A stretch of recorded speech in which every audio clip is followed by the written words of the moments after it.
I actually never learned how to play with the pick. Do you ever pick up a pick just for fun? Yeah.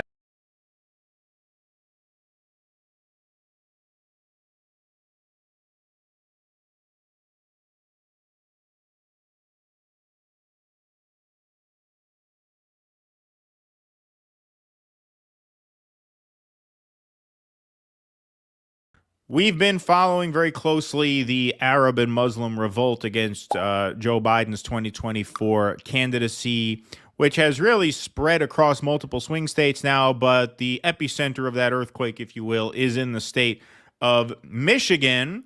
Now, we covered last week how the Arab leaders didn't want him coming. They weren't interested in having a conversation with him. Biden traveled to the state anyway to meet with auto workers, not with Arab leaders, but the White House anticipated some run-ins and some protests, and so here is Karine Jean-Pierre with her message to the Arab community in Michigan in advance of Joe Biden's visit. The president has faced a lot of criticism in Michigan from the Arab American community.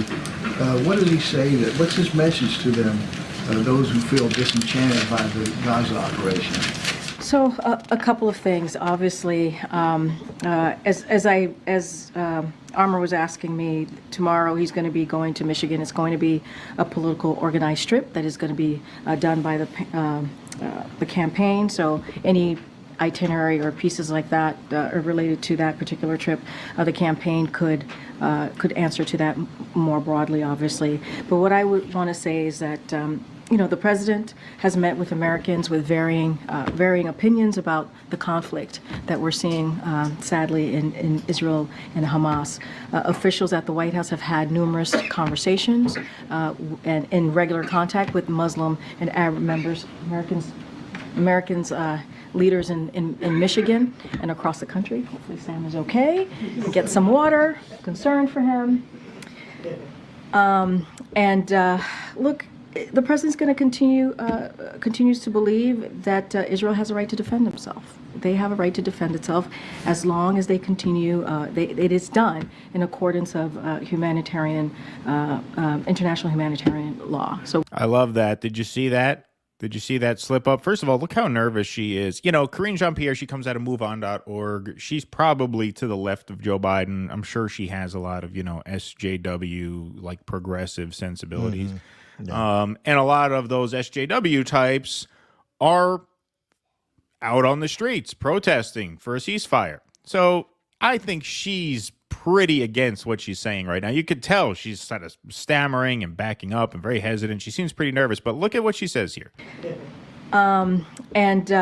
Look, the president's going to continues to believe that Israel has a right to defend himself. They have a right to defend itself as long as they continue. It is done in accordance of As long as they continue, as long as it is done in accordance with humanitarian and international law. She started not abiding by international law. So she starts saying, yeah, they have the right to defend themselves as long as they continue doing it the right way, but we can't really say that, right, because they're not doing it the right way. So then she has to backtrack and say, as long as they abide by international law. And therein lies the issue, right? That's why the Arab voters see through you as easily as they do, because you can't even complete a sentence where you say, yeah, they have the right to defend themselves as long as they keep doing it in accordance with international law. Not even the press secretary could utter that sentence because she knew she would get roasted if she said that. So she had to backtrack on that. So Biden did go to Michigan, and he did meet with auto workers. Biden visits Michigan amid Arab community's anger over Israel-Gaza war. From the Washington Post, President Biden made his first campaign visit to Michigan on Thursday, meeting with members of the United Auto Workers Union and visiting a black-owned restaurant while studiously avoiding any interaction with the large Arab American community in this state, which has been outraged over U.S. support for Israel's war in Gaza. Top Michigan Democrats have pressed Biden for months to spend more time campaigning in their state, but officials have been worried about his visit being overshadowed or interrupted by demonstrators. More on that in a moment. On Thursday, Biden officials took steps to keep his visit more secretive than usual. This reminds me a lot of the Hillary Clinton campaign in 2016 for a different reason, obviously. But in the 2016 race, she went to Michigan, once or twice, didn't go to Wisconsin at all. And I think she went to Michigan once. And the reason they gave was that they didn't want to hype her in Michigan because they didn't want to remind people of the election, because they knew the more that the Michiganders were exposed to her, the more they would hate her. And so a similar thing going on right now. On Thursday, Biden officials took steps to keep his visit more secretive than usual. They did not publicize the location of his events, and the president's motorcade avoided protesters by using side streets. But somebody, I just want to mention before we run past that, I don't remember who did the article, but that was an article somebody put out during the primary struggle, showing, with Hillary and Bernie, showing that in her political history, which up to that point was just the Senate, it demonstrated whenever Hillary Clinton campaigned, her numbers went down. Yes. Yeah. Whenever she campaigned, her numbers went down. The more she got out there, the less more people saw, the less they liked. Exactly. Yeah. But the visit was not entirely free of confrontation. While Biden was holding a political meeting at a restaurant, a group of protesters chanted, "Shame on you, Genocide Joe, and how many kids did you kill today?" The last phrase echoed chants that were aimed at President Lyndon B. Johnson during the Vietnam War. LBJ, LBJ, how many kids did you kill today? So let's go to a little videotape of some of the demonstrations against Joe Biden during his trip to Michigan. Joe Biden! Stop Joe Biden! Stop Joe Biden! Stop Joe Biden! Stop Joe Biden! Stop Joe Biden! Stop Joe Biden! Stop Joe Biden! Here's another group. They got the Genocide Joe truck. Vote uncommitted Tuesday, February 27th. That's the state primary. But then obviously they're organizing an uncommitted vote for November as well. That's the big push. In Michigan, which has one of the nation's largest Arab American and Muslim populations, with about 300,000 people who claim ancestry from the Middle East or North Africa, the war in Gaza has consumed the community. Many have turned on the president as a result of his unwavering support for Israel and what they see as a lack of empathy for the Palestinians, leaders and residents say. Some Michigan Arabs and Muslims have launched an Abandon Biden campaign, part of a broader national effort encouraging members of their community not to vote for Biden. The Biden campaign did not answer questions about why the president did not engage with members of the Arab American or Muslim communities during his visit on Thursday. Well, CNN interacted with some of them. Baba Ganoush makes him gassy. Yeah, right. Exactly. That's the excuse. CNN caught up with a former Biden field organizer. So not just a Biden voter, but a Biden campaigner, someone who worked with the campaign in 2020. Here's a brief snippet of that. He's just not somebody that I can trust. Adam Abu Salah worked as a field organizer for the Biden campaign 4 years ago. He said he will not vote for the president again, seeing him as complicit in deaths of innocent Palestinians. By taking this stand, do you wonder if it will help elect Donald Trump? It probably will. We have seen 4 years of Trump. We have seen 4 years of Biden, and people don't really see a difference between their presidency. Love that. Love that. I love that he had the guts to say it probably will. Because I always thought it was weak sauce when people would say, yeah, no, I'm not helping Trump win by boycotting the president. It's not my fault. No, you have to go all the way. You have to say, yeah, sure, probably will help Trump win. In a swing state that's going to be decided by, in 2016, Michigan was the closest state in the country. It was 10,000 votes. Then Biden won it slightly more handily in 2020, but 300,000 Arab votes is still enough to be the difference maker a couple times over in that state, the way it's likely to go. And good on this guy for being like, yeah, no, us boycotting probably will hand the election to Donald Trump. We don't care. That's right. Where power comes from. Power doesn't come from coming up with some excuse about how, no, it's not our fault that Trump wins. We need a seat at the table. Right. Or even if you're going to boycott, but then try and blame Trump's election on something else. No, you want blame. Blame is credit. That's a flex. Blame is credit, right? Blame is what gives you power. When they blame you for swinging the election, they are giving you power. When you deny that you had anything, well, don't blame me, it's not my fault, Trump, you're taking your power away. You want to be the difference maker.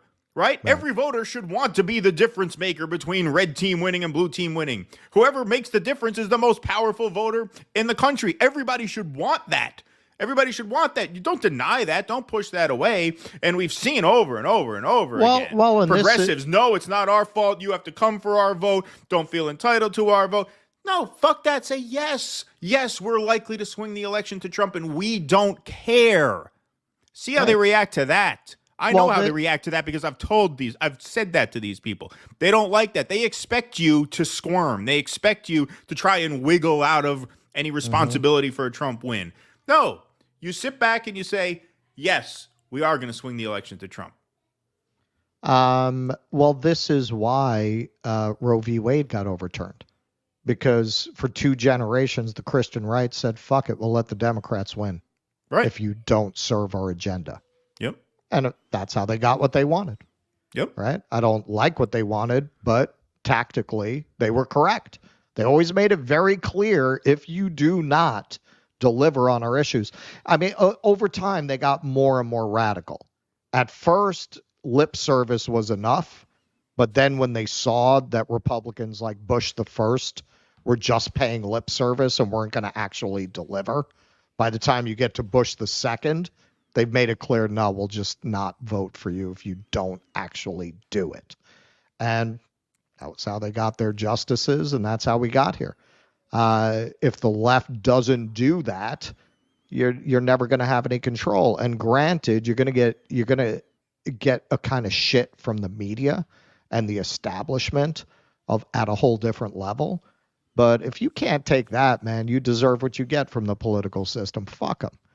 Fuck them. Everything and this is part of what Donald Trump clearly does understand and understood from the beginning. There is no downside in popularity to being hated by the media. Right. Absolutely none. You look at, we were talking about that Ben Shapiro video, and he's the rapper who I've never heard of. It's not my kind of music. But he says in the video, in his lyrics, I think, he says he's the most successful independent rapper. And I looked at his numbers, man. Yeah, he's got videos there that are freaking doing better than things that get released by record companies. So why is he not with a label? Because he's a conservative rapper, but it's not hurting him. He's got freaking tens of millions of views on his stuff. Yeah, there is no downside, especially given that it's very difficult for them to really gatekeep you out of the conversation now. Right. There's no downside to getting their scorn. Right. Exactly. Because there's not just one conversation to be had anymore. There's all different kinds of ecosystems. Please clap.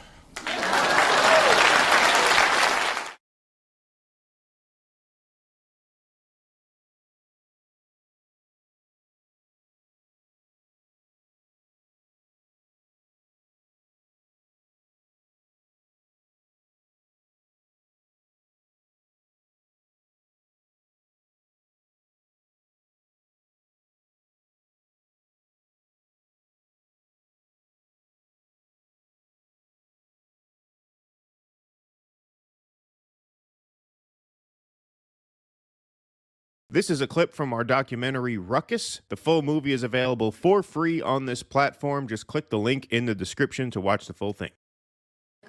The office of Congresswoman Alexandria Ocasio-Cortez. Thank you so much Congresswoman, none of this matters unless there's a nuclear war, which you voted to send arms and weapons to Ukraine. Tulsi Gabbard, she's left the Democratic Party. Okay? You originally voted, you ran as an outsider. The day of the AOC intervention was just like any other day. We didn't think it was going to be some big thing that it is now. We didn't think it was going to be the biggest inflection point in American history that hopefully inspired other people to do it. But basically, that day, we were like, okay, it was me and Kynan and a third friend who will remain nameless because he wants to be nameless. The third friend didn't even want to intervene. He just wanted to be the cameraman. So that's why and he was a very good cameraman, as people could see in the intervention. You're voting to start this war in Ukraine. You're voting to start a thermonuclear war in Russia and China. But that day, we weren't thinking, okay, you're gonna yell and then I'm gonna, we were thinking, okay, Kynan, if you get the mic first, then you gotta say blah, blah, blah, blah, blah. And then if I get the mic after, we say da, da, da, da, da. Then when we walked into the place, oh, here's a note card, write your question down, and then we'll make sure the congresswoman gets it. And so when we finally sat down and Kynan and I sat apart from each other, we were like, oh my fucking God, we're not gonna be able to get hurt, are we? We're gonna have to stand up, right? And so I had just did the Bowman intervention, and that went pretty viral too. It was played on Jimmy Dore, and so he, Kynan was feeling a little like, oh, I want the spotlight too. So I was like, go ahead, brother, you go first. Why are you playing with the lives of American citizens? You're playing with our lives. Tulsi Gabbard's a Russian plant. At the time, Tulsi Gabbard had just left the Democratic Party. And I get a lot of shit for mentioning that, like, oh, you shouldn't have mentioned Tulsi. But, I believe in talking to anybody from any point of view.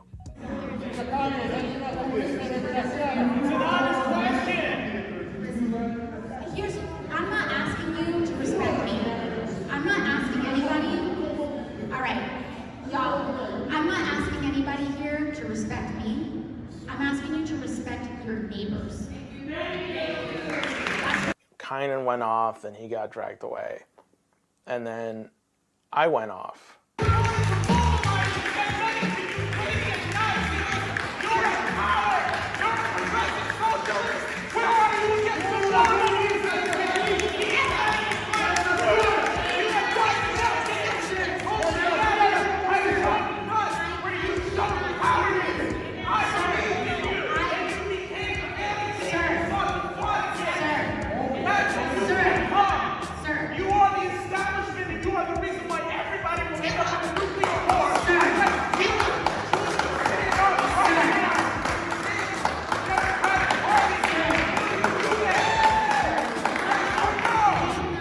Kynan and I walked out with doubts, like, should we have done it that way? Is this gonna look okay? Is this gonna be okay? Like, and I was really scared because I was on my way home on the train thinking like, oh, this isn't what we wanted to do. We were hoping we could have just asked her a question or something, and we thought maybe we came off too mean or aggressive. So I posted and I said it, and then like, yeah, I see you get like 100 views and 1,000 views and then 10,000 views. And I call Kynan, I'm like, hey man, this thing has 10,000 views. Why not right now? You're the liar here. Okay, so those are actual progressives. Now, there's no doubt that on virtually any other issue, we wouldn't agree with them. Don't know what their beliefs are, probably don't intersect with ours. But on this specific issue, which does matter, they're absolutely right. Let your conscience come through for once. I will get to your issue. I'm not even ignoring what you have to say. I'm not even ignoring what you have to say. What I'm saying So you heard what I had to say? is that what I'm asking is that you respect all these people who are sitting here and have been waiting, and you're standing up and putting together. Yes or no question. And I know you may think. I know you may that think. simple. Are you against nuclear war or not? Of course I'm a comic. Then why are you funding Then the let's Ukrainian? At that time, I went to sleep. I wake up, it had 1 million views. And like 1 million views at the time felt like, oh my God, like we hit the jackpot, Now, if I post an intervention and it doesn't get at least 100,000 views, I'm like, nah, it's a fucking bust. You guys are some of the most famous guys we've ever spoken to now. Believe it or not. Maybe you guys are like the biggest celebs we've ever had. I was just completely blown away at like the reaction. And then it just kept getting bigger and bigger. And then Jesse Waters covered it on his show on Fox News. And then he had Tulsi Gabbard come on the show. I don't know what happened to her or what she believes in. And I was like, what? And Tulsi Gabbard was like, I want to thank those boys for being brave and being sincere in their, anti-war efforts. I hope everyone was paying attention to what those two young men were saying and paying attention to the pain and the anguish and the fear and the concern that they were expressing. Come on, right? I didn't think I could have that kind of effect.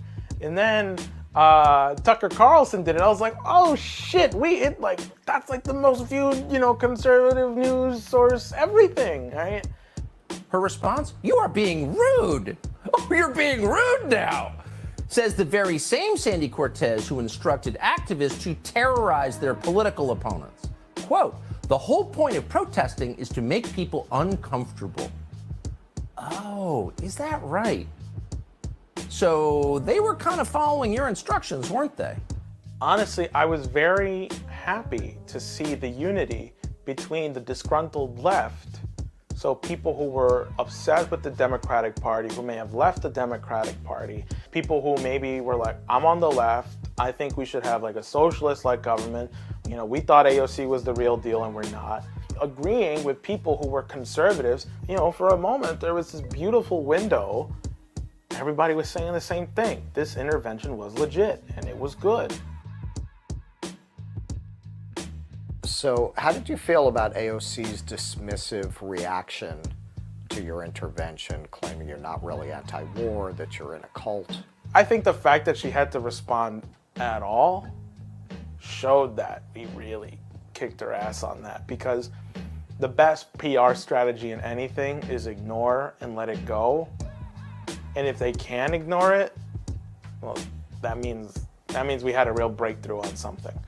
AOC was asked about this, and she gave the following response. Could you speak on being confronted by anti-war protesters? She says, sure.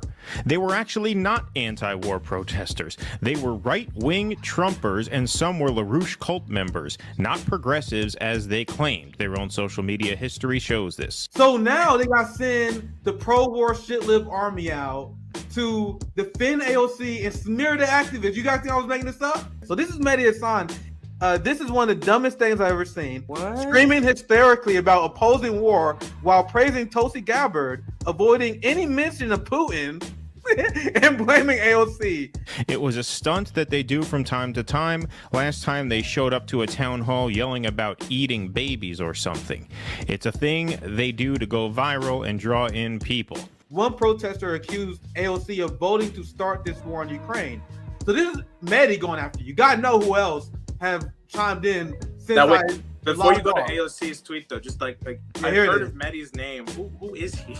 He's the new big name media. Oh, let me not say that. Let me not say that. He's a big MSNBC guy. A lot of these right-wing video and social media stunts are predicated on people not knowing the context and just believing whatever the person is saying for face value.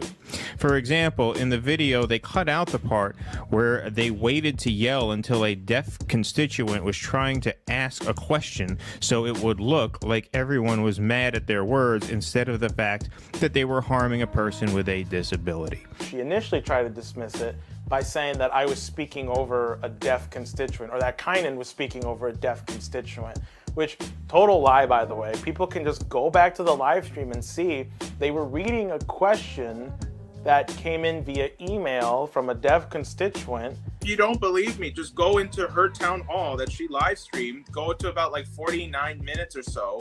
The assistant who's reading the question says, we just got an email that came in from a deaf constituent. So the next question we received was via email. How can you empower our deaf, disabled, BIPOC youth community to get more involved in government? Thank you. So we received this question via email, and I think it's very important. I want us to restate that question, because even the way that it was submitted is important for us to understand. This question was emailed to us. It was emailed to us. If you haven't noticed, this right here is our live streaming phone. And then that's at the point where we start the intervention. So our question, Angela, was the question, how do we get young people with disabilities to become more engaged? than You a see live how person. she's using that? Who is AOC? You see how she's using that? You see how she's twisting that? And we want to act like this person is going to fight for the working class? Can we repeat that question? I'm sorry, Angela. Just people keep yelling over our neighbor with a disability. I want to make sure that they're heard. So the question was, how can you empower our deaf, disabled, BIPOC youth community to get more involved in government? Honestly, I don't even know if she really meant that defense, because when I did the intervention, we had a conference a couple days later, and I was asked to speak on like the motivation behind it and what I thought AOC's reaction was. My point is that when Kynan and I stood up and yelled at AOC, she didn't see us. She saw the ghost of her former self. She saw somebody, herself, with that same fiery passion and spirit that she once had. She saw that in us, so she saw herself in us. And that's what really freaked her out. That's what really messed with her conscience. Because when you're in that kind of position of power in the Democratic Party, could be also Republican Party, you have to make moral concessions. Okay, I have to put aside my moral compass because if I want to get something done in Congress, I have to play their game. As Jamal Bowman put it recently, I'm playing the long game. AOC's playing the long game too. And I'm sure if she heard this, she would say, I don't know what I'm talking about because I don't know how things work on Capitol Hill.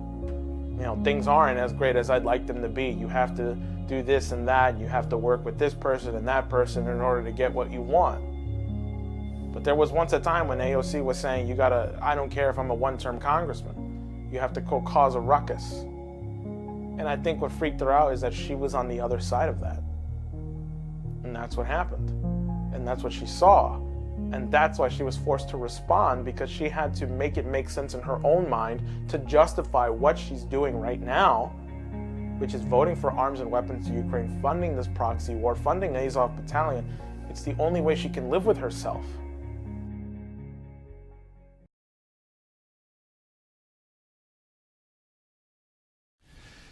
Please clap.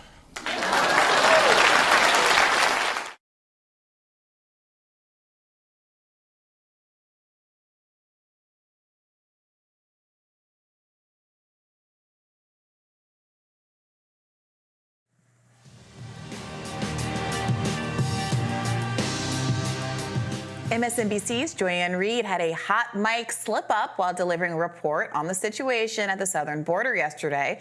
Let's watch.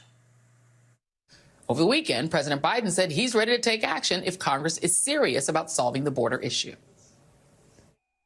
If that bill were the law today, I'd shut down the border right now and fix it quickly. And Congress needs to get it done. Starting another war.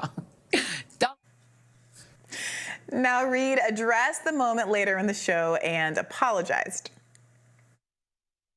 Before we go, I just want to apologize very quickly. I was chatting during a clip that was playing, and we try to keep this show very PG-13, so I just want to apologize to anyone who was listening to my behind-the-scenes chatter. Deeply, deeply apologize for that, because it's PG-13 up around here. So thank you to you all for watching the Read Out.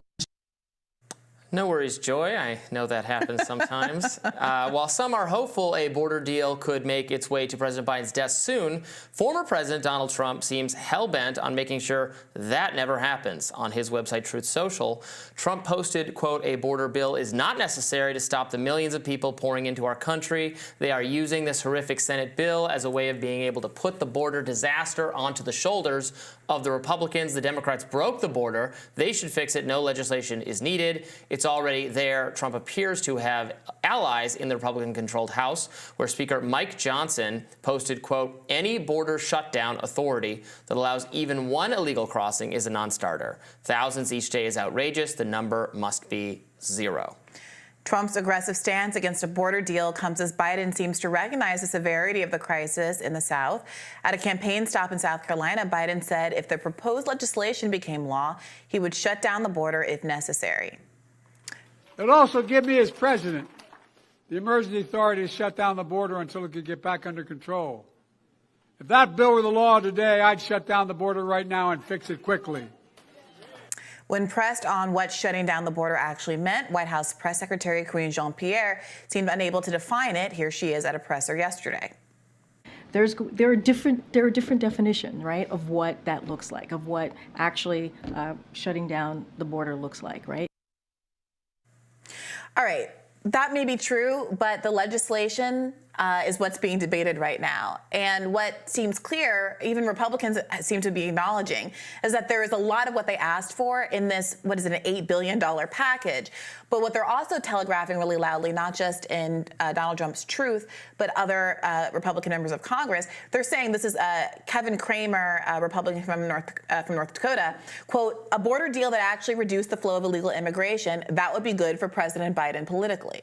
And that seems to be the rub. There's this acknowledgement that to actually solve the crisis, which they have been focusing on, rightly or wrongly focusing on, and making one of the political priorities of Americans, to actually do something about it at this juncture would apparently in their minds give too much credit to Biden. I think more accurately would strip them of an ability to hit Biden, attack Biden with that particular talking point. It's ironic because I think, frankly, Biden, by conceding this bill to Republicans, will lose some support from his own base. And it's not clear to me that this is a bargain that's worth fighting, except for that he's obviously very invested in getting Ukraine funding, which is tethered to it, across the finish line. But that's the dynamic here. There are billions of dollars of funds to support local governments and their efforts to address the border crisis. And Republicans are saying, no, I don't want it. Because why exactly? Because as the guest argued yesterday, and as Trump argued in that Truth Social message, well, they're saying Biden already has the authority to do whatever he wants to do. So they're basically saying, we want you to use executive authority and executive fiat to do X, Y, and Z, which, you know, maybe Biden eventually will do. But then what will be the response to that? You went around government. You are the authoritarian. You use executive fiat. They already attack Democrats regularly for using executive actions at all times.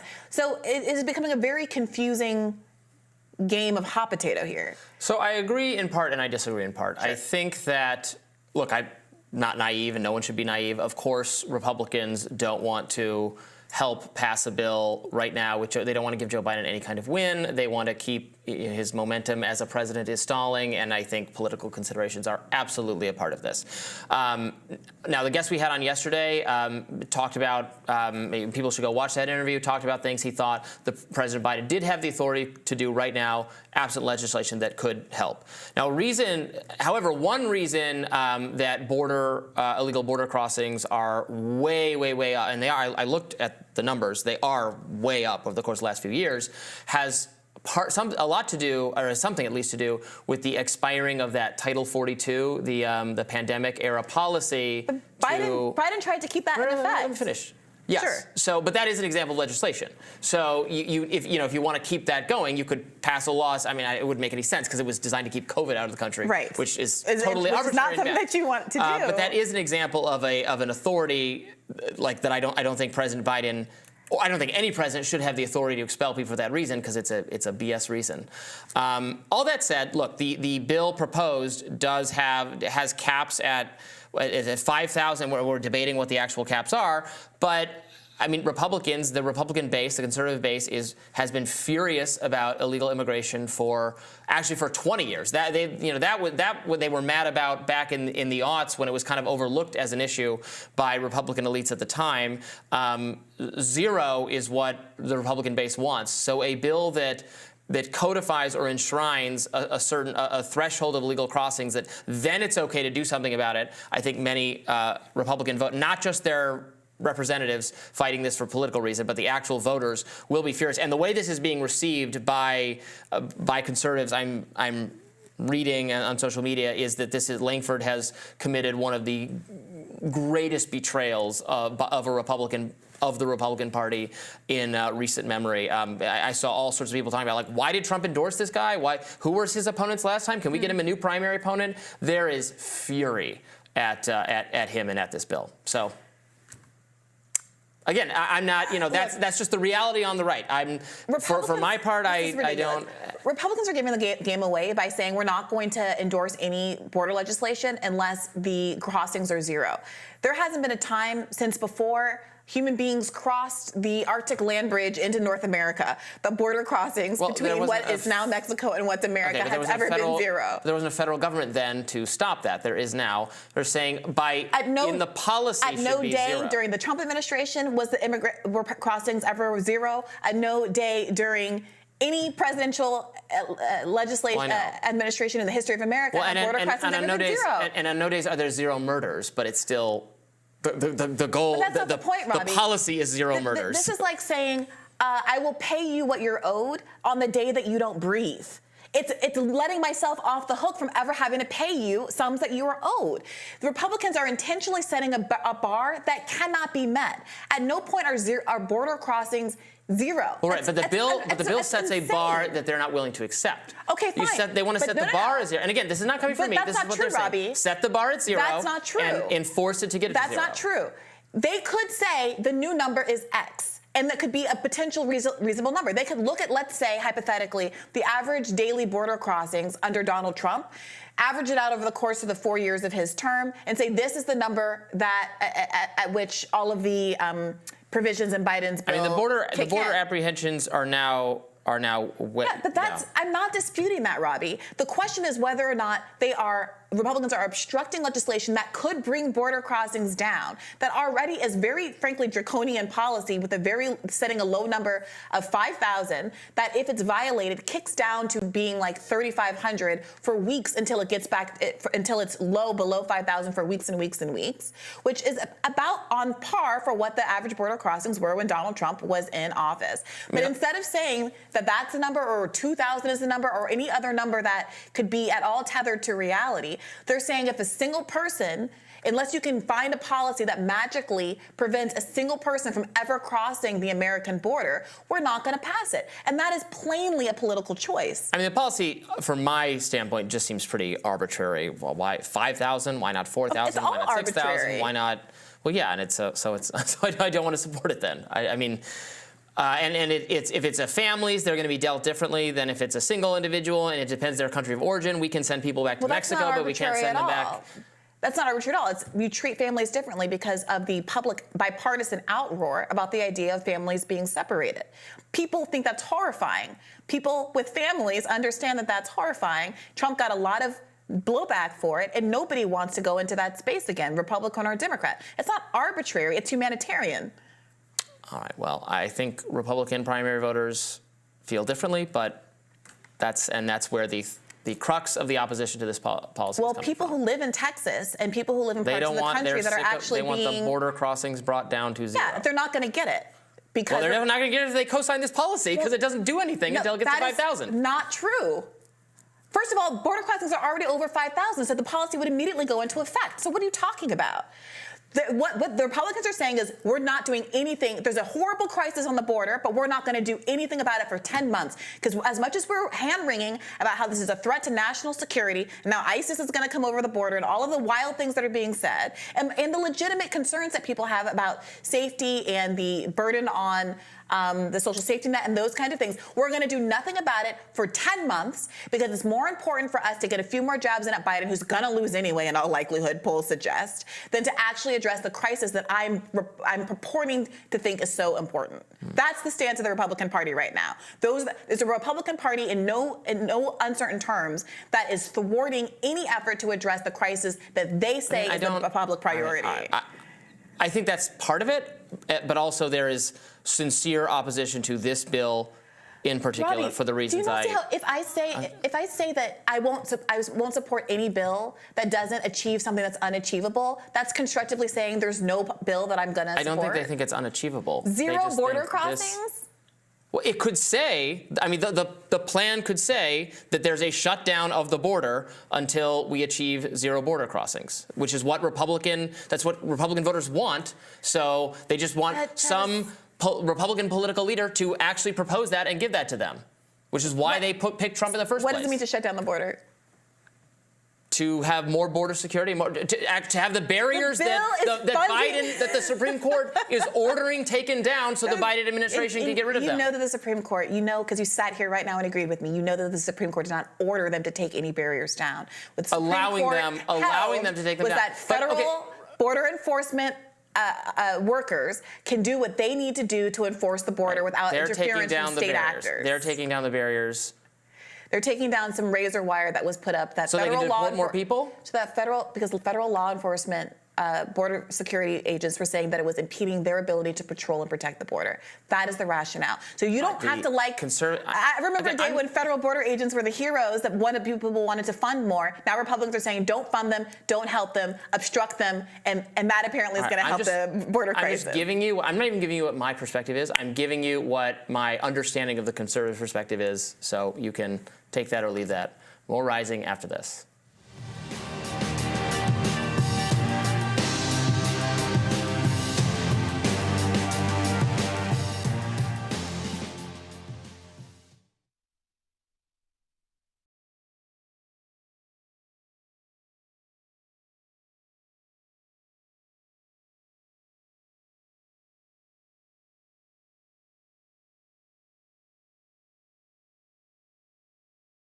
If you've been following any of the stories over the past several years about the movement of hundreds of thousands, millions of people illegally into the United States, you may have come across the phrase Darien Gap. And it's never really explained what it is. It's a physical place. It's between Panama and Colombia. And it is a gap in the Pan American Highway. In other words, if you want to get from South America to North America overland, you have to go through the Darien Gap. But it's very difficult. And yet, last year, at least 520,000 migrants crossed it to come here. How did that happen?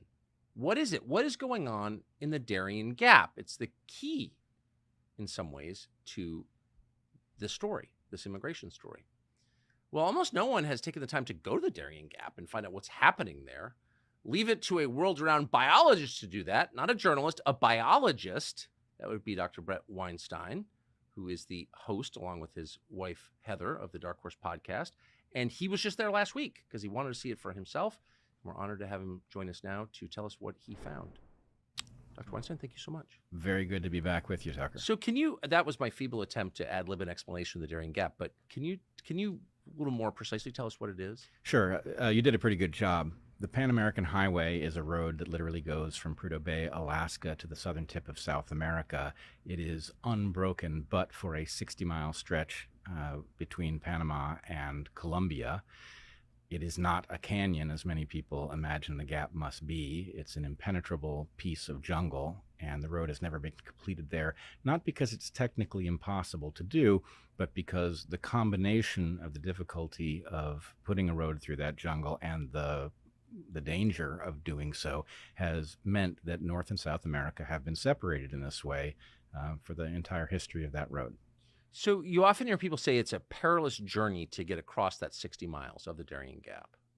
Is that a fair assessment? It's beyond fair. Let's just say I did my graduate work not far from Darien. I did it in central Panama, and the jungle in the Darien Gap is someplace that one does not go without careful preparation. It is quite dangerous. It involves a number of conditions that make it perilous. For one thing, the Cordillera, which is the mountain range that is effectively the continental divide, the same continental divide that we see in Colorado, for example, continues down through Central America, and it passes through Darien. So imagine a very difficult jungle without proper trails through it, in which migrants have to come up that mountain range, and they're almost all unprepared. They don't have the kinds of materials you would want with you, so they're soaking wet from rain, they're sleeping on the ground, and so they get hypothermia. It's extremely slippery, so people are constantly sliding down hills, breaking limbs. They sleep in their shoes and get trench foot. It's a very treacherous journey, and the difficulty of it should not be underrated. So you wonder why there's not a permanent team of New York Times reporters there trying to tell the rest of us what exactly is happening. If 500,000 people move through there in 1 year, how did you wind up there? Well, I wound up there because Michael Yon had been sending me materials, thinking that I would be interested in what was taking place in Panama. Of course, I was utterly fascinated by what I was seeing.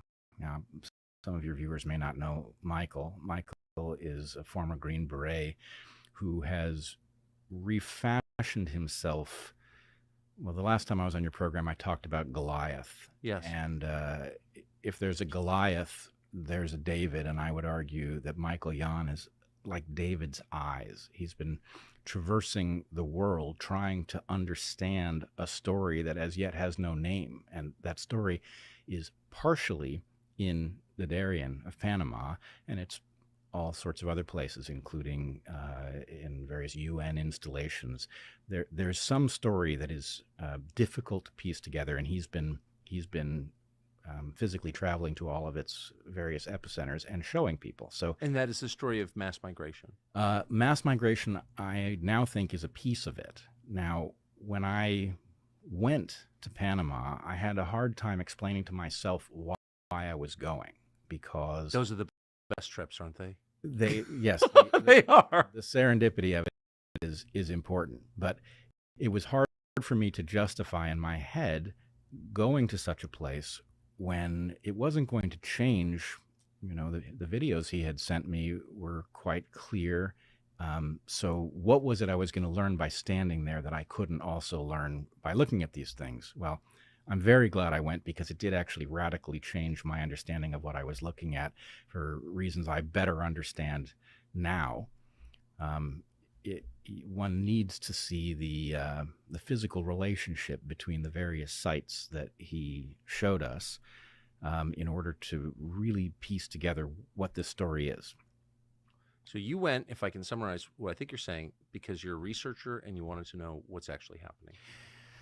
The thing that gets de-emphasized when we talk about high-quality science is the degree to which it is informed by well-tutored intuition.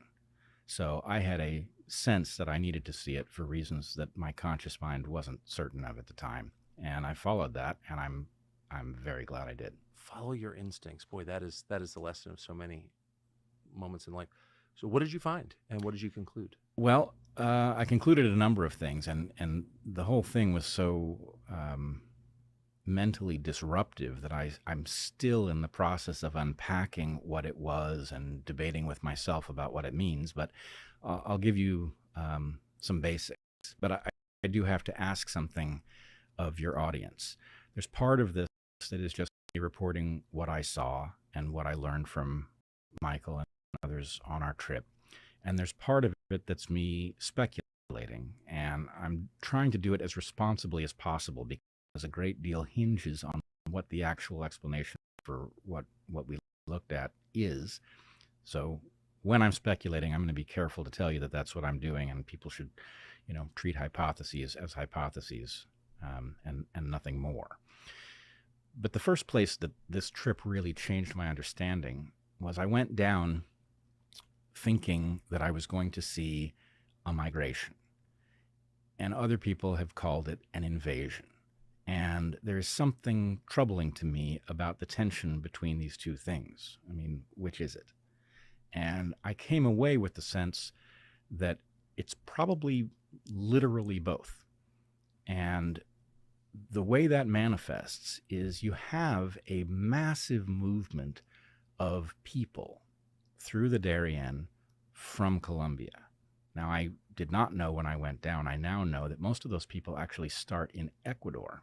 And the reason they start in Ecuador is that Ecuador has a policy where they don't require a visa. So people coming from all over the world can land in Quito, Ecuador, find their way through Colombia, move through the Darien, and if they survive it, which not all of them do, they can then get relatively directly all the way through Central America into the U.S.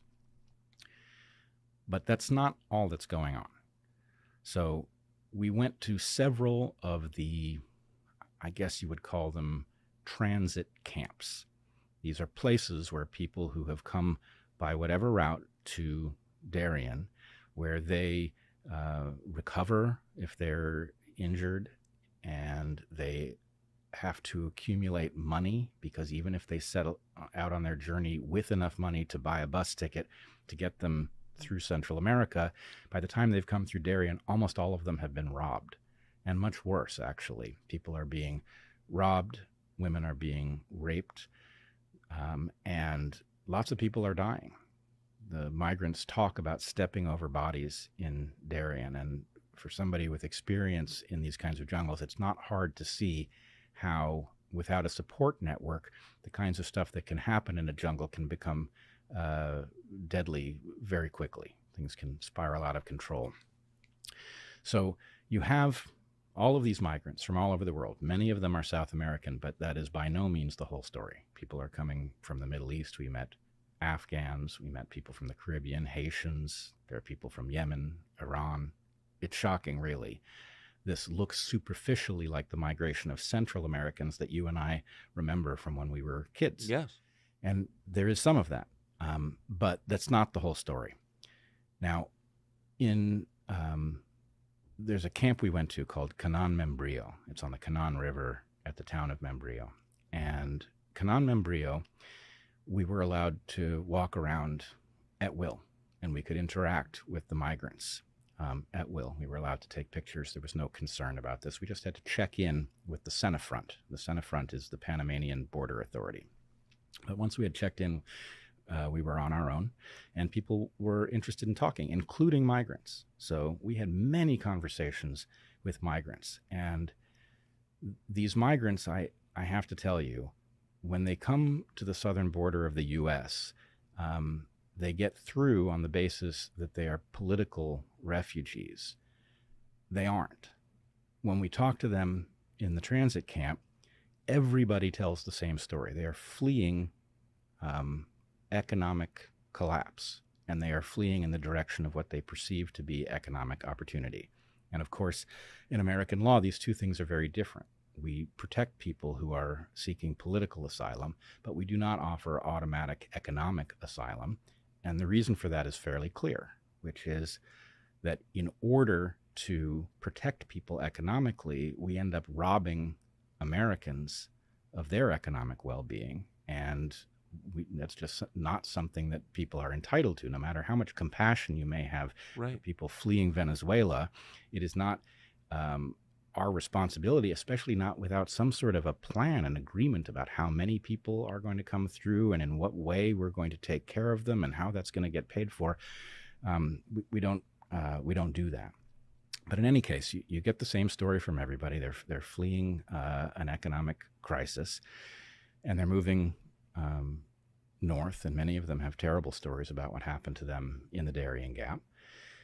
So that's one thing. And you see, when you go into this camp, Canán Membrillo, you see the hallmark of the international community. You see NGO emblems all over the place, proudly American flags. They've paid for the water system, the toilets that are there.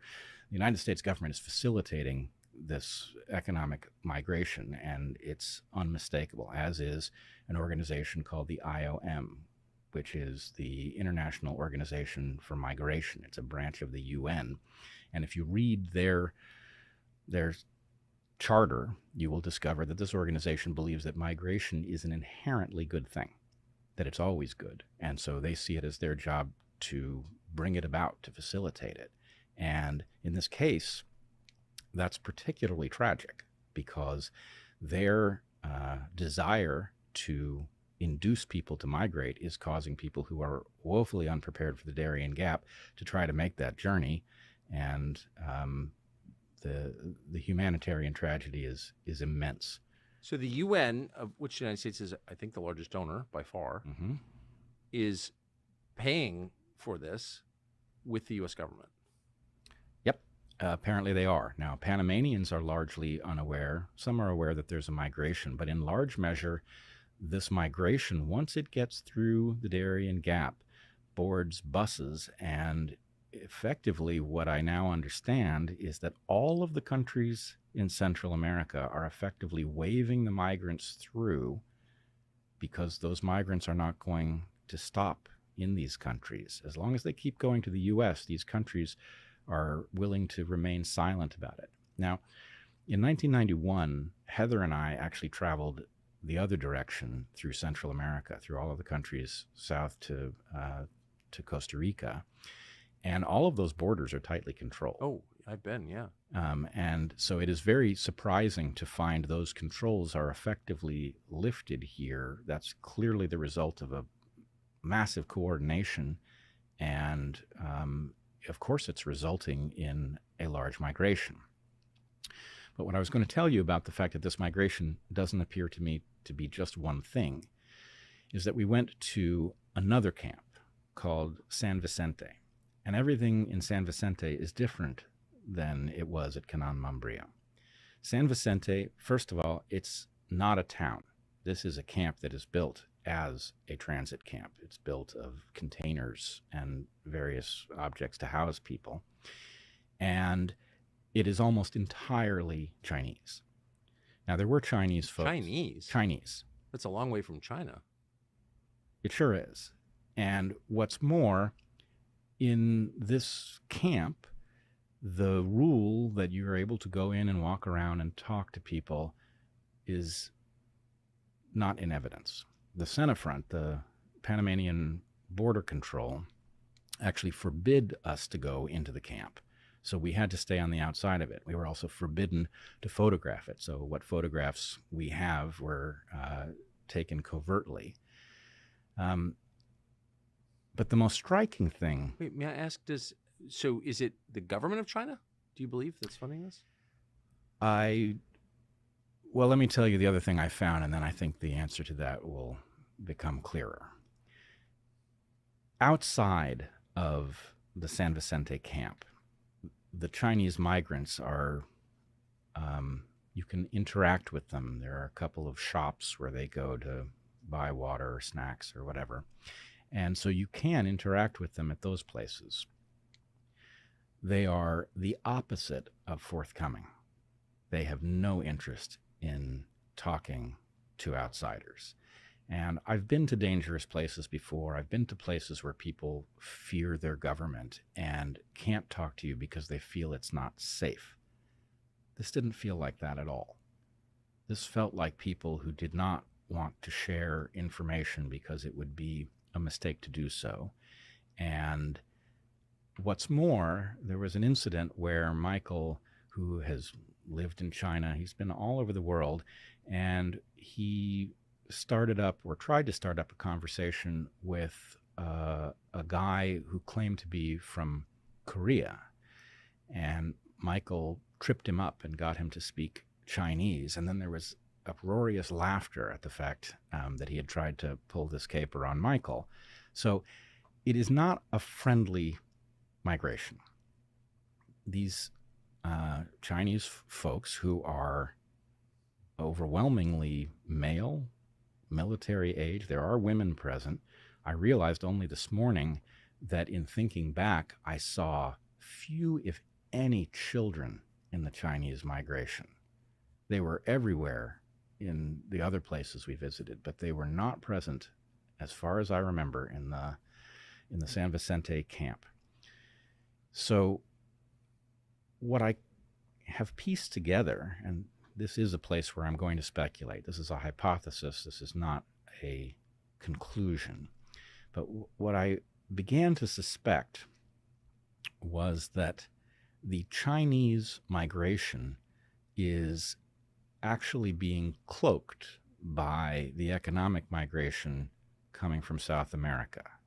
And that is consistent with the observation that it has some different motivation.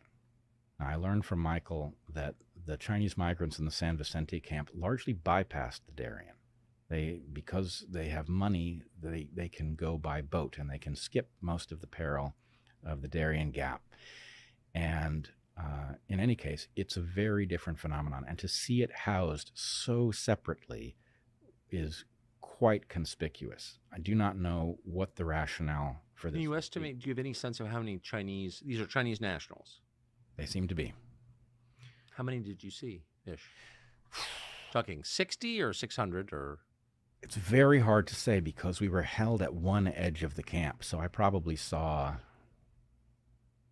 150 faces, but the camp is deeper. Now, Michael does some drone reconnaissance, and he's also been to this camp many times. he would definitely be the person to ask in terms of a good estimate for how many of these folks there are. But the degree to which this is not consistent with well, let me back up a second. I regard the Chinese people as victims of an oppressive government that I fear for my own reasons. For sure. So there's nothing about the fact that these folks are Chinese that throws me. And if they were fleeing that government, I'm not sure what we should do about it, but I'm certainly supportive of their You would feel desire. sympathy for I would sure. feel a great deal of sympathy. And in fact, I felt a great deal of sympathy for all of the other migrants that I met. But the sense of, it's really hard not to use the term hostility that I felt from the Chinese was particularly unsettling, given that I know where they're headed, right? They're headed to the U.S. And just to be totally clear on that point, this was not a work camp for a, Chinese infrastructure project. And no, it was not. And what I know is taking place at the southern border of the U.S. Makes this even more disturbing, because although the controls at the southern border are still there for those of us who are crossing legally, the lack of any control for those who are crossing illegally is stunning. So if I may just compare, when I came back from Panama, I approached a kiosk with my passport ready to scan it. I didn't have to. A camera took my picture. And although I didn't know that my picture was about to be taken, I hadn't taken my hat off, I was wearing my glasses, the kiosk told me I didn't need to put my passport there. And then a customs officer behind me called my name, Brett. He said, "Do you have anything to declare?" I said, "No." He said, "You're good to go." So we have technology that is capable of identifying a person with that level of ease, to the point that they knew exactly who was coming through the border. But we are not apparently taking that information when people cross our southern border. What we're doing at most is asking them their name and their birth date and taking them at their word. But no biometric collection? Apparently not, which means that, even if this were simply a matter of our system being overwhelmed by migrants, you would at least want to collect that information so that if a troublemaker did come through, which is inevitable that they will, you could begin to figure out who it might be, right? So that, they had an identity, even if it was just connected to biometric data, that would be useful, but we're not doing it. So what I think I saw, my hypothesis for what I think I saw, is that there is an invasion taking place. It's not a sleeper cell because it's on the move, but I started to think of them as sleepwalkers.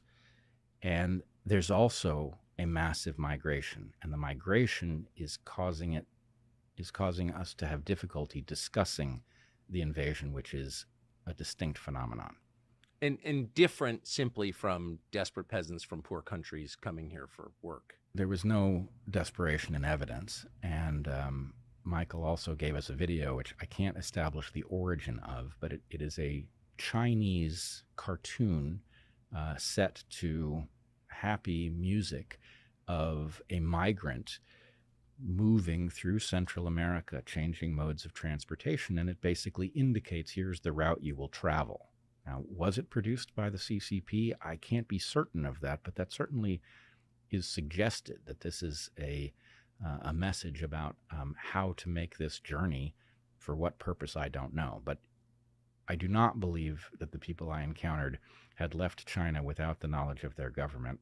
I believe their government has some reason to have facilitated. But the administration must be aware of this. Our administration? Yes. It is, but here's the problem I've been wrestling with. It used to be that it was hard to convince people that our system was deeply corrupt.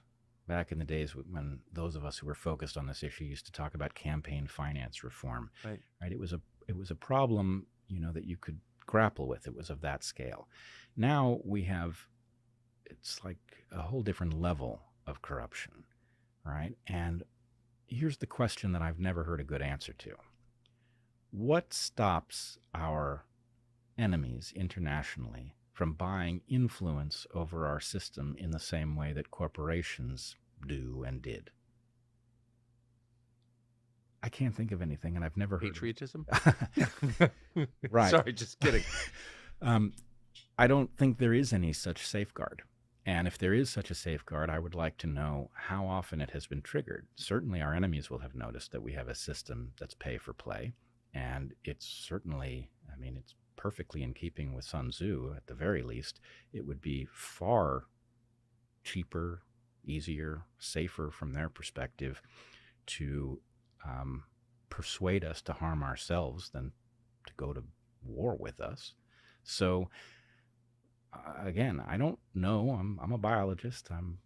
This is not my. Well, you're an observer of things. That's what the study of biology is, right?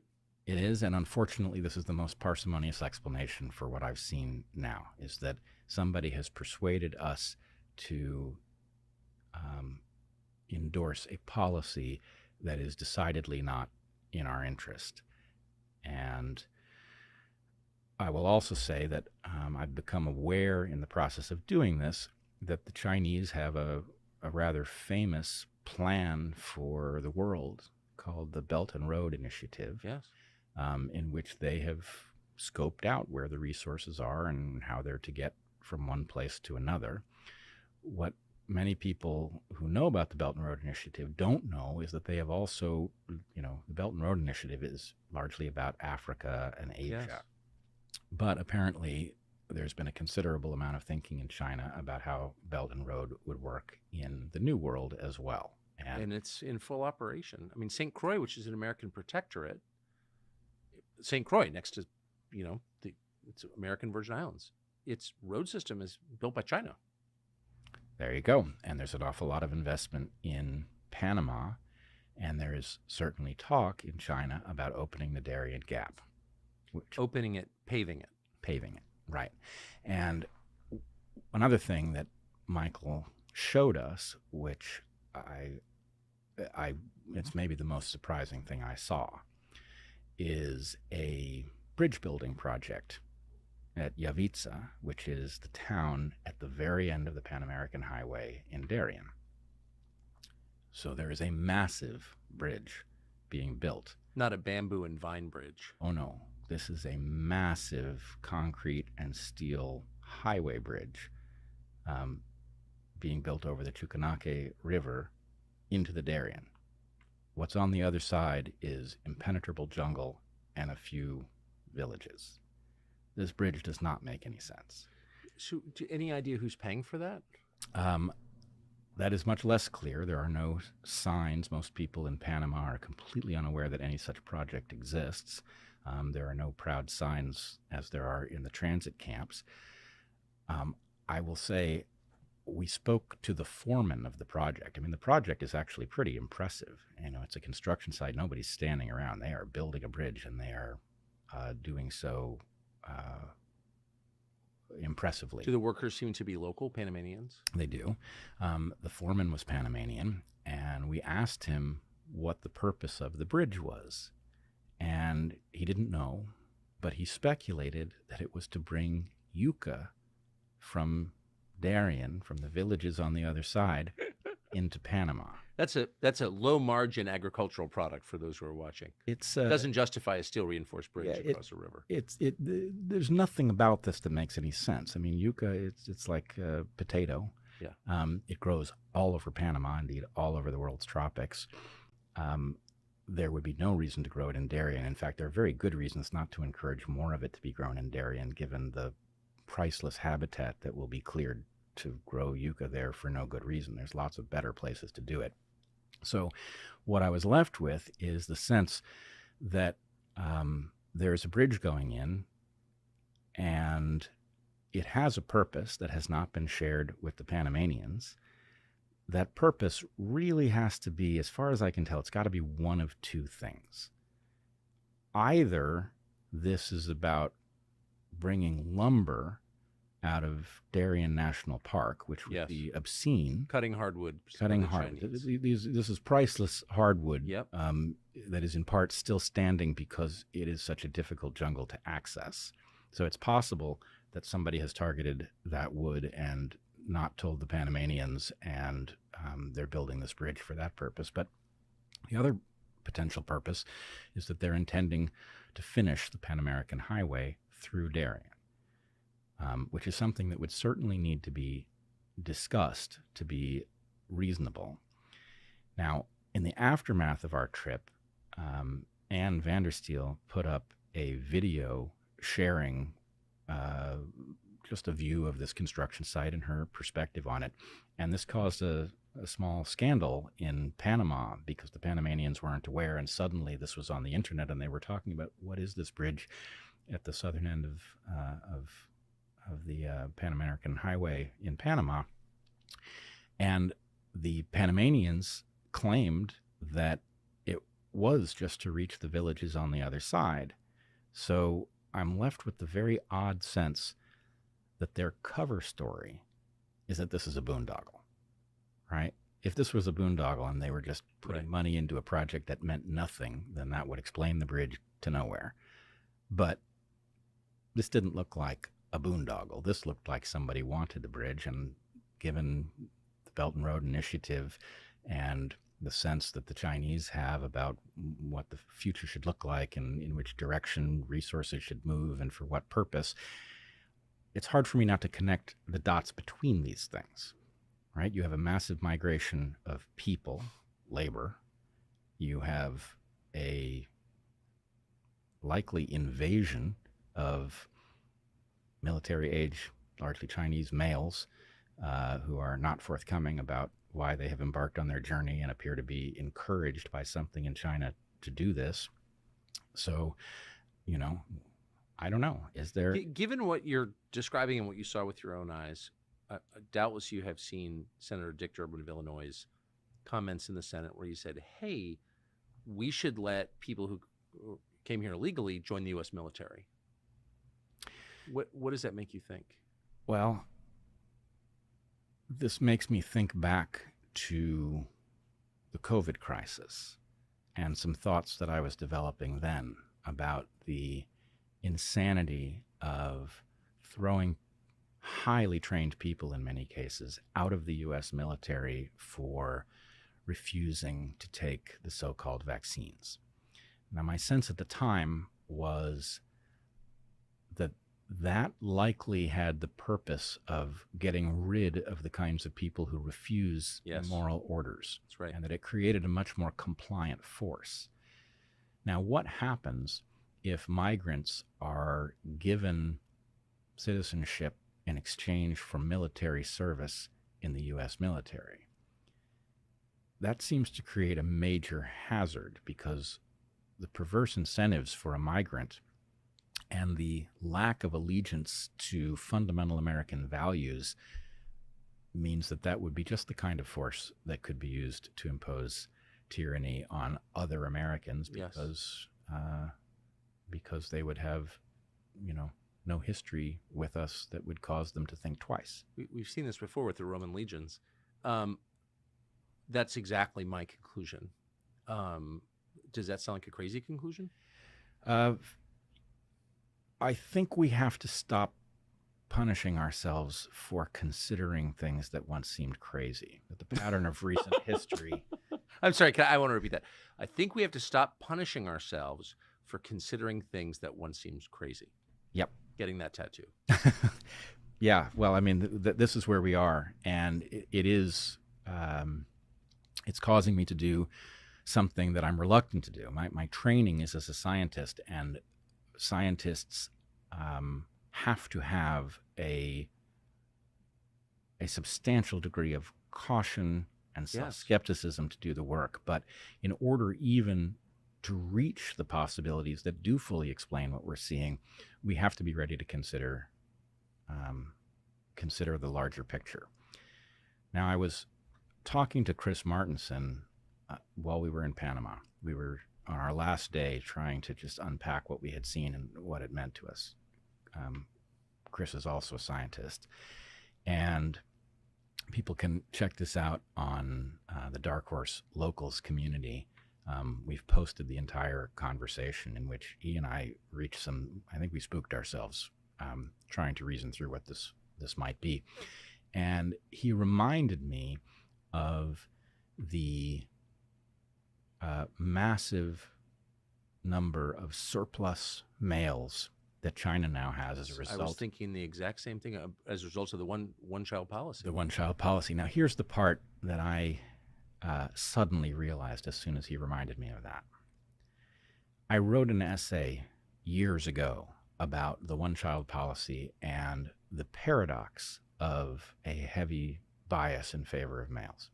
And the reason that this is a paradox is that there's a principle in evolution well understood. It's the result of the work of a guy named Ronald Fisher. And what Fisher realized was that although males and females can be very different in how many offspring they produce, and because a male could produce thousands of offspring in a lifetime and a female, if we're talking about humans, could, I think the maximum is something impressive like 60, but nonetheless, because males can produce a lot more, it seems that it might be evolutionarily advantageous to be one.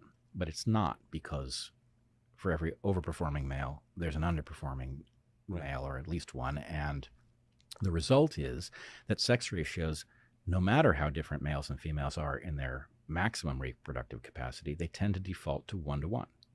If you have a society that has too many females, you should produce a male. And if you have a society with too many males, you should produce a female, which tends to balance these things out. That logic should have applied to China. The fact is there were lots of excess males. And if you put yourself in the mindset of a Chinese person having a child, if there are too many males, you should want to produce a female. A male is very unlikely to find a mate. A female is certain to find one, and what's more, she has her pick of the litter. Yes. So that logic should have caused the sex ratio to return to 50-50, and yet it did not, which caused me all those years ago when I wrote this piece to wonder if there wasn't another evolutionary force in play. If evolution did not have a mechanism for producing armies, that when a country was in a position to expand, that producing excess males does pay off at a lineage level, that excess males who have no reproductive prospects at home become an effective weapon against neighboring populations. So I can't believe that that did not occur to me as I was preparing for this trip, but it has occurred to me now. I guess it didn't occur to me because when I wrote that all those years ago, I was expecting to see evidence that this was turning into a military force, and I didn't see it. So I stopped thinking about it. But now I wonder if that isn't exactly right, and if what happened is that a male-biased population in China was produced as a weapon, and if that weapon is now being deployed. That's remarkable. So that would, so far we have the U.S. government abetting this, a branch of the UN, Chinese government. Did you see any other funders or apparent funders of this? Well, I'm not expert in this area at all. We did go to a place, so I guess I didn't say this. 25 years ago, I worked in Panama. I lived on Barrow, Colorado Island, which is an island administered by the Smithsonian Institution in the Panama Canal. It was a hilltop that got isolated when the canal filled, and the Smithsonian took it over because it was a marvelous opportunity to have an isolated piece of forest that they could watch over time and learn how tropical biology works. So I had the privilege of living in the canal for 18 months, and I got very familiar with the canal zone. You lived in the Panama Canal for 18 months? Absolutely did. We used to swim in the waters. For whatever reason, the crocodiles that inhabit those waters, if we would encounter them while swimming, they would turn and go the other way, which was lovely. Apparently that's no longer true and you can't swim there, but yeah, I lived there. What were you studying? Tent-making bats. I know that sounds... I'm only asking because really for your benefit, because I want you to remember just how dramatically your life has changed. Yeah. Well, I still love tent-making bats. It's really, it's a little miracle that exists in these forests. But anyway, maybe we'll talk about that another time.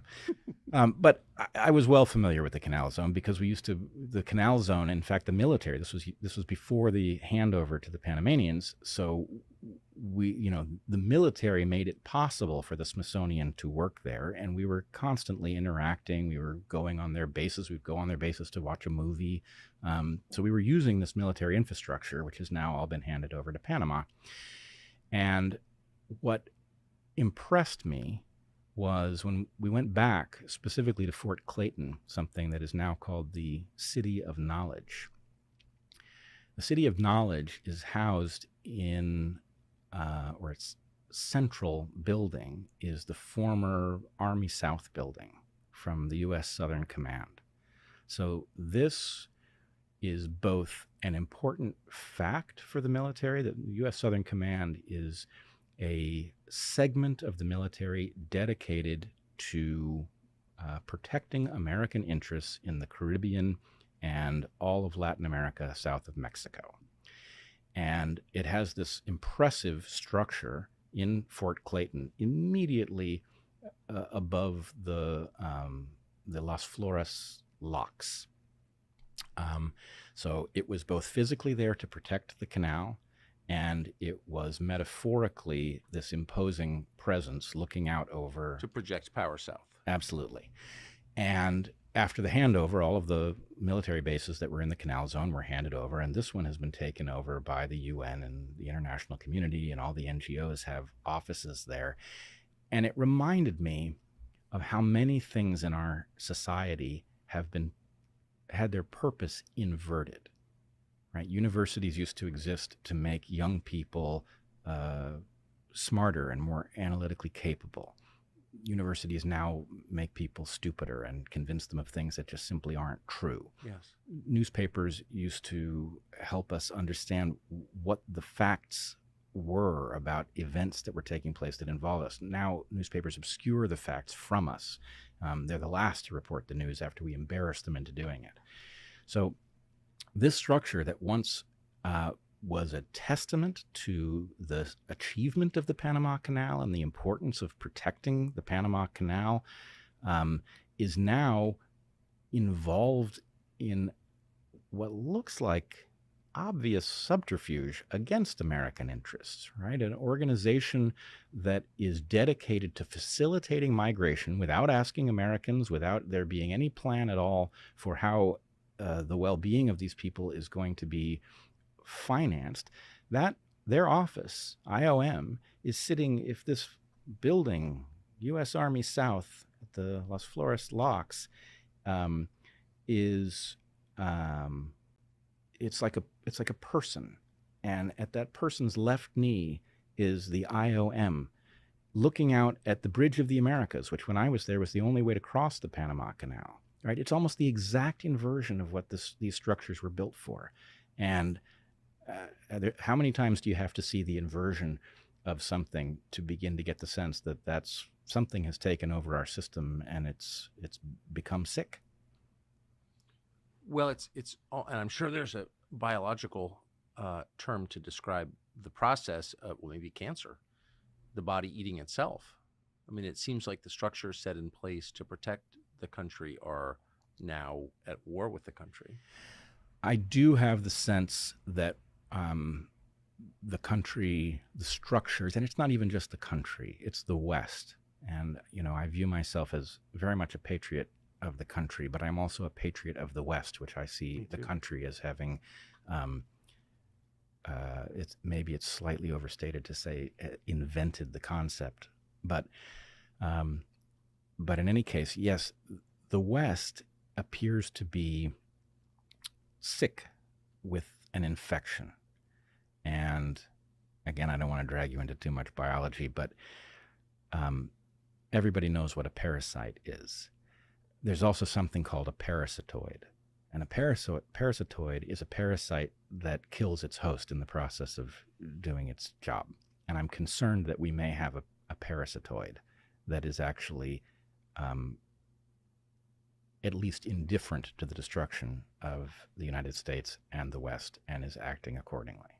So I know it's become your life's work or part of your life's work to figure out what exactly that entity is. Are you any closer? I suppose I am. I mean, maybe I'm part way, and that part involves, I now look at a map with much more skepticism that I understand what it means. That we have become so accustomed to looking at something like a nation, like China, and thinking of it as an entity that behaves in some way. And something about the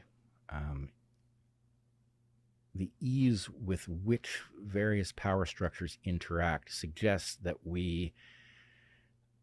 I don't understand why my government is behaving in a way that seems to be sabotaging the interests of average Americans, but it is, undeniably.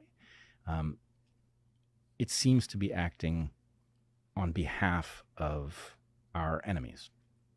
I don't know whether that could conceivably be because there's actually hostility. I doubt it. But my guess is what there is just a rampant outbreak of amorality where people are willing to do whatever is expedient, and that has made the game rather easy for powers that be elsewhere.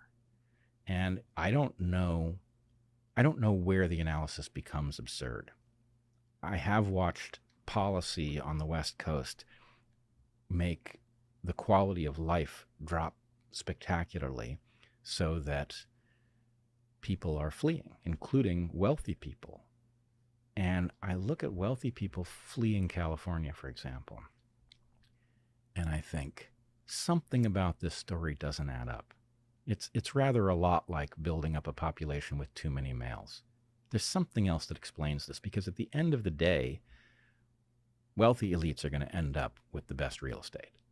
So the fact that they're fleeing either means that which elites are going to end up with that real estate is about to switch. Maybe this was a real estate scam.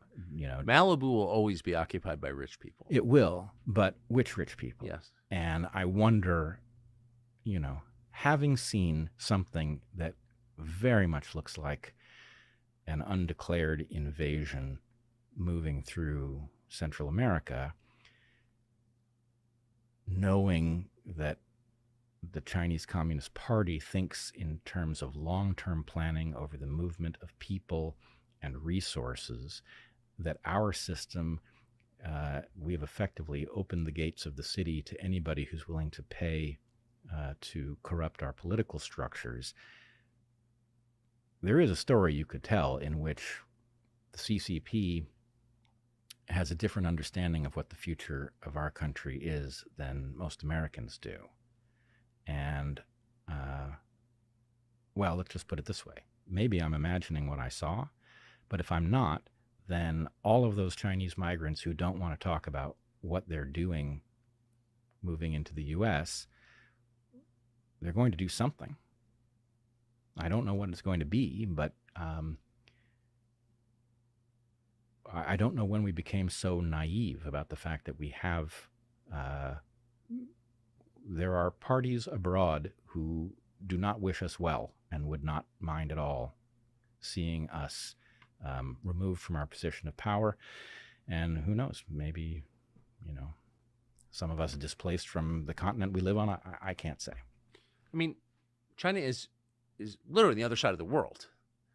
It's also not Haiti. I mean, there's economic opportunity in China, but there's also economic opportunity for unemployed Chinese in the Philippines or Vietnam, Malaysia.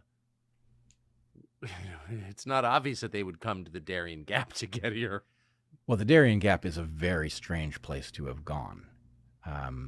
For one thing, as Chris Martenson points out, the absurdity, if we're going to invite people in, let's say we had decided that we didn't have enough people to do labor and that it was actually good for the U.S. to bring in large numbers of people from elsewhere. Having people go through the theater of marching through Darien is absurd and dangerous, and it is creating a humanitarian crisis. In addition to the environmental crisis, which is in Darien, we're creating a humanitarian crisis that's absolutely needless. Either these people should be welcomed because it's good for us to bring Right. them in, Exactly. or they shouldn't be there at all. And the only purpose I can think, especially given that the Chinese, many of the Chinese, I don't want to say all, there are Chinese people in the other camps. We saw that as well. Also not forthcoming about anything. But the only purpose I can think of for coming to America via Panama is that it allows them to blend with all of the people who are coming from South America. It makes it hard to discuss, but I can't think of another reason to do it that way. It's, at the very least, wildly inefficient. These are such interesting and important questions, but they're also rooted in your personal observation. Did you run into any journalists from big newspapers or TV channels when you were down there? Absolutely not, which is also shocking. I mean, this is emblematic of the era we are living in, where the issues, which obviously have our well-being tied up in them, are hiding in plain sight. It's not hard to see this story. All you need to know is where to go. You can go look at it.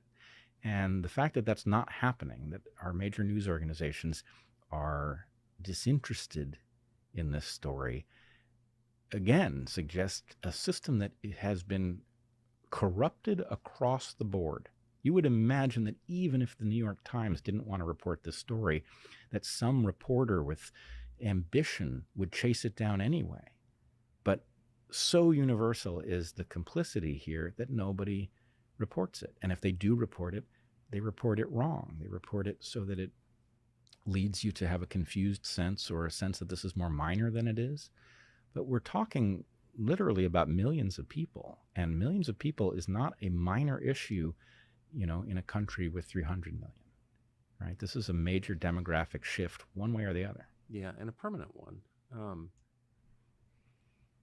What did you hear about the cartels when you were down there? We hear a lot about them in this country, but in pretty nonspecific terms. We heard that they were present, and I don't think that's a new phenomenon. We also heard, so there's a lot of what we would call coyotes at our southern border are called snakeheads. There's a lot of this going on in Darien. People are paying to have somebody shepherd them through, and that often does not go well. So they're present.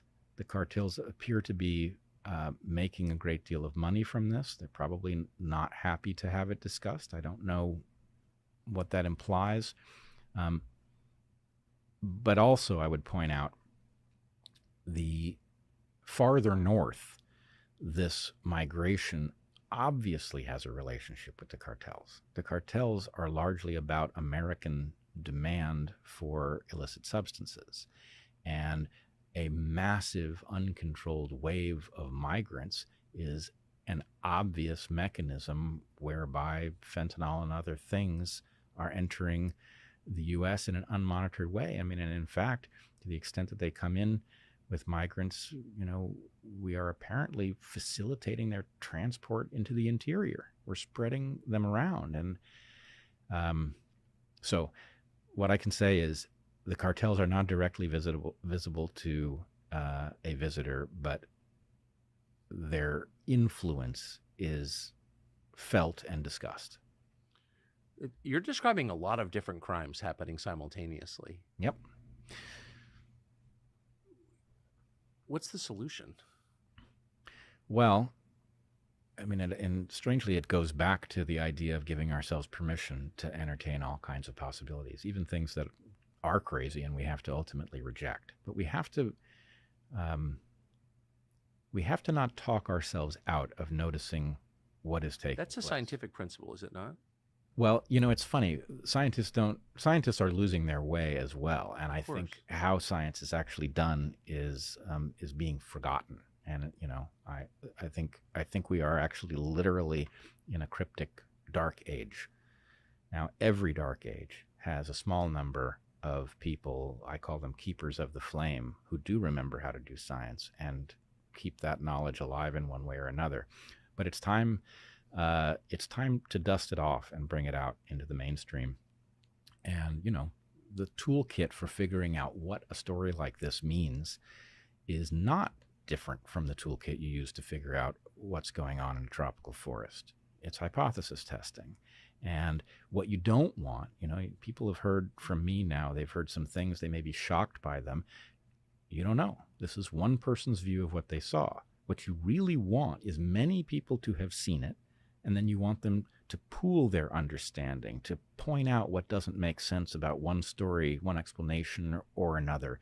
That's the process. And the fewer of us who are on the case, the worse we're going to do. And that we should just expect that. So the first answer is just wake up.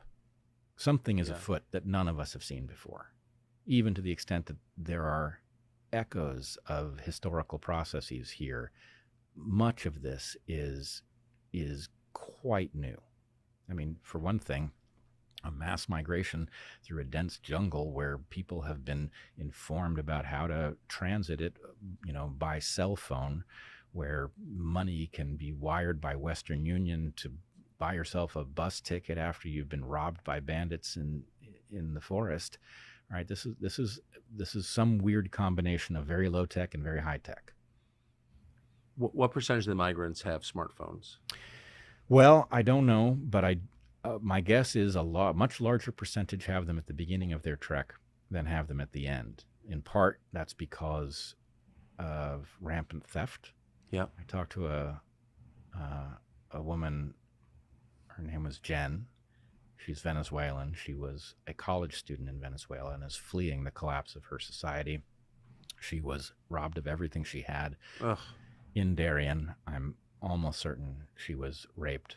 I didn't ask her, but I told her that I thought her journey had been more perilous than she shared, and she confirmed that, and I think we both knew what I was talking about. But in any case, she lost her phone to bandits. But the other thing that happens is the exhaustion that people who are unprepared for the Darien Gap experience in struggling up these, just mud doesn't even describe it. The clay in these soils is such that you just imagine incredibly slippery faces, you know, that are being drenched in rain on a daily basis.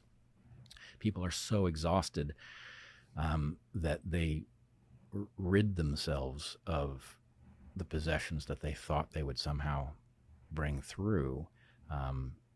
You know, they lose their shoes, they drop all of their possessions, and they walk out with nothing. So in any case, I would say probably most of them have phones when they embark, and I have no idea what the percentage that actually keep. What is it doing to the environment, to the landscape?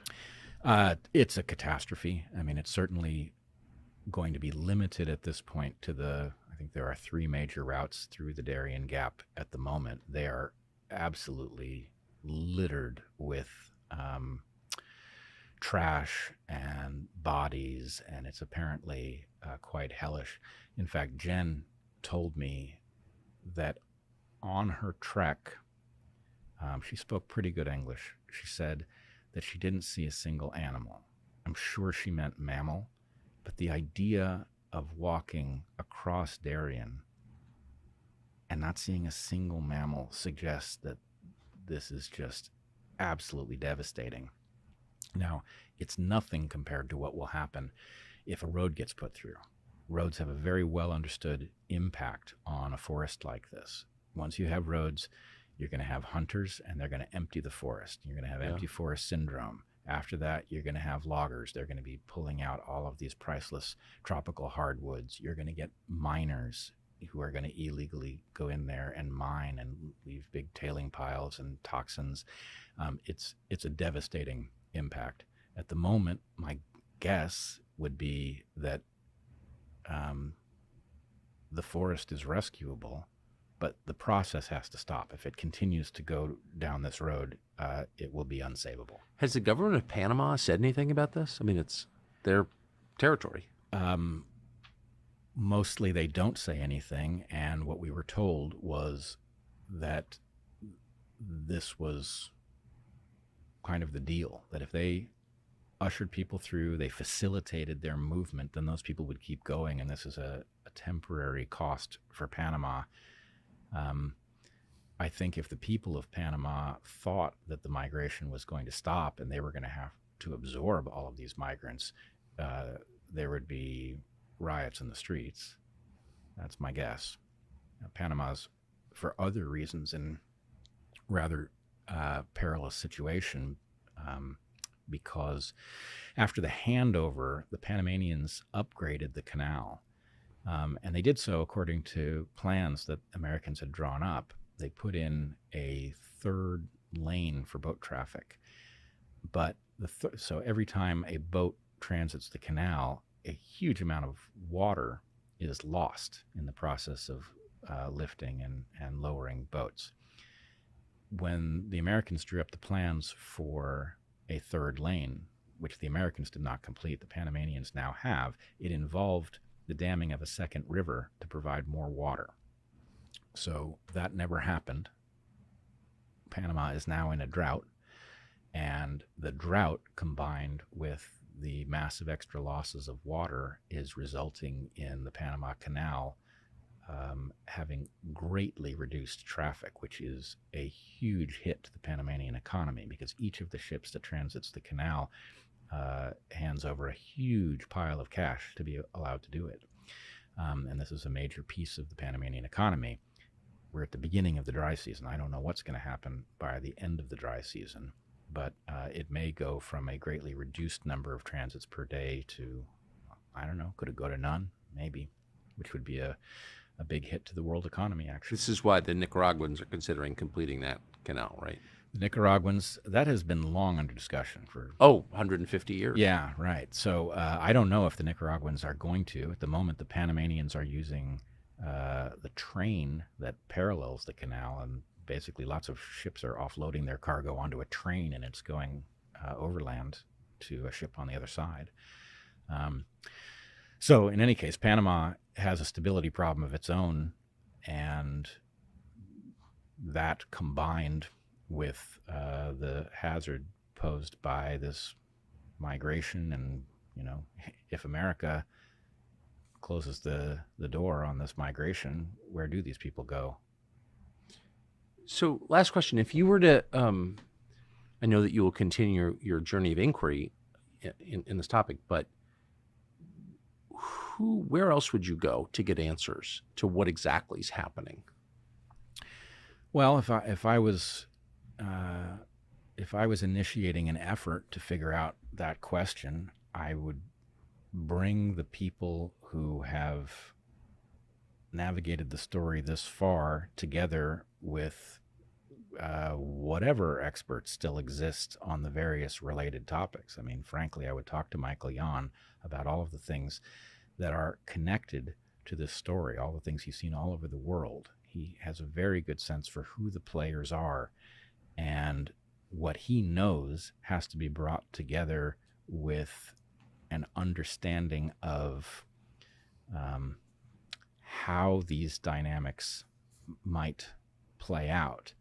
But I have to say, I'm not sure, I don't know how much time we have. Again, I don't know if what I saw implies another shoe is going to drop. How many of these Chinese sleepwalkers have to end up in the U.S. before some other phase kicks off? I don't know. I know some open-minded people, and I know some rigorously rational people. I know very few who combine those qualities as well as you do, and it was such a pleasure to hear you talk. So, Brett, thank you. Thank you so much, Tucker. Free speech is bigger than any one person or any one organization. Societies are defined by what they will not permit. What we're watching is the total inversion of virtue.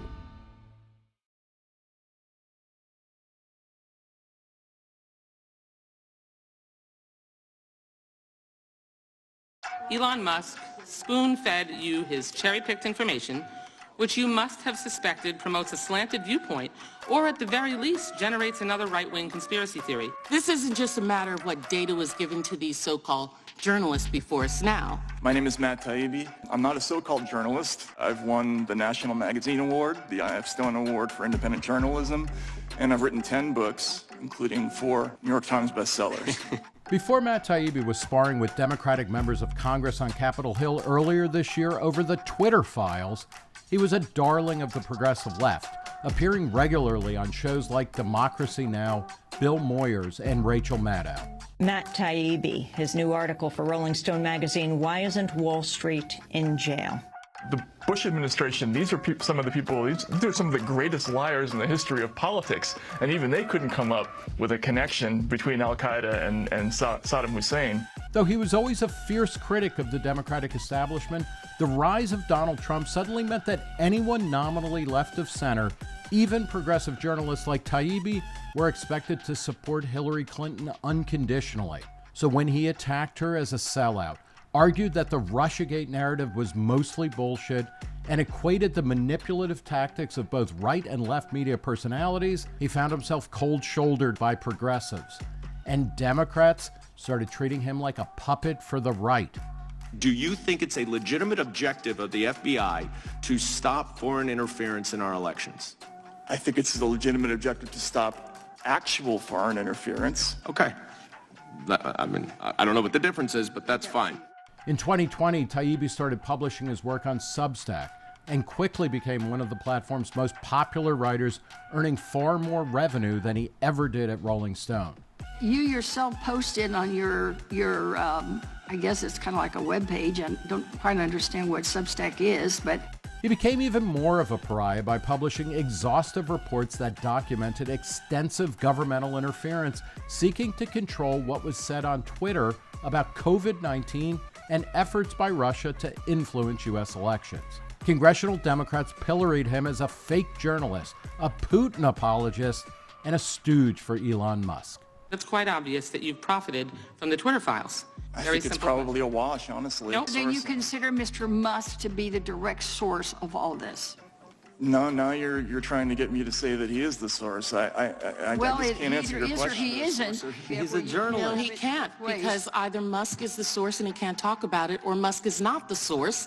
And if Musk is not the source, then he can discuss. No one has yielded. The gentlelady's out of order. What he has said is he's not going to reveal his source, and the fact that Democrats are pressuring him to do so is such a We're asking him about his conversation. Reason caught up with Taibbi at Freedom Fest, an annual gathering held this year in Memphis, to talk about the new challenges to free speech, why legacy media is dying, and how identity politics are poisoning political discourse.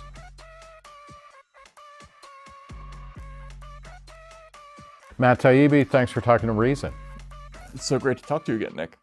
So let's talk about the Twitter files first. When you went into the, kind of sealed room and things like that, what were you expecting to find?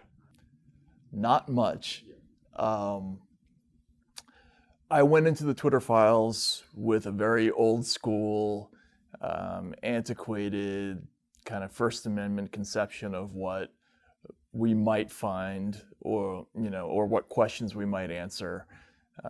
We discussed with Twitter's management the idea of focusing on the suppression of the Hunter Biden story, mainly because Mark Zuckerberg had given an interview and had testified before Congress, in which he suggested that the FBI had tipped him off about that story. So I thought, if there were those kinds of communications with Twitter, this might be where we found them. And I wanted to know what those communications look like. As we discovered there, we didn't find them in that case, but we found an enormous quantity of them elsewhere, and it turned into a much more complicated story than I anticipated. Does the Twitter files really, is it the final nail in the coffin of the idea that there is a clean distinction between the government and the media? Because that kind of informed for a long time, if you think back to like the Pentagon Papers or something, it's like, well, the New York Times is separate from the government, and it's not communicating in the way that it seemed like, in the Twitter files. It's like there are tons of people at Twitter saying, hey, FBI or whatever, take a look at this, and then various government actors are saying, hey, you really need to look at this and do something about it? I would say that it puts the final nail in the coffin of that narrative. I actually feel guilty for being naive about that. Again, I grew up in the media. My father was, in television, and I was around newsrooms most of my childhood. The idea that the FBI might call up and say, hey, you might want to think about not doing this story, that would be crazy. I couldn't have even imagined an editor or a news director who would have even taken that call, in that way. And we found in the Twitter files all kinds of things that suggested that this relationship was not only tolerated, but that it was ongoing, regular, and collusive in a way that was kind of shocking to me. I think what's a specific example of that? A great example of this was the Aspen Institute tabletop exercise, which was technically not set up by the government. It was set up by the Aspen Institute, which is funded by the government, in collaboration with some academic institutions that had been briefed by the FEC and some government agencies. But they all got together before the release of the Hunter Biden story. They were briefed by current and former government officials who talked about the possibility that a hack and leak story involving Hunter Biden and Burisma might come out, and they kind of war gamed the possibility of what to do about that story. And then a month later, that story happens. Now, for me, if I had been in that room and that story actually happened a month later, I would feel obligated to do a story about that tabletop exercise. I would say, hey, what a weird coincidence that this thing happened. But these people had an off-the-record arrangement with everybody they were in the room with, and they kept to it. They kept quiet, and that's a completely new level of cooperation and coordination that I would never have imagined possible. And I mean, did it work or did it not to suppress the story? Because this is a slightly different question. Like, was it a Streisand effect where the New York Post publishes something about Hunter Biden a couple weeks before the election, and people are like, it's the New York Post. But then I remember going to Twitter when I heard about it, and then it was like you can't link to it from Twitter or anything. And that was really chilling. Like, that was the first time I felt I was in an Orwell novel or something, where it's like, what do you mean? Like, you can't link to it or discuss it on Twitter. But, do you think, did it work first? And then let's talk about why they thought it might or might not have. I'm not sure. I think that would be worth studying. It would be interesting to do some surveys about that and find out what the actual impact of that was. I think overall, in the long run, certainly that story got more attention than it would have absent this. However, we're also learning, I think there's more about that story that's going to come out fairly soon. My understanding is that there are some depositions that are underway, that there are things that are happening in Washington where some of those committees, that are oversight committees, are still looking at that issue and the stuff that was on the laptop. Because we didn't know a whole lot when that first story came out. All we knew was that they found the laptop. They didn't know a whole lot about whether any of those emails were meaningful. All we knew is that we had some racy looking pictures. It was embarrassing. But it's going to take some hardcore investigation to find out whether there's anything behind that. And that process in many cases takes years. I would just say they probably were effective in stalling that. Also, there's the alternate story where they told people in mainstream media that this was Russian disinformation. And I think that was effective with Biden voters. That story had an effect in getting people to ignore the idea that this was anything worth paying attention to. You obviously kind of started your career in Russia, in the post-Soviet world. Was this kind of collusion between the government and news, was that taken for granted there? Are we looking like, Russia and I don't, in the late 90s or something. Yeah, like 1999, 2000, I think that was when you first started to see directly, the news stations resembling basically press releases for the Kremlin. In the mid to late Yeltsin years, the press was sort of stratified and fractured. Each of the different news companies was basically backed by a different mob or mafia interest. And they all had their own ties to Yeltsin, but basically you were looking at the point of view of this or that oligarch when you watched the news. When Putin came to power, one of the first things he did is he really consolidated the media landscape. He cracked down on companies like NTV, which is one of the last independent stations, and he got it so that there was basically no dissent in Russian media. And it's beginning to feel a little bit like that. Although it's not because like if you dissent from Biden, you're going to start eating polonium without knowing it, right? So right, can you yes. discuss what are the steps that are happening? And it's not like against the media's interest or against media actors. They're like bringing it on, and Twitter and Facebook was filled with people who had been in an administration, then moved there to do communications or strategy, and it goes back and forth. Like, how are we getting to a place where Twitter, which, its first big glory was in helping to kind of platform the Arab Spring, and like it was great because it was anti-government and it was anti-censorship, and now it's fucking like doing the towel boy for a particular vision. I don't want to say the deep state, but like of a centrist kind of mainstream ideological politics. Yeah, I think that's right. There's obviously a huge difference between what happened in Russia. I mean, I knew people like Anna Politkovskaya who got murdered under the Putin regime. There were a couple of others I knew who had some pretty unfortunate fates. Nobody's getting shot in their doorway, right. In the United States. But that's actually one of the more depressing parts about our story, is that this is all voluntary, what's going on.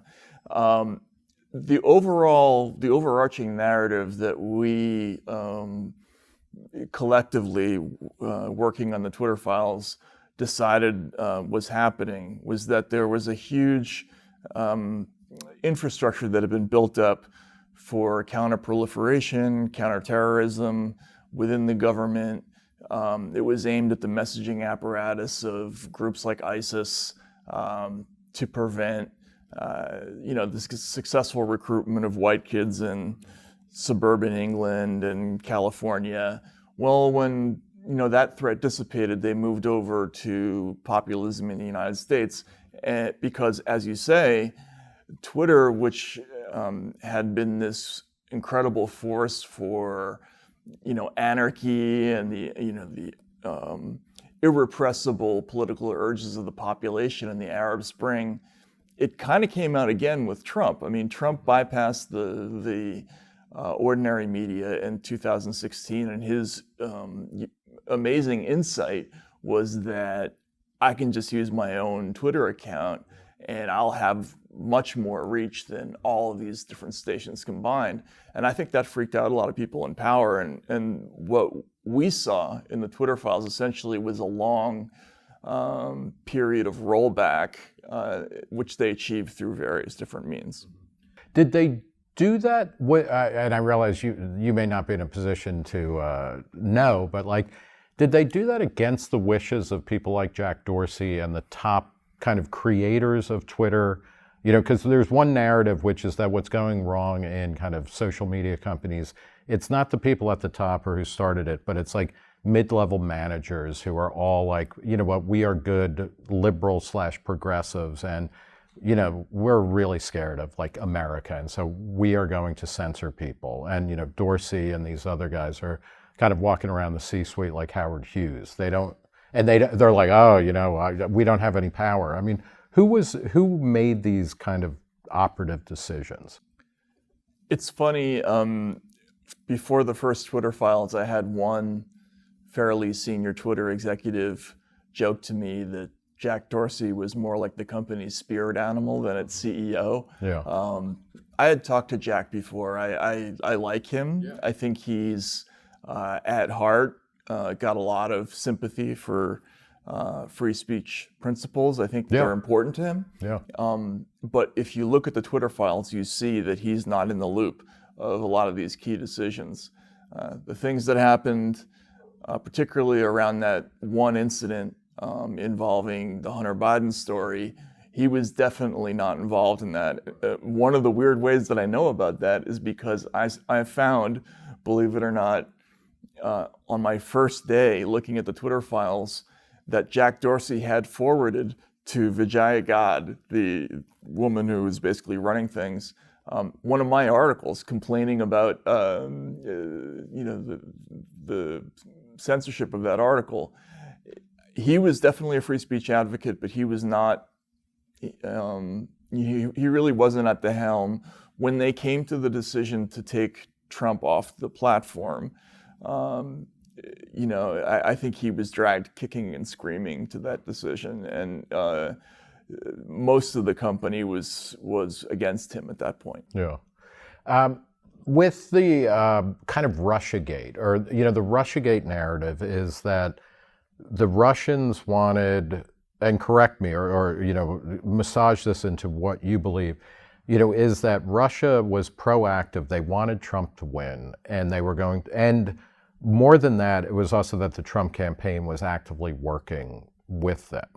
And that is that like the hinge point of like, we're going to look back and there's like media before 2016 and after, and how did the Russiagate story spin out? Because I mean, there have been tons of congressional investigations and others, and like they've really come up with nothing in terms of collusion.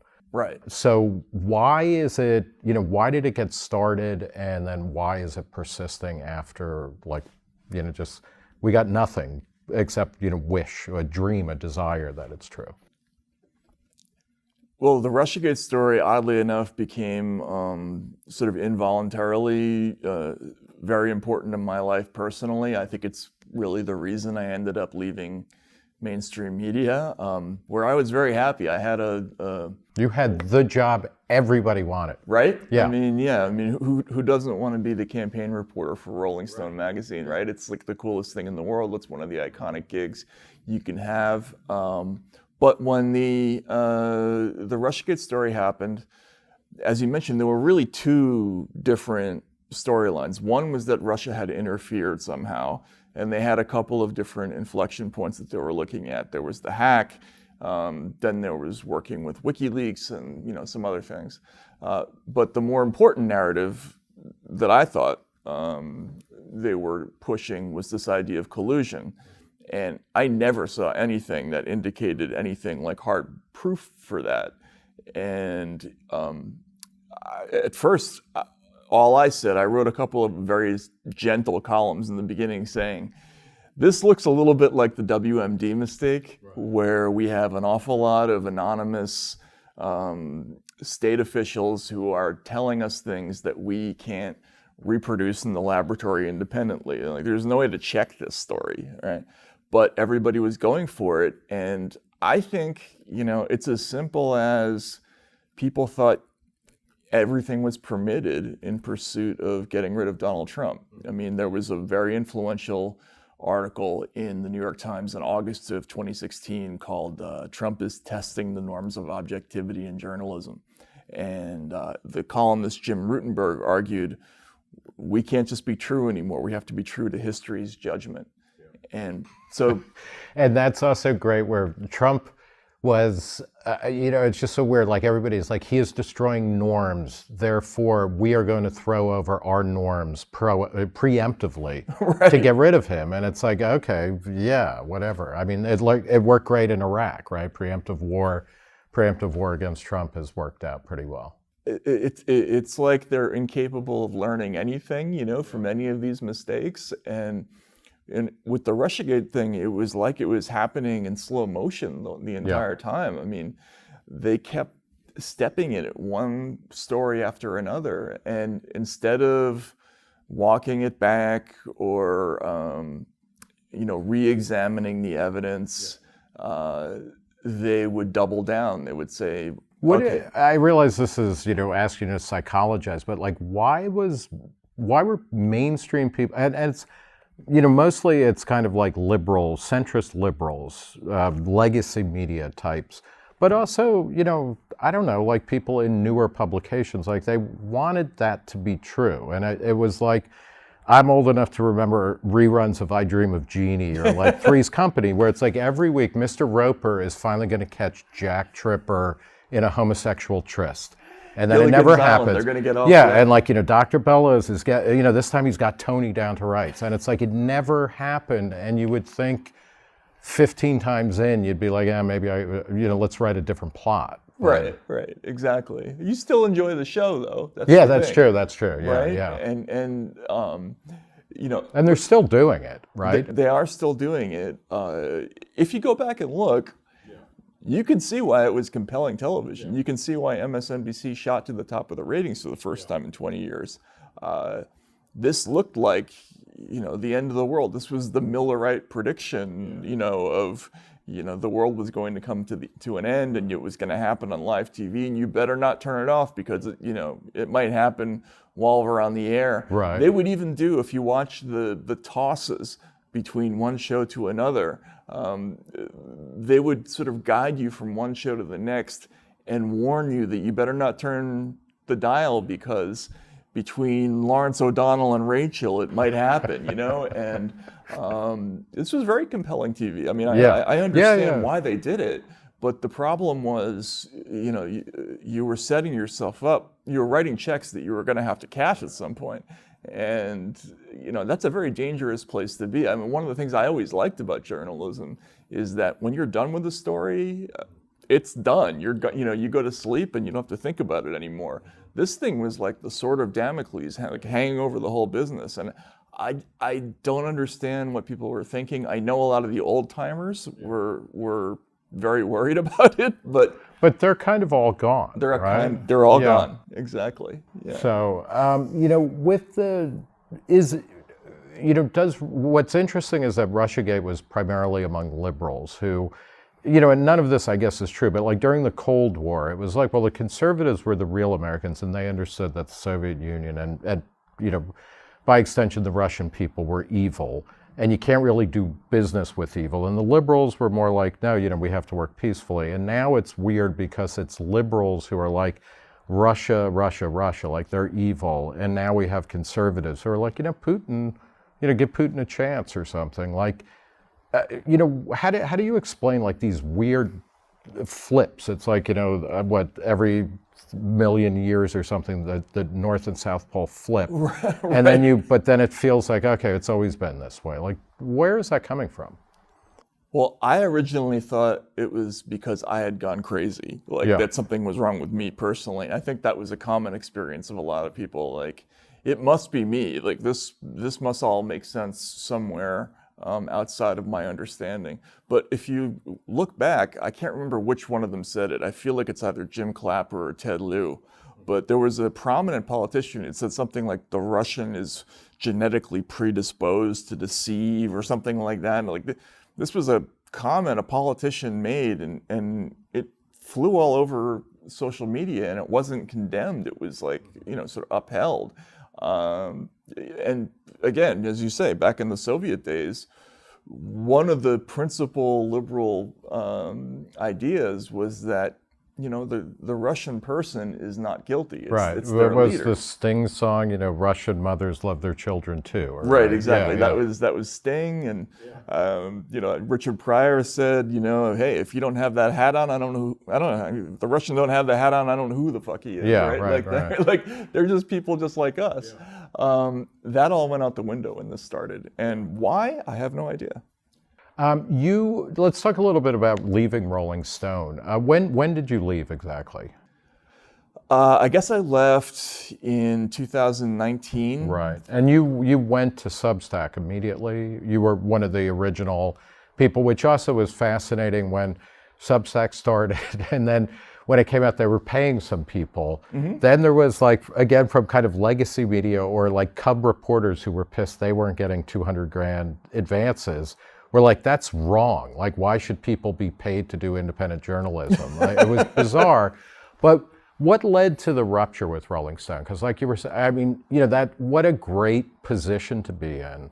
It's a coveted slot. Rolling Stone, it's weird because, it started in '67, but it quickly became like mainstream publication, mainstream journalism. What led to the rupture there? Yeah, first of all, I love Rolling Stone. I'll always have a soft spot in my heart for it. I think it had a couple of really long heydays where it did unbelievable work. Yeah. It was great as music journalism for a long time. It was innovative in bringing in Hunter Thompson's style of writing to political journalism, and I think that's become iconic now, right? They brought P.G. O'Rourke in. Yeah. Then, when I was there in the early 2000s and mid 2000s, the owner, Jan Wenner, was absolutely against a lot of the stuff that I wrote because I was reporting on financial corruption that didn't look good for the Democratic Party sometimes. But he was cool with it. That was a rare thing. Like in journalism, it's not often when your boss says, I hate this, but go for it, That's what makes a magazine great. But that started to change. I think after Trump, everybody's tolerance for, sort of exploring different points of view kind of dried up. And I didn't leave because I was pressured or pushed out the door.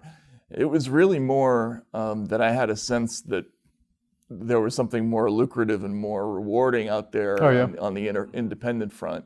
So are you making more money on Substack than you were for Rolling Stone? A lot more. Yes. Really? Can you say how much more? Like, I don't want to say it. Make us all feel bad, not just me, but the camera guys for... Let's just say that I'm making many times over more than I was making at Rolling Stone.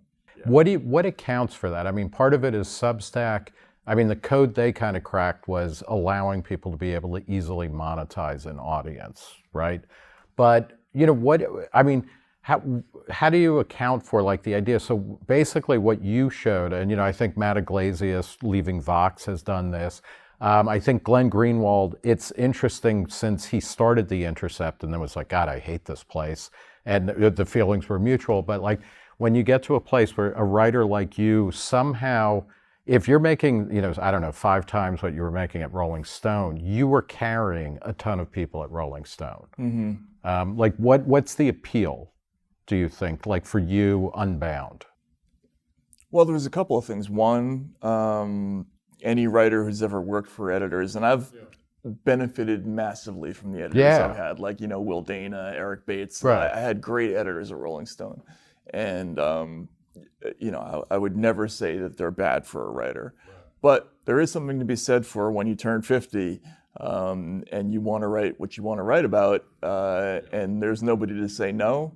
That feels pretty good. And sometimes that comes out in the writing too, by the way. Are you edited now, or is it like, or just copy editing or something? Yeah, we do copy editing. Sometimes we do fact checking. It depends on what kind of piece it is. Because it's fascinating. I totally, and I'm 10 years older, I think, than you are roughly. So I get that, but it's also, as an editor, my best work was done when I had to explain myself to a pre-reader on some level. Right. There is some of that, like on one level, yes, I would love to be working with an editor. But A, it's an expense. B, there's a speed element now to internet publishing that is new.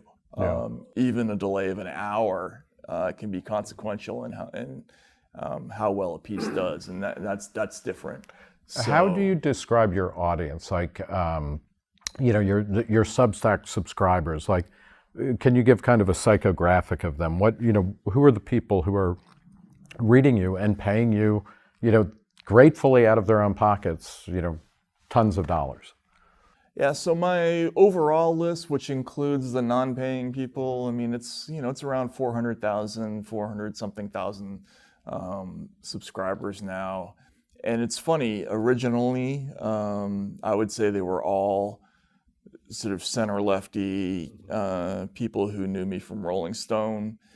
But now this is a very diverse audience that I have. I have hardcore Trump supporters. I have lots and lots of independents who are like disaffected hippies from the 60s who are full of, anger about what's happened to the Democratic Party. I have libertarians. I have people who, have never been a part of any political movement. It's really interesting, actually, because at Rolling Stone, my audience was relatively homogenous. Yeah. And that's not the case here.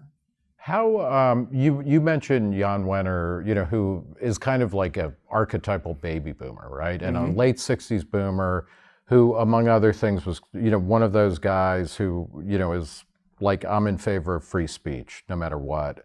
One of your most recent pieces, or and like if you read the headlines of your Substack stuff, like one is "Where have all the liberals gone?" Another is "Get off the First Amendment's lawn."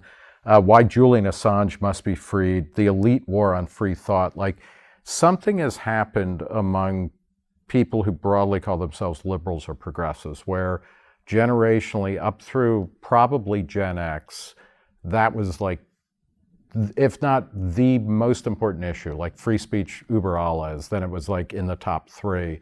For younger people, maybe it doesn't seem to be as important. Do you agree with that? And if so, what do you think has shifted that younger people who are liberal and progressive may have the exact same political commitments as you, or like free speech is more of a problem than it is a solution? I'm less in tune with what's going on with people who are under 30 and... How old are you right now? I'm 53. Okay. Yeah. In my generation growing up, I didn't know anybody who wasn't relatively a free speech absolutist, right? Like everybody I knew supported Frank Zappa and Dee Snider and against the Parents Music Resource Center. We were all in favor of NWA when they, every one of those controversies that you knew. Yeah, Live Crew. Yeah, Two Live Crew. Even the tape delay for Richard Pryor when he went on Saturday Night Live, right? Stuff like that. It was automatic. It was a defining issue for a generation. But there, I think, has been a schism, within former liberals.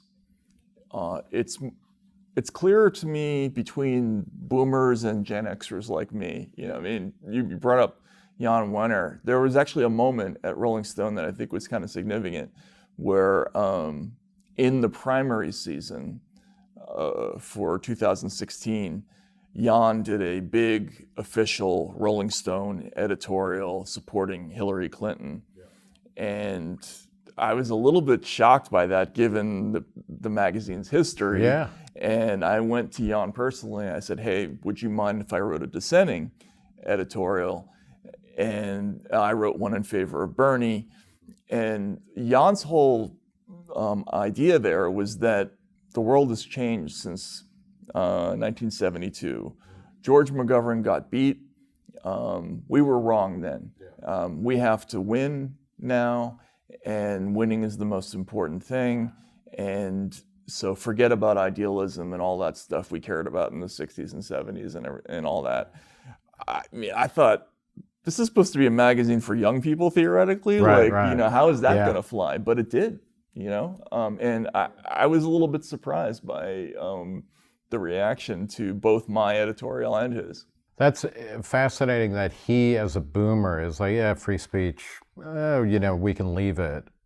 Because clearly younger generations seem less enamored of that. And that's, one of the things I think about people, squarely on the progressive left, like you, Thomas Frank, Glenn Greenwald, et cetera, like you've all, over the past few years, have broken with identity politics. Can you talk a little bit about that? And again, in terms of policy commitments, I don't know that you're that different, but why don't identity politics resonate with you? I don't believe a lot of the identity politics that are being proffered by the current version of the Democratic Party are genuine.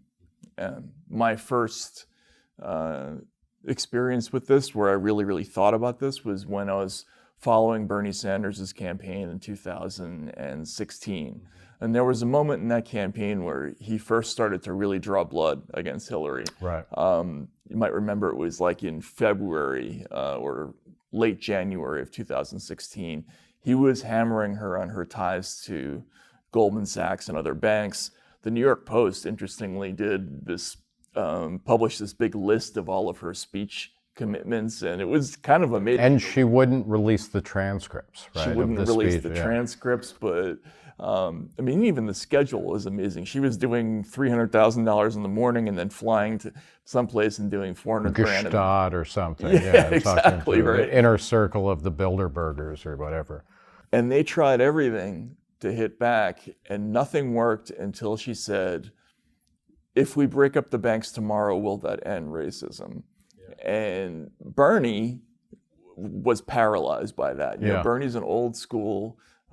He's a real commie. I mean, and I mean that like where it's class and everything else is a distraction, right? That, capitalists will use race in order to keep the workers from realizing, no, they're all on the same side. Well, I would say I almost wish he was that, because Bernie also marched for a civil rights movement in the 60s, and he was terrified of the idea that he might be accused of racism. Right.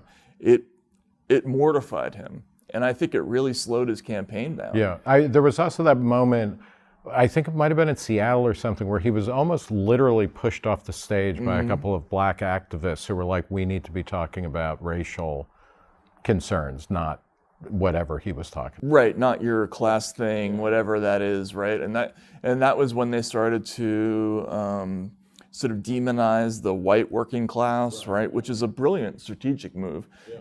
Also, interestingly, it was the exact opposite of what the Clintons had done in the 90s. The Clintons' whole strategy was, let's peel off a little bit of that white working class vote. And we feel their pain. We feel their pain, right? And that's, they just got over the finish line doing that. And now they... So we can add to the sins of Hillary Clinton that she also injected identity politics. I think so. I think that was a conscious thing that they did. Yeah. Nothing was working for them. I mean, if you read those books, one of the books about the Hillary campaign, there's a hilarious chapter where they couldn't come up with a slogan because they didn't even know what they stood for. Like they were toying with "It's her turn," but this whole idea of identity politics being something that they could lord over somebody like Bernie, who was legitimately an oppositional movement and who was drawing on this anger, the same anger that Trump was. It worked. It stopped him in his tracks. Let's talk a little bit about Julian Assange. Hillary hated Julian Assange because she, among other things, felt embarrassed by him, with the first big WikiLeaks dump, from Chelsea Manning, and on from that. How do you make sense of journalists who actually don't think that Julian Assange should be free to walk the planet? I mean, it's stunning because these are always the same people are the New York Times and the Washington Post were so brave, pushing back against the Vietnam War, publishing the Pentagon Papers. Yeah, and even publishing Assange at one point, right? I remember doing public service announcements with other journalists. I did one that was, where everybody had to stand up and say, I am Bradley Manning. It was Bradley Manning back then. But there were a whole lot of people in the media business in that public service announcement because everybody at that time believed that, of course, this is right. We're exposing war crimes. What could be wrong with that? Yeah, and there was no question that the files were true, the information was accurate. Nobody had any. There's never been an issue of factuality. Not that I know of with WikiLeaks. There are some other ethical issues that I think are legitimate, but with factuality, no. But the amazing thing about the reaction that journalists have had since the indictment is the total inability to see how this relates to the future of journalism. I mean, they're threatening this guy with 175 years in prison for doing basically the same thing that every national security journalist does every day. They're talking about conspiracy to retain national defense information or obtaining national defense information. Well, that happens all the time. I mean, this stuff doesn't even have to be classified, but we hear classified things all the time when we do reporting. If that's going to be a crime you can go to jail for 10 years for, and they're going to enforce that, how can you do reporting anymore? And everybody's all for it. Does that disappear if Trump disappears? I mean, is this all kind of an epiphenomenon of Trump is so uniquely awful, and and you have people, Hunter Thompson, actually I guess said this more with George W. Bush, but that Nixon was bad. Nixon, the scumbag of the universe was bad, but George W. Bush is really bad. And I mean, is it just, I don't know, is it like old manism or something where it's like Nixon was bad, but Trump is the end of the world? And I don't think it's a coincidence that the Obama administration didn't feel like it had the juice to indict Assange as much as they wanted to. Right. But that after Trump got elected, ironically enough, it was Trump's own Justice Department that did it. But, politically, there was a lot of support for that after this story in 2016 about, WikiLeaks possibly working with the Russians. Again, legally, it doesn't matter because the case is about an earlier time period. Yeah. People don't think that way anymore, though. But I think you're right. I think absent Trump, this wouldn't be happening. But will Trump ever go away then, or is the threat of the next Trump enough to kind of, keep huffing this type of anti-First Amendment, or like where free speech is negotiable now going forward? I think one of the main things, and we found in the Twitter files, was that if it's not Trump, it's something. There's always Demon X that they're warning audiences away from, and they always come up with a word that is sort of a non-negotiable code for threat. So it's anti-vaxxer, right, or domestic violent extremist, or insurrectionist, or anything, something along those lines. Trump, in that sense, I think has been an enormous boon to the intelligence services. They've been able to say, hey, if you code as somebody who sides with Trump, essentially they've created what I like to call the sort of one villain theory of the universe, which is if you're on Trump's side, that means you're on Putin's side, which means you're also on Assad's side, you're on Orban's side, you're on the side of domestic violence. And Xi somehow will end up in that mix too, right? Exactly, it's all connected, It's like an edible arrangement, right? I mean, you can just keep adding flavors or something. Yeah, and rationally, it's a crazy conspiracy theory, but they actually do denialist and ban and de-amplify people based on ideas like that. We're talking in Memphis, where Freedom Fest is. You're speaking there. RFK Jr., Robert F. Kennedy Jr. is speaking.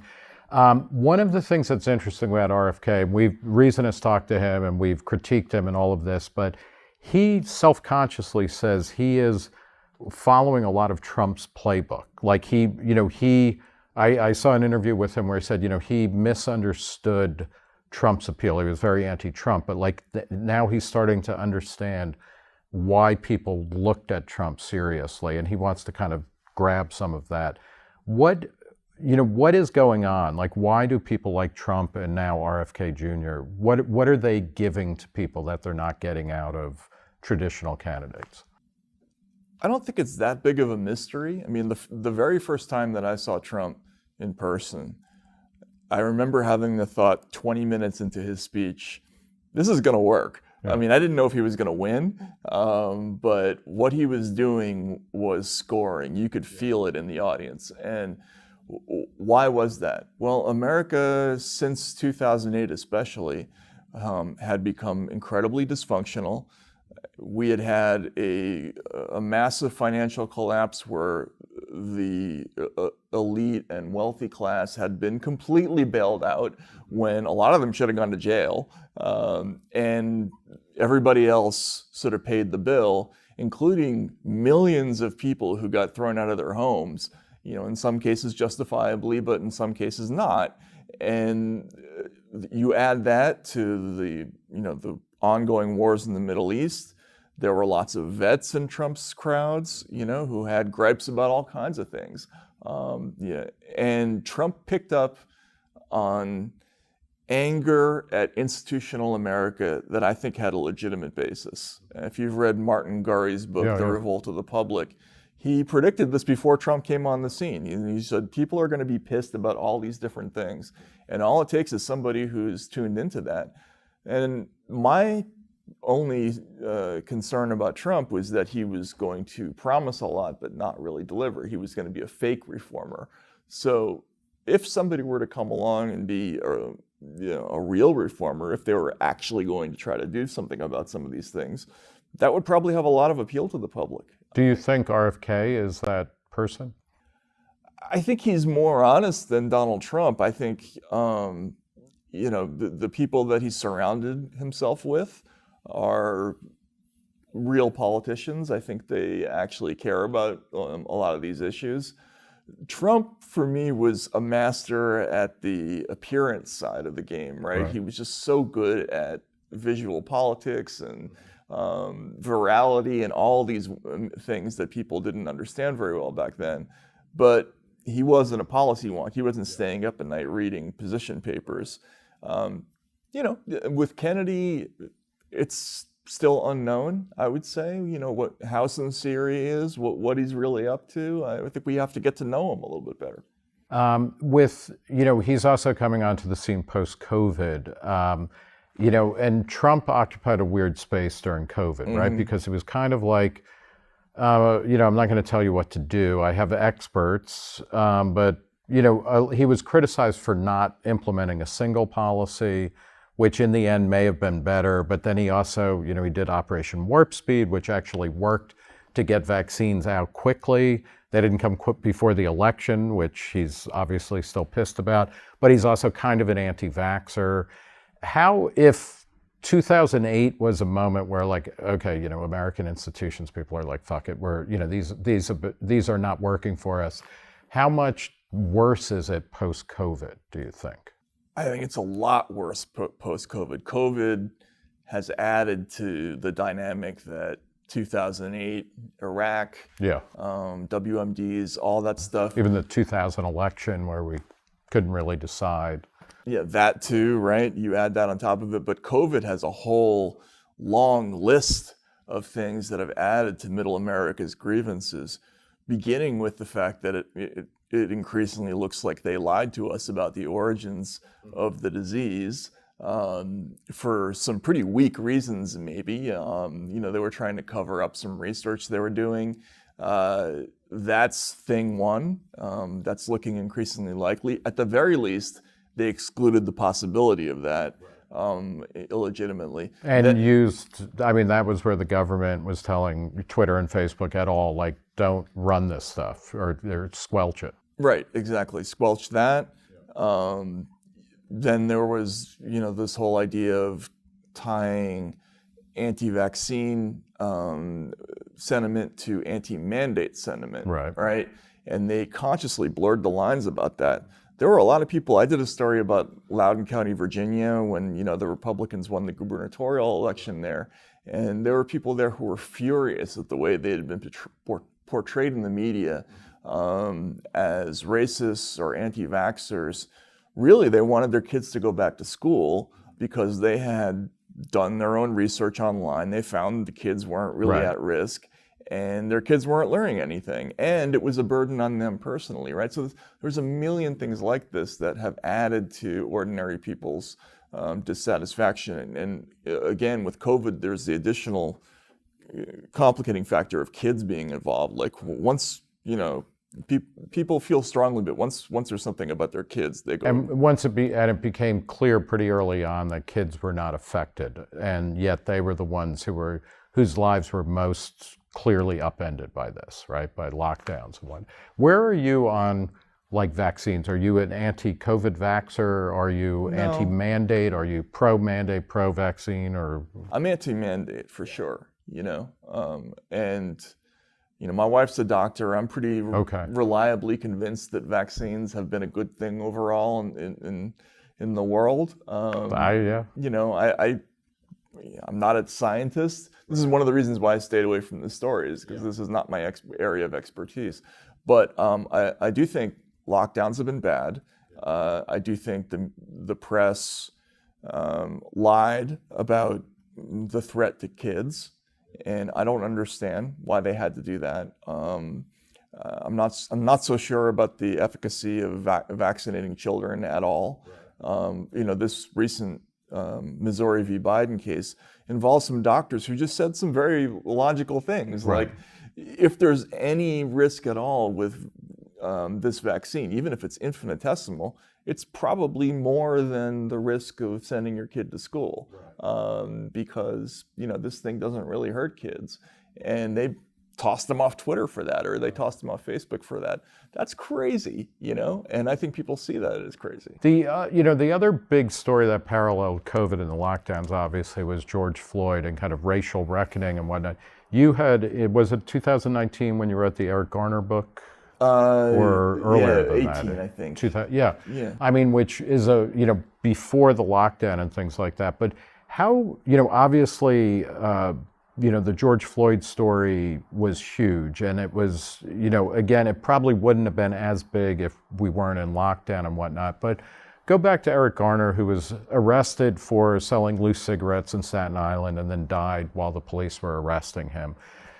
Where do you think we are in terms of kind of criminal justice reform as well as race relations? Are we better than 2019 or Eric Garner time, or is it worse, or is it just kind of like an open wound that we never quite can close or heal? I don't know. I mean, I haven't spent a lot of time in the last couple of years looking at local policing. I did for many years spend a lot of time in the courts and, doing sort of street reporting. The George Floyd summer was very frustrating for me personally, because the big lesson that I came away from the George Floyd story was that broken windows policing had massively increased the number of contacts between the ordinary citizen and police, which in turn resulted in a lot of these situations going wrong and people dying. And the one thing that's fixable in this whole milieu is we can change that. We can change statistics-based policing. We don't have to order people to stop, 20 people a month or whatever it is. And it never came up. I mean, it was like it was purposely excluded from the Floyd. It didn't seem to be serving anybody's interests, right? Right. Everybody abstracted immediately to you're racist, you're not racist, or something. Right, because it wasn't. It didn't have a tie to America's racist past. The inherent tendency towards white supremacy. Now, there are obviously enormous racial overtones to police brutality, and I detailed a lot of them in my book. But it's only part of the picture. I mean, this is just the same thing as like Trump coverage. People picked one thing, and that became the entire lens through which they looked at that story, and they ignored all these other shades of gray and complexities, and I think they left audiences less informed than they were before as a result. To kind of wrap up, one of the things I find most interesting about your kind of post mainstream media output, and you've started a podcast where you talk with Walter Kern, the novelist, and a lot of what you're doing is you're talking about stuff like Mark Twain's The Man That Corrupted Hadleyburg, or classic stories, American stories, et cetera. What's the goal there, and what has the response been? Part of it is just because Walter Kern and I both like talking about books. We don't get to do it very much. We've decided to experiment. What would happen if we did that? And what we found is people are so tired of the relentless sort of binary nature of media these days. Team X versus Team Y, Team Blue versus Red. and it's divisive, it's anti-intellectual. You don't get to talk about anything interesting in these shows. It's always an argument, and it's a dumb argument that just never ends. And I mean, this was part of, I mean, this is the basis of Hate Inc., your book about, what's the subtitle? Why Today's Media Make Us Hate Each Other. Yeah, exactly. And I think it's a kind of a bad product unless you have some kind of amazing breaking news that's about to come out. Why would you watch it? I mean, it just makes you depressed. What we found is when we talked about these stories, we're getting into all these issues, and we're also finding that a lot of these old stories that maybe dust covered in people's imaginations, they're amazingly relevant today. The E.M. Forster's "The Machine Stops" has a lot of relevance to. Can you do a quick summary? What's the plot of that? The plot of that, E.M. Forster imagined a world where people no longer had to do anything. They lived underground. Machines basically did everything for them. They were told that if they went outside, they would die immediately. There were legends about that. So, but one day the machine starts to malfunction because the people who are taking care of the machine, they've started to die off. And so the thing has started to malfunction. And people slowly realize that they've been had, that it's actually safe to go outside. And a lot of the legends they've been told to keep them afraid and keep them indoors and keep them from acting out on their own are fake. And that's very true of internet culture. I think a lot of us are captured by our neuroses now, right? We don't have as much face-to-face contact with people, and it's very relevant today, you know. And it was so much fun talking about that, and we got a great response from people who are saying there's a whole world of thought out there that they're telling us doesn't exist anymore, but it is out there, and people are learning to enjoy it again. I think we're going to leave it there. Matt Taibbi, thanks for talking to Reason. Great. Thanks so much, Nick.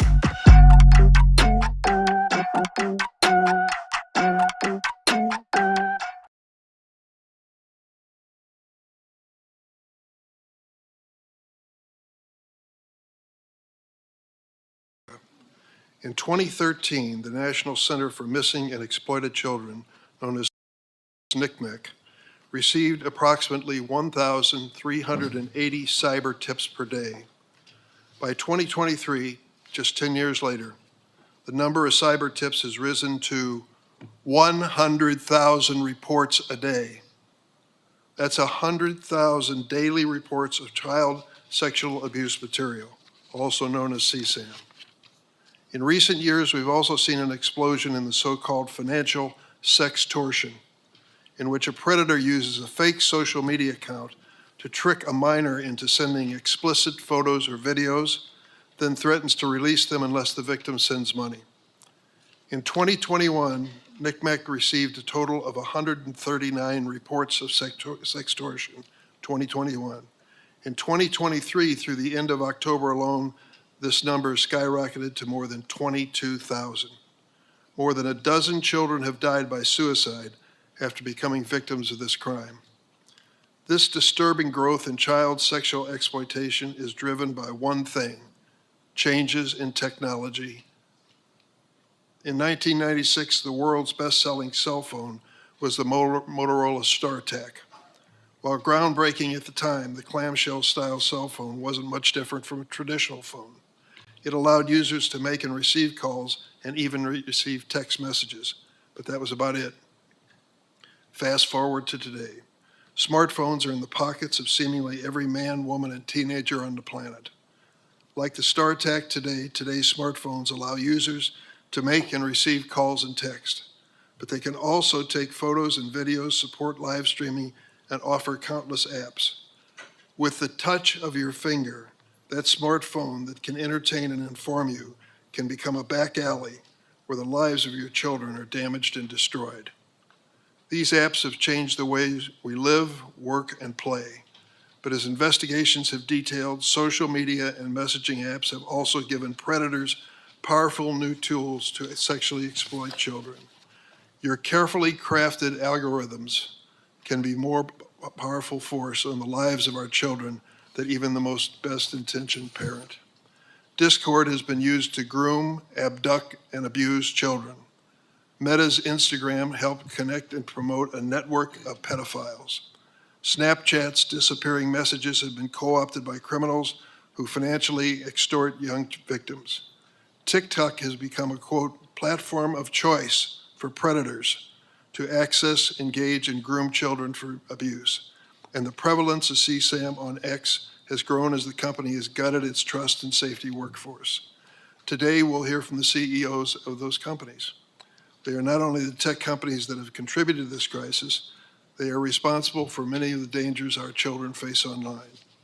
Their design choices, their failures to adequately invest in trust and safety, their constant pursuit of engagement and profit over basic safety have all put our kids and grandkids at risk. Coincidentally,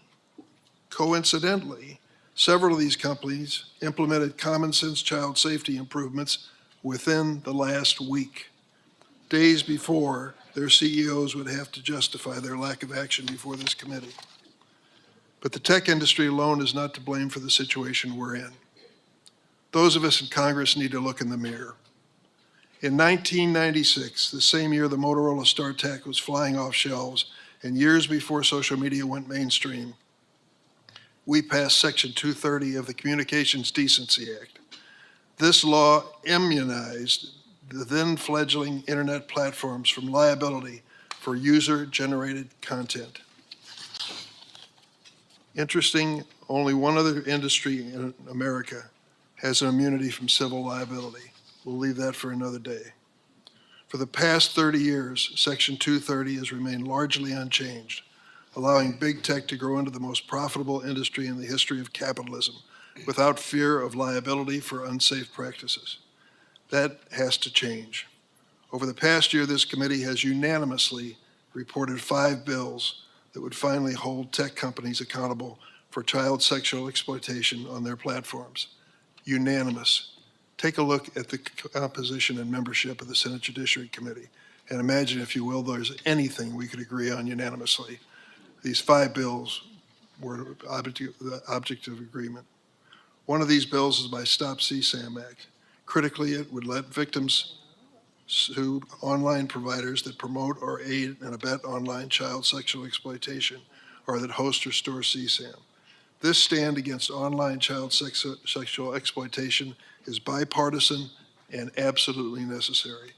Let this hearing be a call to action that we need to get kids' online safety legislation to the president's desk. I now turn to the ranking member, Senator Graham. Thank you, Mr. Chairman. The Republicans will answer the call. All of us, every one of us, is ready to work with you and our Democratic colleagues on this committee to prove to the American people while Washington is certainly broken, there's a ray of hope, and it is here. It lies with your children. After years of working on this issue with you and others, I've come to conclude the following. Social media companies, as they are currently designed and operate, are dangerous products. They're destroying lives, threatening democracy itself. These companies must be reined in, or the worst is yet to come. Gavin Guffey is a representative, Republican representative from South Carolina in the Rock Hill area. To all the victims who came and showed us photos of your loved ones, don't quit. It's working. You're making a difference. Through you, we'll get to where we need to go so other people won't have to show a photo of their family. The damage to your family has been done. Hopefully we can take your pain and turn it into something positive so nobody else has to hold up a sign. Gavin's son got online with Instagram and was tricked by a group in Nigeria that put up a young lady posing to be his girlfriend, and as things go at that stage in life, he gave her some photos, compromising sexual photos, and it turned out that she was part of a extortion group in Nigeria. They threatened the young man that if you don't give us money, we're going to expose these photos. He gave them money, but it wasn't enough. They kept threatening, and he killed himself. They threatened Mr. Guffey and a son. These are bastards by any known definition. Mr. Zuckerberg, you and the companies before us, I know you don't mean it to be so, but you have blood on your hands. You have a product. You have a product that's killing people. When we had cigarettes killing people, we did some about it, maybe not enough. You're going to talk about guns, we have the ATF. Nothing here. There's not a damn thing anybody can do about it. You can't be sued. Now, Senator Blumenthal and Blackburn, who've been like the dynamic duo here, have found emails from your company where they warned you about this stuff, and you decided not to hire 45 people that could do a better job of policing this. So the bottom line is you can't be sued. You should be. And these emails would be great for punitive damages. But the courtroom's closed to every American abused by all the companies in front of me. Of all the people in America we could give blanket liability protection to, this would be the last group I would pick. It is now time to repeal Section 230. This committee is made up of ideologically most different people you could find. We've come together through your leadership, Mr. Chairman, to pass 5 bills to deal with the problem of exploitation of children. I'll talk about them in depth in a little bit. The bottom line is all these bills have met the same fate. They go nowhere. They leave the committee and they die. Now, there's another approach. What do you do with dangerous products? You either allow lawsuits, you have statutory protections to protect consumers, or you have a commission of sorts to regulate the industry in question, to take your license away if you have a license, to fine you. None of that exists here. We live in America in 2024 where there is no regulatory body dealing with the most profitable, biggest companies in the history of the world. They can't be sued, and there's not one law on the book that's meaningful protecting the American consumer. Other than that, we're in a good spot. So here's what I think is going to happen. I think after this hearing today, we're going to put a lot of pressure on our colleagues, leadership of the Republican Democratic Senate, to let these bills get to the floor and vote. And I'm going to go down, starting in a couple of weeks, make unanimous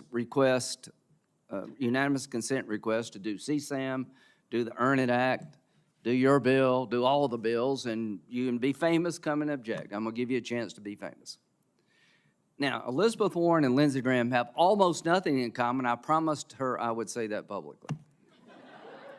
The only thing worse than me doing a bill with Elizabeth Warren is her doing a bill with me.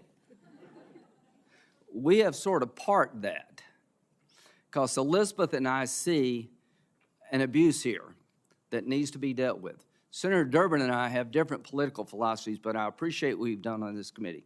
You've been a great partner. To all of my Democratic colleagues, thank you very, very much. To my Republican colleagues, thank you all very, very much.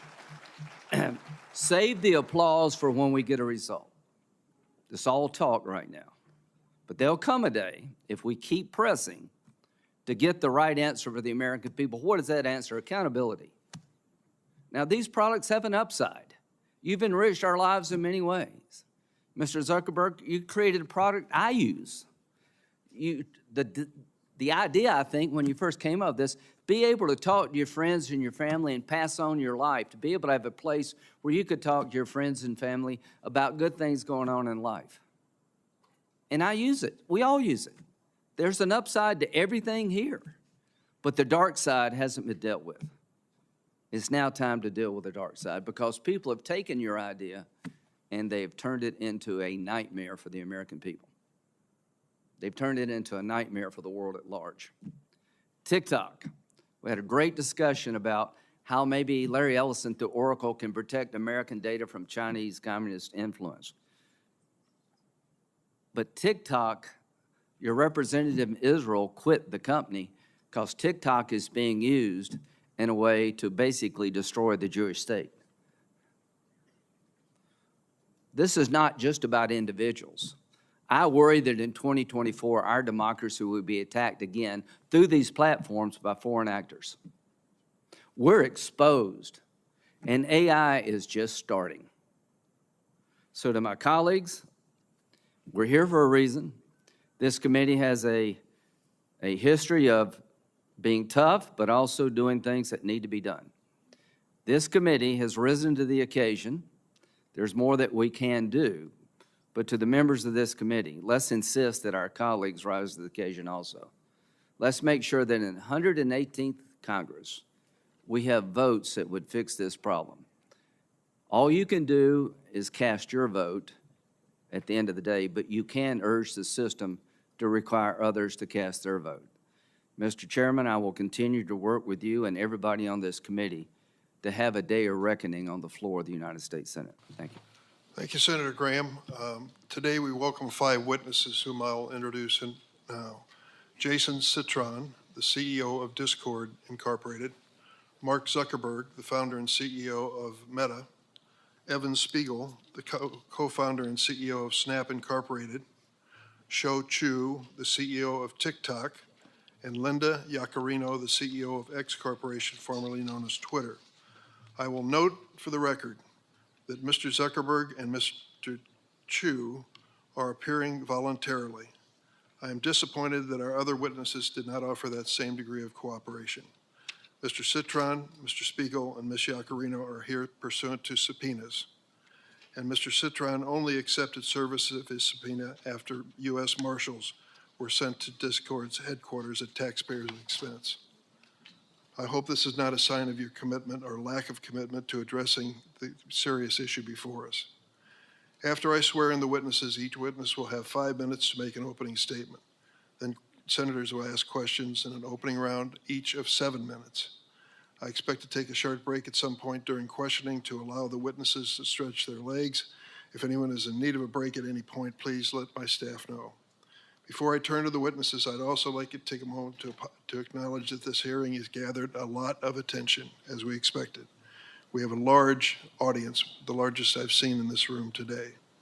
I want to make clear, as with other Judiciary Committee hearings, we ask people to behave appropriately. I know there is high emotion in this room for justifiable reasons, but I ask you to please follow the traditions of the committee. That means no standing, shouting, chanting, or applauding witnesses. Disruptions will not be tolerated. Anyone who does disrupt the hearing will be asked to leave. The witnesses are here today to address a serious topic. We want to hear what they have to say. I thank you for your cooperation. Could all of the witnesses please stand to be sworn in? Do you affirm the testimony you're about to give before the committee will be the truth, the whole truth, and nothing but the truth, so help you God? Let the record reflect that all the witnesses have answered in the affirmative.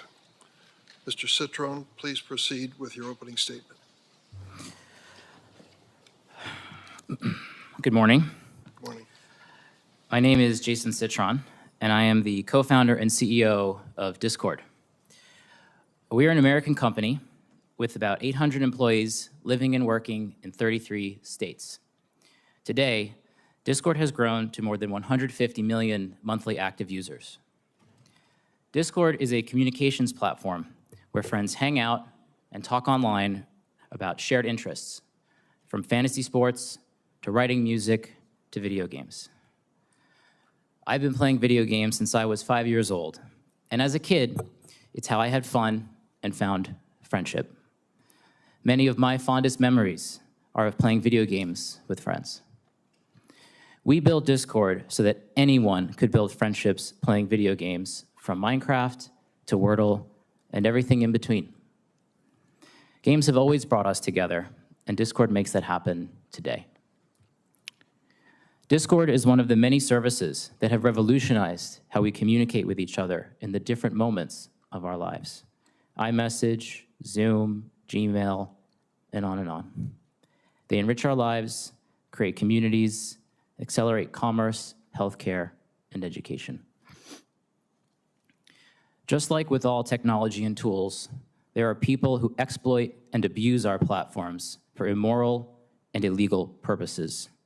All of us here on the panel today and throughout the tech industry have a solemn and urgent responsibility to ensure that everyone who uses our platforms is protected from these criminals, both online and off. Discord has a special responsibility to do that because a lot of our users are young people. More than 60% of our active users are between the ages of 13 and 24. It's why safety is built into everything we do. It's essential to our mission and our business. And most of all, this is deeply personal. I'm a dad with 2 kids. I want Discord to be a product that they use and love, and I want them to be safe on Discord. I want them to be proud of me for helping to bring this product to the world. That's why I am pleased to be here today to discuss the important topic of the online safety of minors. My written testimony provides a comprehensive overview of our safety programs. Here are a few examples of how we protect and empower young people.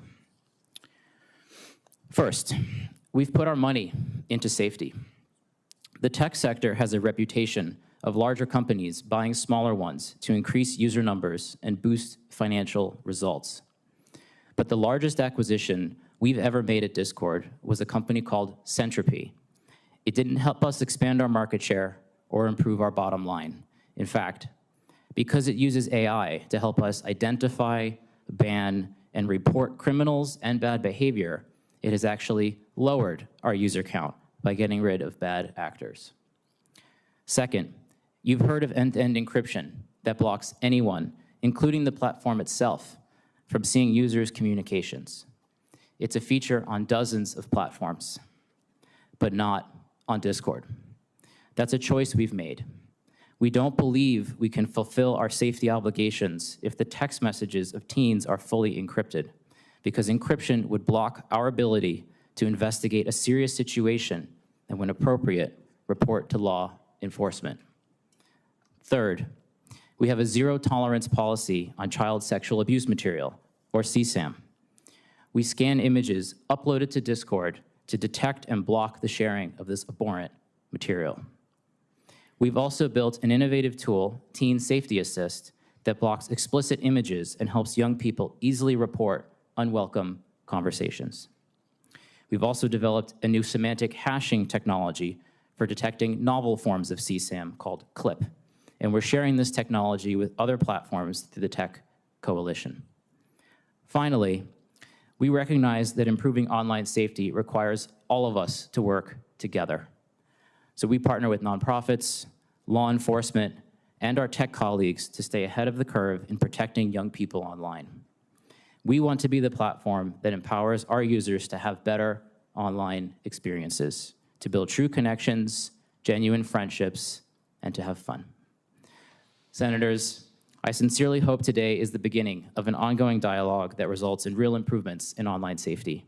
I look forward to your questions and to helping the committee learn more about Discord. Thank you, Mr. Citron. Mr. Zuckerberg. Chairman Durbin, Ranking Member Graham, and members of the committee. Every day, teens and young people do amazing things on our services.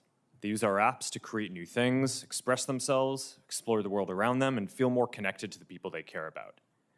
Overall, teens tell us that this is a positive part of their lives. But some face challenges online, so we work hard to provide parents and teens support and controls to reduce potential harms.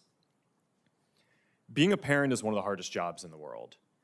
Technology gives us new ways to communicate with our kids and feel connected to their lives, but it can also make parenting more complicated. And it's important to me that our services are positive for everyone who uses them.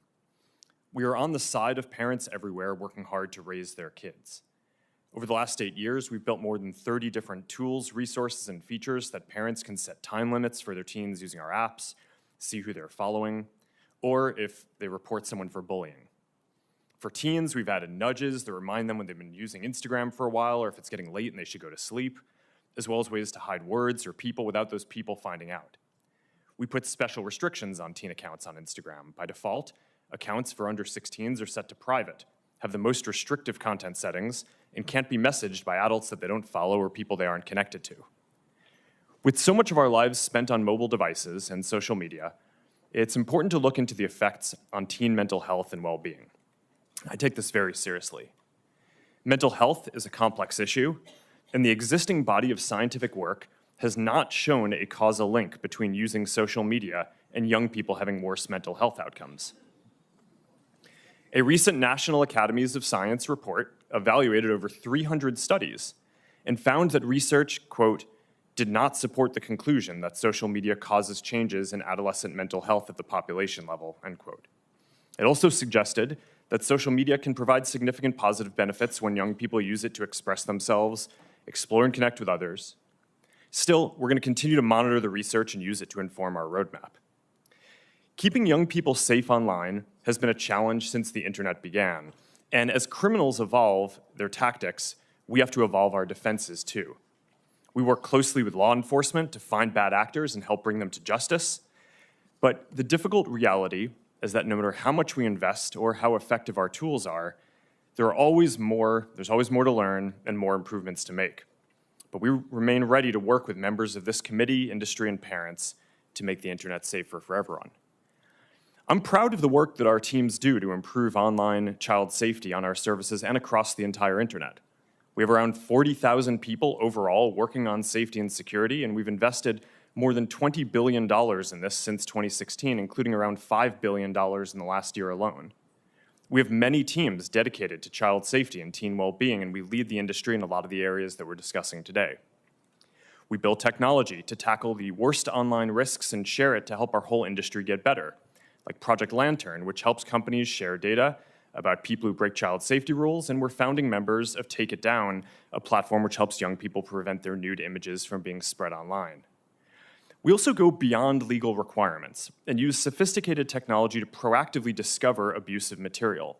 And as a result, we find and report more inappropriate content than anyone else in the industry. As the National Center for Missing and Exploited Children put it this week, Meta goes, quote, above and beyond to make sure that there are no portions of their network where this type of activity occurs, end quote. I hope we can have a substantive discussion today that drives improvements across the industry, including legislation that delivers what parents say they want, a clear system for age verification and control over what apps their kids are using. 3 out of 4 parents want App Store age verification, and 4 out of 5 want parental approval of whenever teens download apps. We support this. Parents should have the final say on what apps are appropriate for their children and shouldn't have to upload their ID every time. That's what app stores are for. We also support setting industry standards on age-appropriate content and limiting signals for advertising to teens to age and location and not behavior. At the end of the day, we want everyone who uses our services to have safe and positive experiences. Before I wrap up, I want to recognize the families who are here today who have lost a loved one or lived through some terrible things that no family should have to endure. These issues are important for every parent and every platform. I'm committed to continuing to work in these areas, and I hope we can make progress today. Thank you, Mr. Spiegel.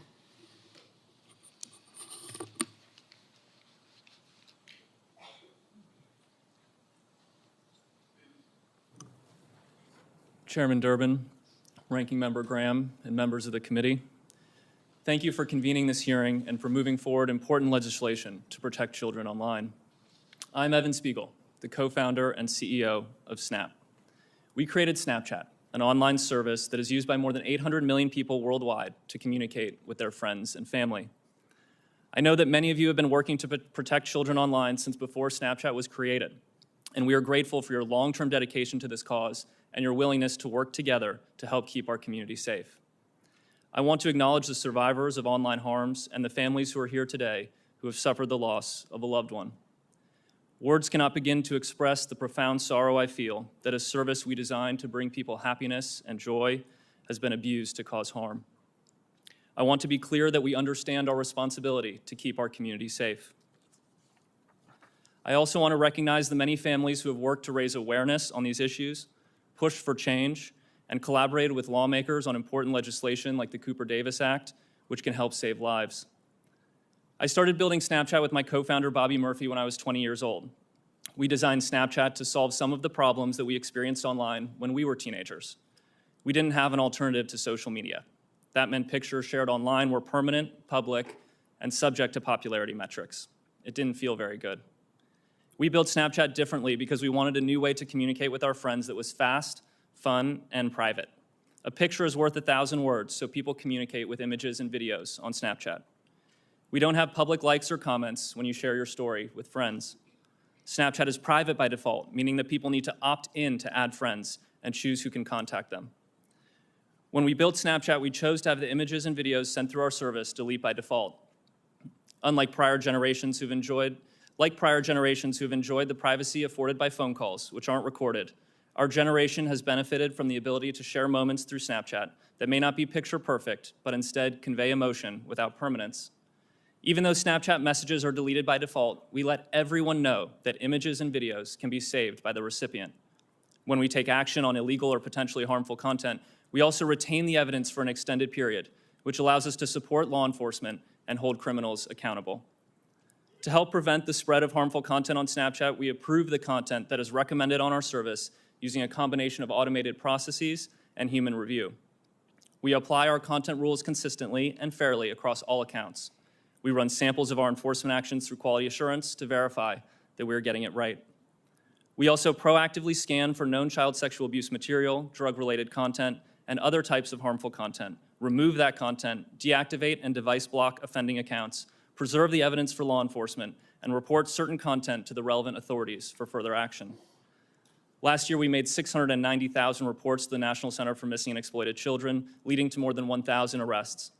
We also removed 2.2 million pieces of drug-related content and blocked 705,000 associated accounts. Even with our strict privacy settings, content moderation efforts, proactive detection, and law enforcement collaboration, bad things can still happen when people use online services. That's why we believe that people under the age of 13 are not ready to communicate on Snapchat. We strongly encourage parents to use the device-level parental controls on iPhone and Android. We use them in our own household, and my wife approves every app that our 13-year-old downloads. For parents who want more visibility and control, we built Family Center in Snapchat, where you can view who your teen is talking to, review privacy settings, and set content limits. We have worked for years with members of the committee on legislation like the Kids Online Safety Act and the Cooper-Davis Act, which we are proud to support. I want to encourage broader industry support for legislation protecting children online. No legislation is perfect, but some rules of the road are better than none. Much of the work that we do to protect people that use our service would not be possible without the support of our partners across the industry, government, nonprofit organizations, NGOs, and in particular law enforcement and the first responders who have committed their lives to helping keep people safe. I am profoundly grateful for the extraordinary efforts across our country and around the world to prevent criminals from using online services to perpetrate their crimes. I feel an overwhelming sense of gratitude for the opportunities that this country has afforded me and my family. I feel a deep obligation to give back and to make a positive difference, and I am grateful to be here today as part of this vitally important democratic process. Members of the committee, I give you my commitment that we will be part of the solution for online safety. We will be honest about our shortcomings, and we will work continuously to improve. Thank you, and I look forward to answering your questions. Thank you, Mr. Spiegel. Mr. Chu. Chair Durbin, Ranking Member Graham, and members of the committee, I appreciate the opportunity to appear before you today. My name is Shou Chu, and I'm the CEO of TikTok, an online community of more than 1 billion people worldwide, including well over 170 million Americans who use our app every month to create, to share, and to discover. Now, although the average age on TikTok in the US is over 30, we recognize that special safeguards are required to protect minors, and especially when it comes to combating all forms of CSAM. As a father of 3 young children myself, I know that the issues that we're discussing today are horrific and the nightmare of every parent. I am proud of our efforts to address the threats to young people online, from a commitment to protecting them to our industry-leading policies, use of innovative technology, and significant ongoing investments in trust and safety to achieve this goal. TikTok is vigilant about enforcing its 13 and up age policy and offers an experience for teens that is much more restrictive than you and I would have as adults. We make careful product design choices to help make our app inhospitable to those seeking to harm teens. Let me give you a few examples of long-standing policies that are unique to TikTok. We didn't do them last week. First, direct messaging is not available to any users under the age of 16. Second, accounts for people under 16 are automatically set to private along with their content. Furthermore, the content cannot be downloaded and will not be recommended to people they do not know. Third, every teen under 18 has a screen time limit automatically set to 60 minutes. And fourth, only people 18 and above are allowed to use our live stream feature. I'm proud to say that TikTok was among the first to empower parents to supervise their teens on our app with our family pairing tools. This includes setting screen time limits, filtering out content from the teens' feeds, amongst others.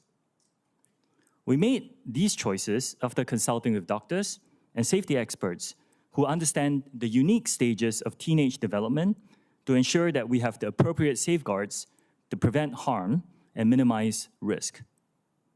Now, safety is one of the core priorities that defines TikTok under my leadership. We currently have more than 40,000 trust and safety professionals working to protect our community globally. And we expect to invest more than $2 billion in trust and safety efforts this year alone, with a significant part of that in our US operations. Our robust community guidelines strictly prohibit content or behavior that puts teenagers at risk of exploitation or other harm, and we vigorously enforce them. Our technology moderates all content uploaded to our app to help quickly identify potential CSAM and other material that breaks our rules. It automatically removes the content or elevates it to our safety professionals for further review. We also moderate direct messages for CSAM and related material, and use third-party tools like PhotoDNA and Take It Down to combat CSAM to prevent content from being uploaded to our platform. We continually meet with parents, teachers, and teens. In fact, I sat down with a group just a few days ago. We use their insight to strengthen the protections on our platform, and we also work with leading groups like the Technology Coalition. The steps that we're taking to protect teens are a critical part of our larger trust and safety work as we continue our voluntary and unprecedented efforts to build a safe and secure data environment for US users, ensuring that our platform remains free from outside manipulation and implementing safeguards on our content recommendation and moderation tools. Keeping teens safe online requires a collaborative effort as well as collective action. We share the community's concern and commitment to protect young people online, and we welcome the opportunity to work with you on legislation to achieve this goal. Our commitment is ongoing and unwavering because there is no finish line when it comes to protecting teens. Thank you for your time and consideration today. I'm happy to answer your questions. Thanks, Mr. Ju. Ms. Iaccarino. Chairman Durbin, Ranking Member Graham, and esteemed members of the committee, thank you for the opportunity to discuss X's work in protecting. Ms. Iaccarino, could you check if your microphone is on? My talk button is on? And you might drop. How is that? Okay, Better. maybe Thank you very much. Adjust my chair. Apologies. Start over. Chairman Durbin, Ranking Member Graham, and esteemed members of the committee, thank you for the opportunity to discuss X's work to protect the safety of minors online. Today's hearing is titled A Crisis, which calls for immediate action. As a mother, this is personal, and I share the sense of urgency. X is an entirely new company, an indispensable platform for the world and for democracy. You have my personal commitment that X will be active and a part of this solution. While I joined X only in June of 2023, I bring a history of working together with governments, advocates, and NGOs to harness the power of media to protect people. Before I joined, I was struck by the leadership steps this new company was taking to protect children. X is not the platform of choice for children and teens. We do not have a line of business dedicated to children. Children under the age of 13 are not allowed to open an account. Less than 1% of the US users on X are between the ages of 13 and 17.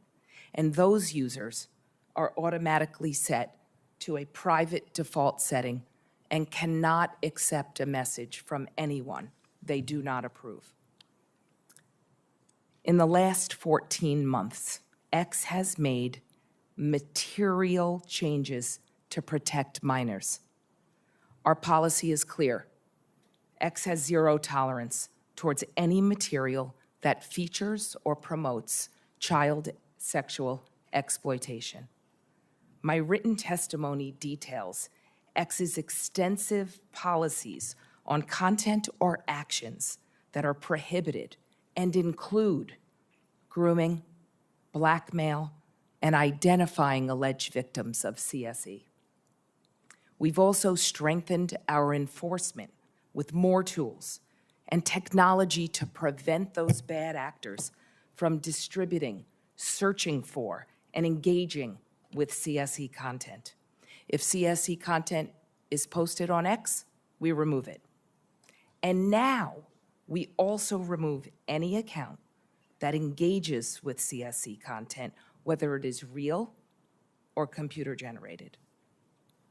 Last year, X suspended 12.4 million accounts for violating our CSE policies.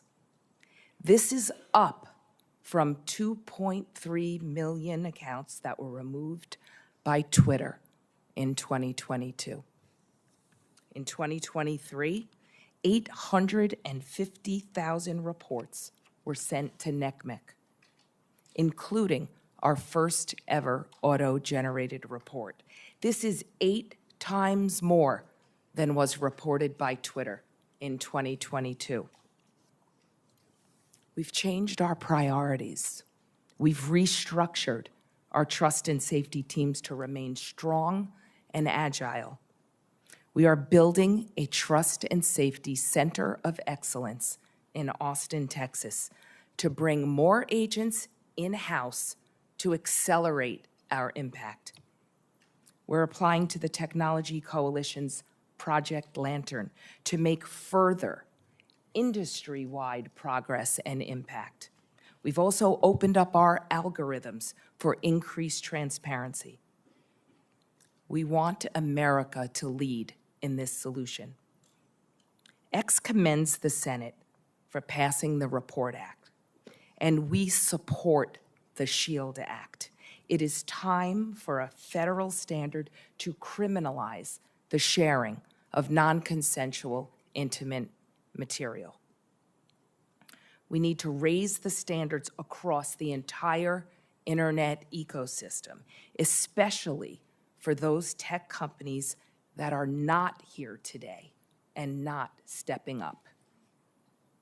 X supports the Stop CSAM Act. The Kids Online Safety Act should continue to progress, and we will support the continuation to engage with it and ensure the protections of the freedom of speech. There are 2 additional areas that require everyone's attention. First, as the daughter of a police officer, law enforcement must have the critical resources to bring these bad offenders to justice. Second, with artificial intelligence, offenders' tactics will continue to sophisticate and evolve. Industry collaboration is imperative here. X believes that the freedom of speech and platform safety can and must coexist. We agree that now is the time to act with urgency. Thank you. I look forward to answering your questions. Thank you very much, Ms. Iaccarino. Now we'll go into rounds of questions, 7 minutes each for the members as well. I would like to make note of your testimony, Ms. Iaccarino. I believe you are the first social media company to publicly endorse the CSAM Act. It is our honor, Chairman. That is progress, my friends. Thank you for doing that. I'm still going to be asking some probing questions, but let me get down to the bottom line here. I'm going to focus on my legislation on CSAM. What it says is civil liability if you intentionally or knowingly host or store child sexual abuse materials or make child sex abuse materials available. Secondly, intentionally or knowingly promote or aid and abet a violation of child sexual exploitation laws. Is there anyone here who believes you should not be held civilly liable for that type of conduct? Mr. Citron? Good morning, Chair. We very much believe that this content is disgusting and that there are many things about the Stop CSAM bill that I think are very encouraging, and we very much support adding more resources for the cyber tip line and modernizing that along with giving more resources to NECMEC. I'd be very open to having conversations with you and your team to talk through the details of the bill some more. I sure would like to do that, because if you intentionally or knowingly host or store CSAM, I think you ought to at least be civilly liable. I can't imagine anyone who would disagree with that. Yeah, it's disgusting content. It certainly is. That's why we need you supporting this legislation. Mr. Spiegel, I want to tell you, I listened closely to your testimony here, and it's never been a secret that Snapchat is used to send sexually explicit images. In 2013, early in your company's history, you admitted this in an interview. Do you remember that interview? Senator, I don't recall the specific interview. You said that when you were first trying to get people on the app, you would, quote, go up to the people and be like, hey, you should try this application. You can send disappearing photos. And they would say, oh, for sexting? Do you remember that interview? Senator, when we first created the application, it was actually called Pickaboo, and the idea was around disappearing images. The feedback we received from people using the app is that they were actually using it to communicate. So we changed the name of the application to Snapchat, and we found that people were using it to talk visually. As early as 2017, law enforcement identified Snapchat as the pedophile's go-to sexual exploitation tool. The case of a 12-year-old girl identified in court only as LW shows the danger. Over 2.5 years, a predator sexually groomed her, sending her sexually explicit images and videos over Snapchat. The man admitted that he only used Snapchat with LW and not any other platforms because he, quote, knew the chats would go away. Did you and everyone else at Snap really fail to see that the platform was the perfect tool for sexual predators? Senator, that behavior is disgusting and reprehensible. We provide in-app reporting tools so that people who are being harassed or who are, have been shared inappropriate sexual content can report it. In the case of harassment or sexual content, we typically respond to those reports within 15 minutes so that we can provide help. When LW, the victim, sued Snapchat, her case was dismissed under Section 230 of the Communications Decency Act. Do you have any doubt that had Snap faced the prospect of civil liability for facilitating sexual exploitation, the company would have implemented even better safeguards? Senator, we already work extensively to proactively detect this type of behavior. We make it very difficult for predators to find teens on Snapchat. There are no public friends lists, no public profile photos.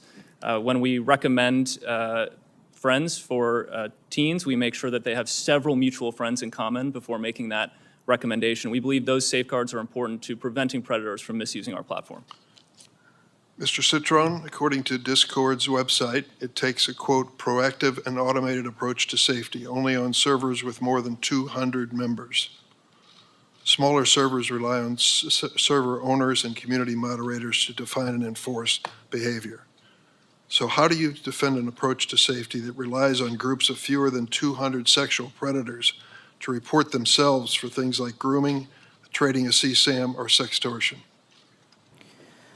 Chair, our goal is to get all of that content off of our platform and ideally prevent it from showing up in the first place or from people engaging in these kind of horrific activities. We deploy a wide array of techniques that work across every surface on Discord. I mentioned we recently launched something called Teen Safety Assist, which works everywhere, and it's on by default for teen users. That kind of acts like a buddy that lets them know if they are in a situation or talking with someone that may be inappropriate, so they can report that to us and block that user. Mr. Citron, if that were working, we wouldn't be here today.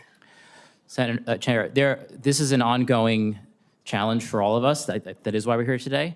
But we do have 15% of our company is focused on trust and safety, of which this is one of our top issues. That's more people than we have working on marketing and promoting the company. So we take these issues very seriously, but we know it's an ongoing challenge, and I look forward to working with you and collaborating with our tech peers and the nonprofits to improve our approach. I certainly hope so. Mr. Chu, your organization and business is one of the more popular ones among children. Can you explain to us what you are doing particularly and whether you have seen any evidence of CSAM in your business? Yes, Senator. We have a strong commitment to invest in trust and safety. And as I said in my opening statement, I intend to invest more than $2 billion in trust and safety this year alone. We have 40,000 safety professionals working on this topic.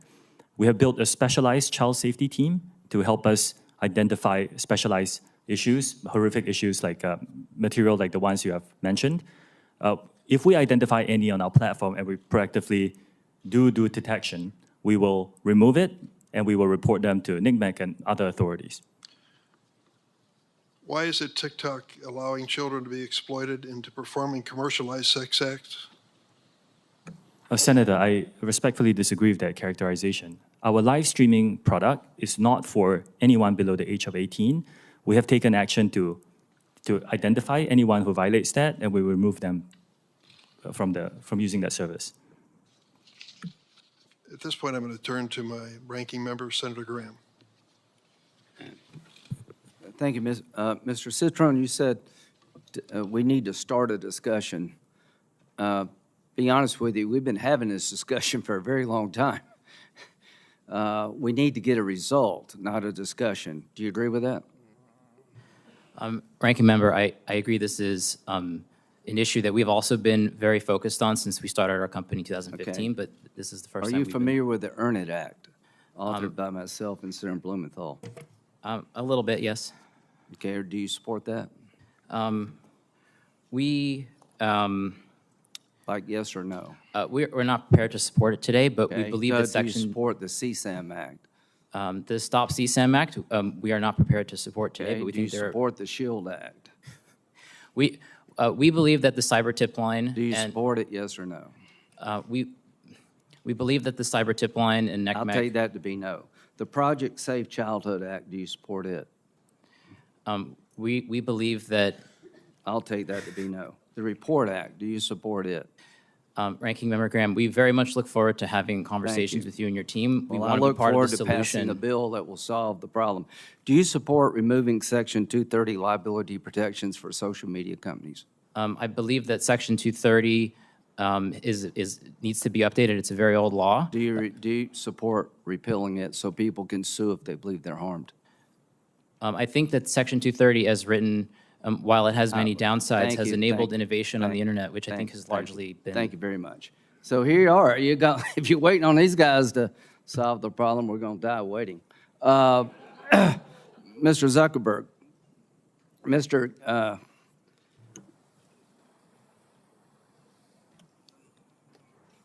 try to be respectful here. The representative from South Carolina, Mr. Guffey's son got caught up in a sex extortion ring in Nigeria using Instagram. He was shaken down, paid money. That wasn't enough, and he killed himself using Instagram. What would you like to say to him? Well, it's terrible. I mean, no one should have to go through something like that. Do you think he should be allowed to sue you? I think that they can sue us. Well, I think he should, and he can't. So the bottom line here, folks, is that this committee is done with talking. We passed 5 bills unanimously that in their different ways, and look at who did this. Graham Blumenthal, Durbin Hawley, Klobuchar Cornyn, Cornyn Klobuchar, Blackburn and Ossoff. I mean, we've found common ground here that just is astonishing. And we've had hearing after hearing, Mr. Chairman, and the bottom line is I've come to conclude, gentlemen, that you're not going to support any of this. Linda, how you say your last name? Yacarino. Do you support the Earn It Act? We strongly support the collaboration to raise industry practices to Do you support the Earn prevent It Act? CSAM. Do you support the Earn It Act? In English, do you support the Earn It Act? Yes or no? We don't need double speak We look here. forward to supporting and continue our conversations. Okay, so I As think you that can is no. see, But you have taken, the reason the Earn It Act's important, you can actually lose your liability protections when children are exploited and you didn't use best business practices. See, the Earn It Act means you have to earn liability protection. You're given it no matter what you do. So to the members of this committee, it is now time to make sure that the people who holding up the signs can sue on behalf of their loved ones. Nothing will change until the courtroom door is open to victims of social media. $2 billion, Mr. Chu. How much, what percentage is that of what you made last year? Senator, it's a significant and increasing investment. As a I mean, private like, company, we're not you sharing pay our taxes. financials. I mean, 2% is what percent of your revenue? Senator, we're not ready to share our financials in public. Well, I just think $2 billion sounds a lot unless you make $100 billion. So the point is, you know, when you tell us you're going to spend $2 billion, great, but how much do you make? You know, it's all about eyeballs. Well, our goal is to get eyeballs on you. And it's just not about children. I mean, the damage being done. Do you realize, Mr. Chu, that your TikTok representative in Israel resigned yesterday? Yes, I am aware. Okay, and he said, I resigned from TikTok. We're living in a time in which our existence as Jews in Israel, and Israel is under attack and in danger. Multiple screenshots taken from TikTok's internal employee chat platform known as LARC show how TikTok's trust and safety officers celebrate the barbaric acts of Hamas and other Iranian-backed terror groups, including the Houthis in Yemen. Senator, I need to make it very clear that pro-Hamas content and hate speech is not allowed on our platform or within our company. Why did he resign? Why did he quit? Senator, we also do not allow any Do you know hateful why he behavior at work. quit? Do you know why he quit? We do not allow this. We will investigate But such my question claims. is, he quit. I'm sure he had a good job.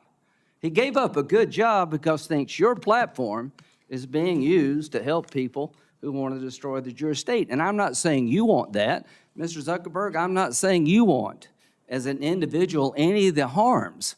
I am saying that the products you have created with all the upside have a dark side. Mr. Citron, I am tired of talking. I'm tired of having discussions. We all know the answer here. And here's the ultimate answer. Stand behind your product. Go to the American courtroom and defend your practices. Open up the courthouse door. Until you do that, nothing will change. Until these people can be sued for the damage they're doing, it is all talk. I'm a Republican who believes in free enterprise, but I also believe that every American who's been wronged has to have somebody to go to complain. There's no commission to go to that can punish you. There's not one law in the book because you oppose everything we do, and you can't be sued. That has to stop, folks. How do you expect the people in the audience to believe that we're going to help their families if we don't have some system or a combination of systems to hold these people accountable? because for all the upside, the dark side is too great to live with. We do not need to live this way as Americans. Thank you, Senator Graham. Senator Klobuchar is next. She's been quite a leader on the subject for quite a long time on the SHIELD Act and with Senator Cornyn on the revenge porn legislation. Senator Klobuchar.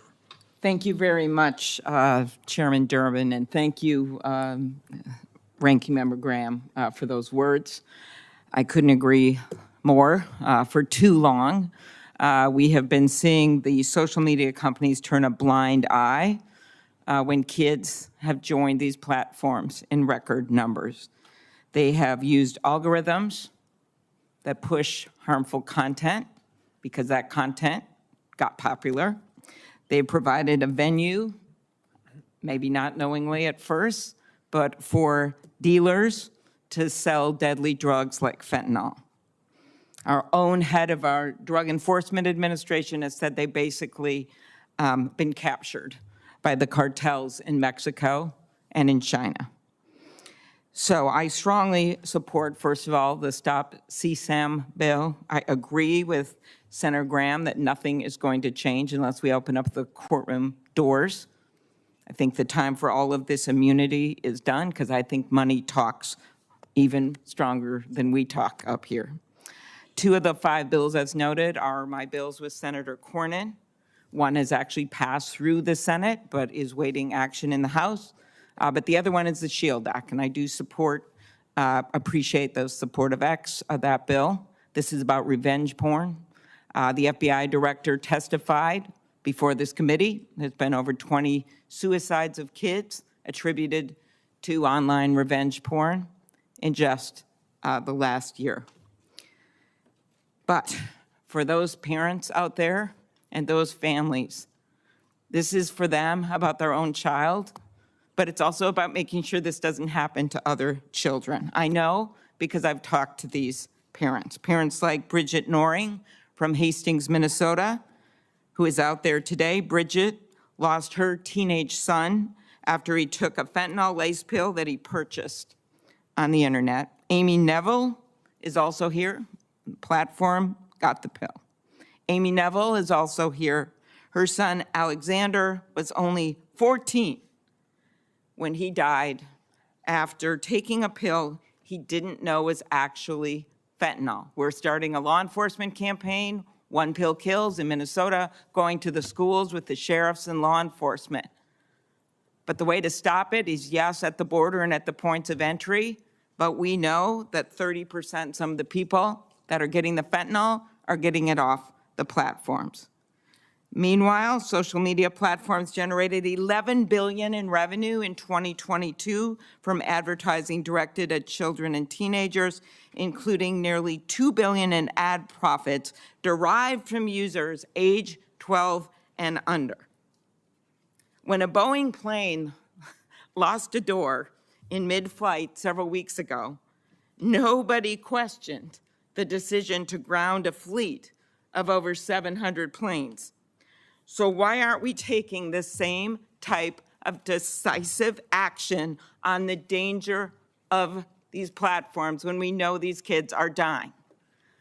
We have bills that have passed through this incredibly diverse committee when it comes to our political views, that have passed through this committee, and they should go to the floor.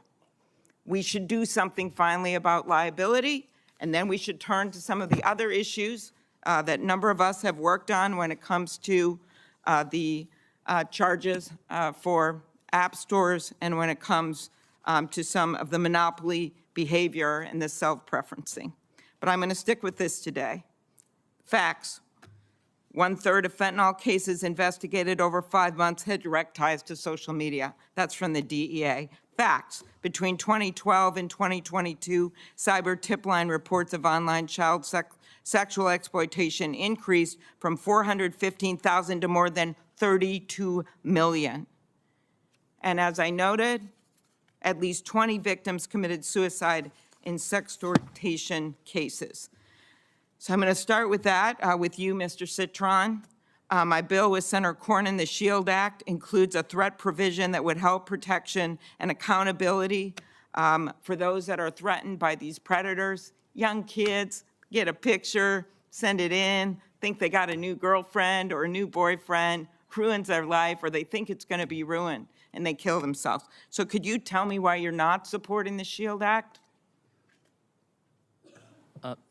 Senator, we think it's very important that teens have a safe experience on our platforms. I think that the portion to strengthen law enforcement's ability to investigate crimes against children and hold bad actors accountable is So are you incredible. holding open that you may support it? We very much would like to have conversations with you. We're open to discussing further. And we do welcome legislation and regulation. This is a very important issue for our country. And we've been prioritizing safety for teens. Thank you. I'm much more interested in if you support it, because there's been so much talk at these hearings and popcorn throwing and the like, and I just want to get this stuff done. I'm so tired of this. It's been 28 years, since the internet. We haven't passed any of these bills because everyone's double talk. It's time to actually pass them. And the reason they haven't passed is because of the power of your company. So let's be really, really clear about that. So what you say matters. Your words matter. Mr. Chu, I'm a co-sponsor of Chair Durbin's Stop CSAM Act of 2023, along with Senator Hawley, who's the lead Republican, I believe, which, among other things, empowers victims by making it easier for them to ask tech companies to remove the material and related imagery from their platforms. Why would you not support this bill? Senator, we largely support it. I think the spirit of it is very aligned with what we want to do. There are questions about implementation that I think companies like us and some other groups have, and we look forward to asking those. And of course, if this legislation is law, we will comply.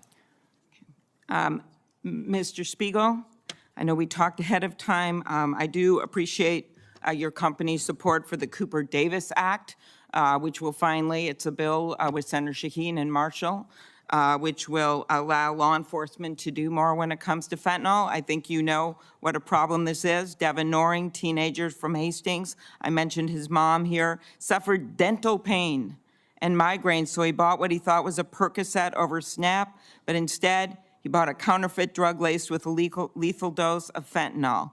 As his mom, who's here with us today, said, all of the hopes and dreams we as parents had for Devin were erased in the blink of an eye, and no mom should have to bury their kid. Talk about why you support the Cooper Davis Act. Senator, thank you. We strongly support the Cooper Davis Act, and we believe it will help DEA go after the cartels and get more dealers off the streets to save more lives. Okay. Are there others that support that bill on this? No. Okay. Mr. Zuckerberg, in 2021, the Wall Street Journal reported on internal Meta research documents asking, why do we care about tweens? These were internal documents. I'm quoting the documents. And answering its own question by citing Meta internal emails. They are a valuable but untapped audience. At a commerce hearing, I'm also on that committee, I asked Meta's head of global safety why children aged 10 to 12 are so valuable to Meta. She responded, we do not knowingly attempt to recruit people who aren't old enough to use our apps. Well, when the 42 state attorneys general, Democrat and Republican, brought their case, they said this statement was inaccurate. Few examples. In 2021, she received an email, Ms. Davis, from Instagram's research director saying that Instagram is investing in experiencing targeting young age roughly 10 to 12. In a February 2021 instant message, one of your employees wrote that Meta is working to recruit Gen Alpha before they reach teenage years. A 2018 email that circulated inside Meta says that you were briefed that children under 13 will be critical for increasing the rate of acquisition when users turn 13. Explain that with what I heard at that testimony at the commerce hearing, that they weren't being targeted. And I just ask again, as the other witnesses were asked, why your company does not support the Stop CSAM Act or the SHIELD Act. Sure, Senator. I'm happy to talk to both of those. We had discussions internally about whether we should build a kids version of Instagram like the kids' remember versions that. of YouTube Yep. and other services. We haven't actually moved forward with that, and we currently have no plans to do so. So I can't speak directly to the exact emails that you cited, but it sounds to me like they were deliberations around a project that people internally thought was important, and we didn't end up moving forward with. Okay, Jeff? but, and the bills, what Yeah. are you going to say about So- the two bills? Sure. Is So it- overall, I mean, my position on the bills is I agree with the goal of all of them. There are most things that I agree with within them. There are specific things that I would probably do differently. We also have our own legislative proposal for what we think would be most effective in terms of helping the internet in the various companies give parents control over the experience. So I'm happy to go into the detail on any one of them, but ultimately, I mean, I think that this I is... just, again, well, I think these parents will tell you that this stuff hasn't worked, to just give parents control. They don't know what to do. It's very, very hard, and that's why we are coming up with other solutions that we think are much more helpful to law enforcement, but also this idea of finally getting something going on liability. Because I just believe with all the resources you have, that you actually would be able to do more than you're doing, or these parents would be sitting behind you right now in this Senate hearing room. Thank you, Senator Senator, can I Klobuchar. speak to that? Or do you want me to come back later? Please, go ahead. I don't think that parents should have to upload an ID or prove that they're the parent of a child in every single app that their children use.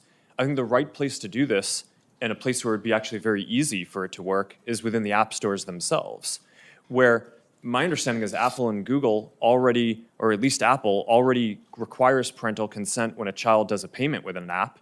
So it should be pretty trivial to pass a law that requires them to make it so that parents have control anytime a child downloads an app and offers consent of that.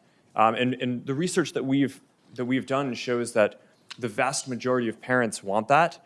And I think that that's the type of legislation, in addition to some of the other ideas that you all have, that would make this a lot easier for parents. I just to be clear, I remember one mom telling me, with all these things she could maybe do that she can't figure out, it's like a faucet overflowing in a sink, and she's out there with a mop while her kids are getting addicted to more and more different apps and being exposed to material. We've got to make this simpler for parents so they can protect their kids, and I just don't think this is going to be the way to do it. I think the answer is what Senator Graham has been talking about, which is opening up the halls of the courtroom so that puts it on you guys to protect these parents and protect these kids, and then also to pass some of these laws that makes it easier for law enforcement. Thank you, Senator Klobuchar. We're going to try to stick to the 7-minute rule. Didn't work very well, but I'll try to give additional time on the other side as well. Senator Cornyn?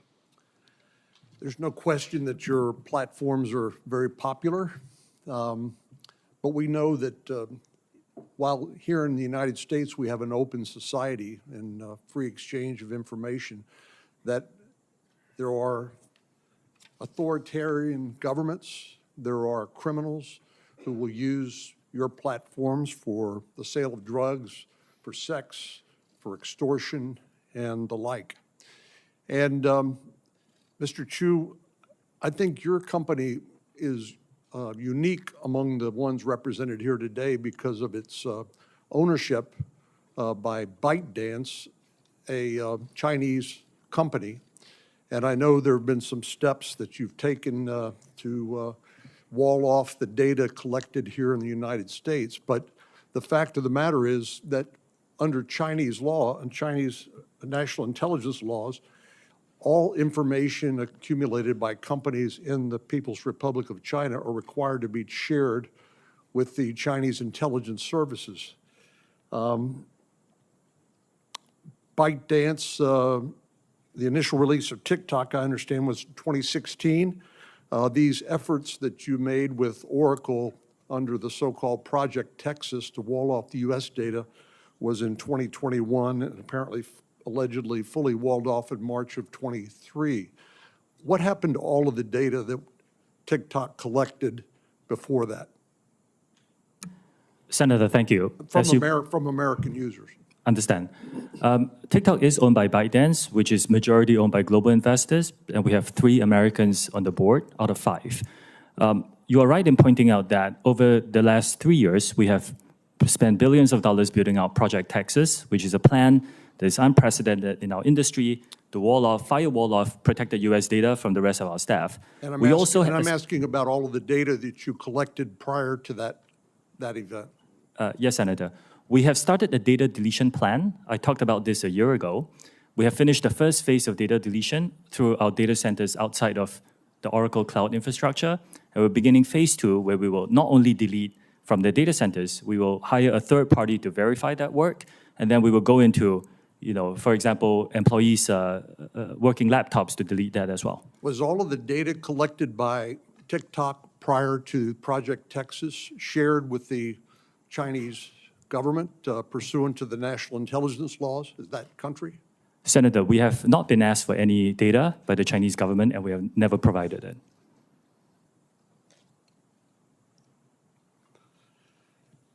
Your company is unique again among the ones represented here today because you're currently undergoing review by the Committee on Foreign Investment in the United States. Is that correct? Senator, yes, there are ongoing discussions, and a lot of our Project Texas work is informed by the discussions with many agencies under the CFIUS umbrella. Well, CFIUS is designed specifically to review foreign investments in the United States for national security risks, correct? Yes, I believe so. And your company is currently being reviewed by this interagency committee at the Treasury Department for potential national security risks. Senator, this review is on a acquisition of Musical.ly, which is an acquisition that was done many years ago. I mean, is this a casual conversation, or are you actually providing information to the Treasury Department about how your platform operates for evaluating a potential national security risk? Senator, it's been many years across 2 administrations and a lot of discussions around how our plans are, how our systems work. We have a lot of robust discussions about a lot of detail. 63% of teens, I understand, use TikTok. Does that sound about right? Senator, I cannot verify that. We know we are popular amongst many age groups. The average age in the US today for our user base is over 30, but we're aware we are popular. And you reside in Singapore with your family, correct? Yes, I reside in Singapore and I work here in the United States as well. And do your children have access to TikTok in Singapore? Senator, if they lived in the United States, I will give them access to our under 13 experience. My children are below the age of 13. My question is, in Singapore, do they have access to TikTok, or is that restricted by domestic law? We do not have an under 13 experience in Singapore. We have that in the United States. Because we were deemed a mixed audience app, and we created under 13 experience in response to that. A Wall Street Journal article published yesterday directly contradicts what your company has stated publicly. According to the journal, employees under the Project Texas say that U.S. user data, including user emails, birth date, IP addresses, continue to be shared with ByteDance staff, again, owned by a Chinese company. Do you dispute that? Yes, Senator. There are many things about that article. They are inaccurate. Where it gets right is that this is a voluntary project that we built. We've spent billions of dollars. There are thousands of employees involved, and it's very difficult because it's unprecedented. Why is it important that the data collected from U.S. users be stored in the United States? Senator, this was a project we built in response to some of the concerns that were raised by members of this committee and others. And that was because of concerns that the data that was stored in China could be accessed by the Chinese Communist Party according to the national intelligence laws, correct? Senator, we are not the only company that does business, that has Chinese employees, for example. We're not even the only company in this room that hires Chinese nationals. But in order to address some of these concerns, we have moved the data into the Oracle Cloud infrastructure. We built a 2,000-person team to oversee the management of the data based here. We walled it off from the rest of the organization, and then we open it up to third parties like Oracle, and we will onboard others to give them third-party validation. This is unprecedented access. I think we are unique in taking even more steps to protect user data in the United States. Well, you've disputed the Wall Street Journal story published yesterday. Are you going to conduct any sort of investigation to see whether there's any truth to the allegations made in the article, or are you just going to dismiss them outright? We're not going to dismiss them. So we have ongoing security inspections, not only by our own personnel, but also by third parties to ensure that the system is rigorous and robust. No system that any one of us can build is perfect. But what we need to do is to make sure that we are always improving it and testing it against bad people who may try to bypass it. And if anyone breaks our policies within our organization, we will take disciplinary action against them. Thanks, Senator Cornyn. Senator Coons. Thank you, Chairman Durbin. First, I'd like to start by thanking all the families that are here today, all the parents who are here because of a child they have lost, all the families that are here because you want us to see you and to know your concern. You have contacted each of us in our offices expressing your grief, your loss, your passion, and your concern. And the audience that is watching can't see this. They can see you, the witnesses from the companies, but this room is packed as far as the eye can see. And when this hearing began, many of you picked up and held pictures of your beloved and lost children. I benefit from and participate in social media, as do many members of the committee and our nation and our world. There are now a majority of people on Earth participating in and in many ways benefiting from one of the platforms you have launched or you lead or you represent. And we have to recognize there are some real positives to social media. It has transformed modern life, but it has also had huge impacts on families, on children, on nations. And there's a whole series of bills championed by members of this committee that tries to deal with the trafficking in illicit drugs, the trafficking in illicit child sexual material, the things that are facilitated on your platforms that may lead to self-harm or suicide. So we've heard from several of the leaders on this committee, the chair and ranking and very talented and experienced senators. The frame that we are looking at this is consumer protection. When there is some new technology, we put in place regulations to make sure that it is not overly harmful. As my friend Senator Klobuchar pointed out, one door flew off of one plane, no one was hurt, and yet the entire Boeing fleet of that type of plane was grounded, and a federal fit-for-purpose agency did an immediate safety review. I'm going to point not to the other pieces of legislation that I think are urgent that we take up and pass, but to the core question of transparency. If you're a company manufacturing a product that is allegedly addictive and harmful, one of the first things we look to is safety information. We try to give our constituents, our consumers, warnings, labels that help them understand what are the consequences of this product and how to use it safely or not. As you've heard pointedly from some of my colleagues, if you sell an addictive, defective, harmful product in this country in violation of regulations and warnings, you get sued. And what is distinct about platforms as an industry is most of the families who are here because there were not sufficient warnings and they cannot effectively sue you. So let me dig in for a moment if I can, because each of your companies voluntarily discloses information about the content and the safety investments you make and the actions you take. There was a question pressed, I think it was by Senator Graham earlier, about TikTok. I believe, Mr. Chu, you said invest $2 billion in safety. My background memo said your global revenue is $85 billion. Mr. Zuckerberg, my background memo says you're investing $5 billion in safety in Meta, and your annual revenue is on the order of $116 billion. So what matters, you can hear some expressions from the parents in the audience, what matters is the relative numbers and the absolute numbers. Your data folks, if there's anybody in this world who understand data, it's you guys. So I want to walk through whether or not these voluntary measures of disclosure of content and harm are sufficient. Because I would argue we're here because they're not.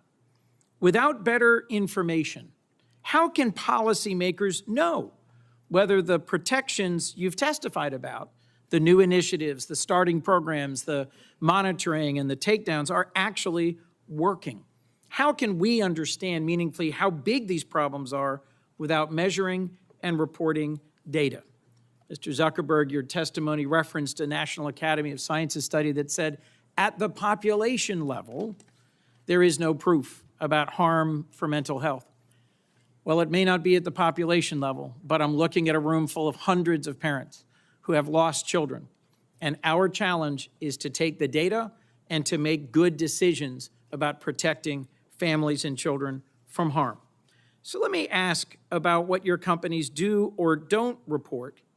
And I'm going to particularly focus on your content policies around self-harm and suicide. And I'm just going to ask a series of yes or no questions. And what I'm getting at is, do you disclose enough?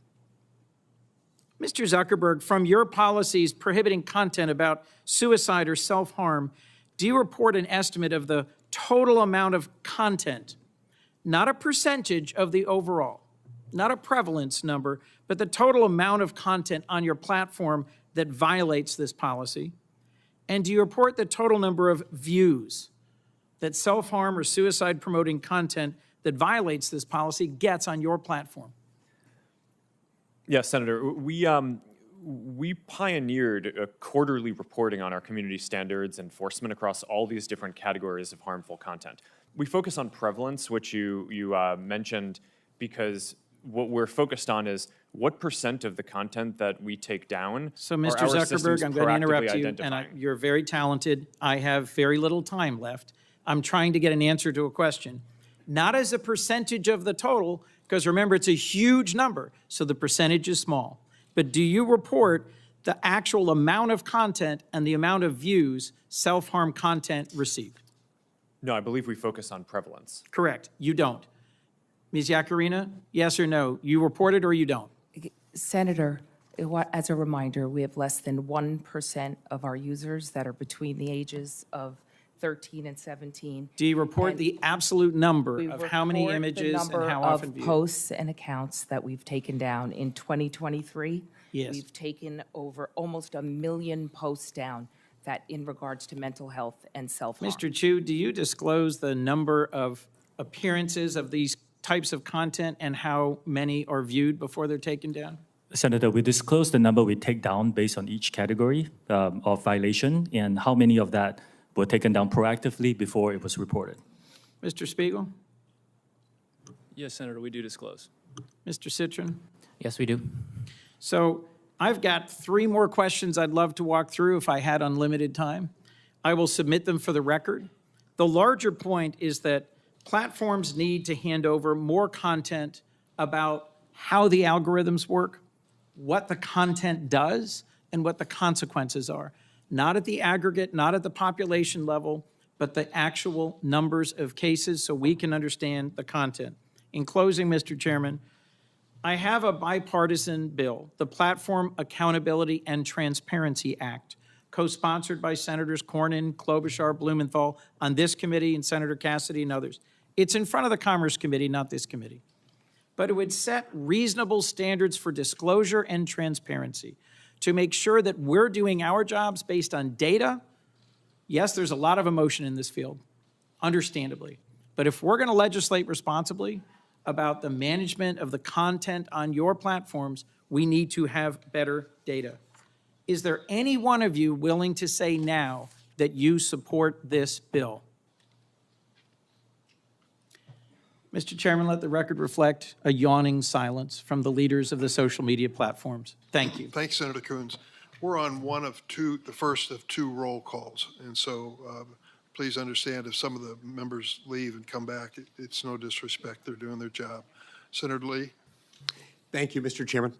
Tragically, survivors of sexual abuse are often repeatedly victimized and re-victimized over and over and over again by having non-consensual images of themselves on social media platforms. There's a NCMEC study that pointed out there was one instance of CSAM that reappeared more than 490,000 times after it had been reported. After it had been reported. So we need tools in order to deal with this. We need, frankly, laws in order to mandate standards so that this doesn't happen, so that we have a systematic way of getting rid of this stuff. Because there is literally no plausible justification, no way of defending this. One tool, one that I think would be particularly effective, is a bill that I'll be introducing later today, and I invite all my committee members to join me. It's called the PROTECT Act. The PROTECT Act would, in pertinent part, require websites to verify age and verify that they've received consent of any and all individuals appearing on their site in pornographic images. And it would also require platforms to have meaningful processes for an individual seeking to have images of him or herself removed in a timely manner. Ms. Iacarino, based on your understanding of existing law, what might it take for a person to have those images removed, say from X? Senator Lee, thank you.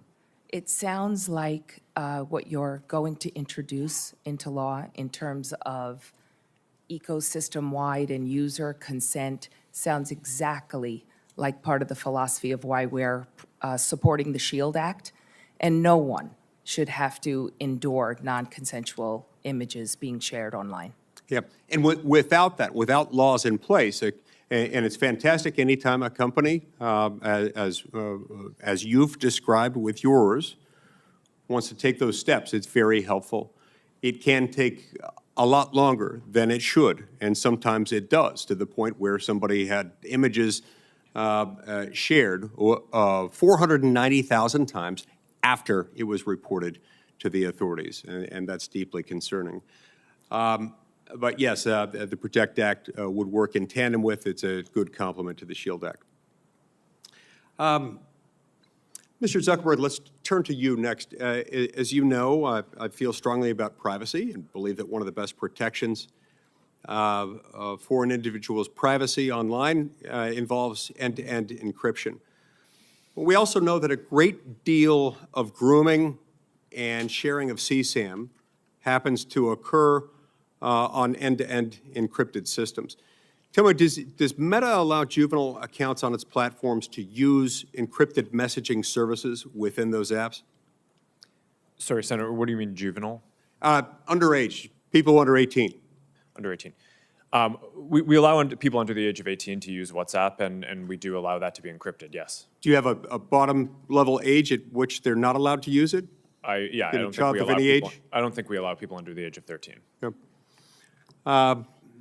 What about you, Mr. Citron? On Discord, do you allow kids to have accounts to access encrypted messaging? Discord is not allowed to be used by children under the age of 13, and we do not use end-to-end encryption for text messages. We believe that it's very important to be able to respond to well-formed law enforcement requests, and we're also working on proactively building technology. We're working with a nonprofit called Thorn to build a grooming classifier so that our Teen Safety Assist feature can actually identify these conversations if they might be happening, so we can intervene and give those teens tools to get out of that situation, or potentially even report those conversations and those people to law enforcement. And encryption, as much as it can prove useful elsewhere, it can be harmful, especially if you're on a site where you know children are being groomed and exploited. If you allow children onto an end-to-end encryption enabled app, that can prove problematic. Now, let's go back to you for a moment, Mr. Zuckerberg. Instagram recently announced that it's going to restrict all teenagers from access to eating disorder material, suicidal ideation themed material, self-harm content, and that's fantastic. That's great. What's odd, what I'm trying to understand is why it is that Instagram is only restricting, it's restricting access to sexually explicit content, but only for teens ages 13 to 15. Why not restrict it for 16 and 17-year-olds as well? Senator, my understanding is that we don't allow sexually explicit content on the service for people of any age. How is that going? You know, our prevalence metrics suggest that I think it's 99% or so of the content that we remove we're able to identify automatically using AI systems. So I think that our efforts in this, while they're not perfect, I think are industry leading. The other thing that you asked about was self-harm content, which is what we recently restricted. And we made that shift. I think the state of the science is shifting a bit. Previously, we believed that when people were thinking about self-harm, it was important for them to be able to express that and get support.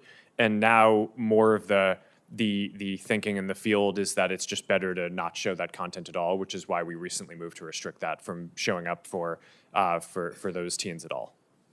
Okay, is there a way for parents to make a request on what their kid can see or not see on your sites? There are a lot of parental controls. I'm not sure if I don't think that we currently have a control around topics, but we do allow parents to control the time that the children are on the site. And also, a lot of it is based on kind of monitoring and understanding what the teen's experience is, what they're interacting with. Mr. Citron, Discord allows pornography on its site. Now, reportedly, 17% of minors who use Discord have had online sexual interactions on your platform, 17%. And 10% had those interactions with someone that the minor believed to be an adult. Do you restrict minors from accessing Discord servers that host pornographic material on them? Senator, yes, we do restrict minors from accessing content that is marked for adults. Discord also does not recommend content to people. Discord is a chat app. We do not have a feed or an algorithm that boosts content. So we allow adults to share content with other adults in adult-labeled spaces, and we do not allow teens to access that content. Okay. I see my time's expired. Thank you. Welcome, everyone. We are here in this hearing because as a collective, your platforms really suck at policing themselves. We hear about it here in Congress with fentanyl and other drug dealing facilitated across platforms. We see it and hear about it here in Congress with harassment and bullying that takes place across your platforms. We see it and hear about it here in Congress with respect to child pornography, sexploitation, and blackmail, and we are sick of it. It seems to me that there is a problem with accountability because these conditions continue to persist. In my view, Section 230, which provides immunity from lawsuit, is a very significant part of that problem. If you look at where bullies have been brought to heel recently, whether it's Dominion finally getting justice against Fox News after a long campaign to try to discredit the election equipment manufacturer, or whether it's the moms and dads of the Sandy Hook victims finally getting justice against InfoWars and its campaign of trying to get people to believe that the massacre of their children was a fake put on by them, or even now, more recently, with a writer getting a very significant judgment against Donald Trump after years of bullying and defamation. An honest courtroom has proven to be the place where these things get sorted out. And I'll just describe one case, if I may. It's called Doe versus Twitter. The plaintiff in that case was blackmailed in 2017 for sexually explicit photos and videos of himself, then aged 13 to 14. A compilation video of multiple CSAM videos surfaced on Twitter in 2019. A concerned citizen reported that video on December 25th, 2019, Christmas Day. Twitter took no action. The plaintiff, then a minor in high school in 2019, became aware of this video from his classmates in January of 2020.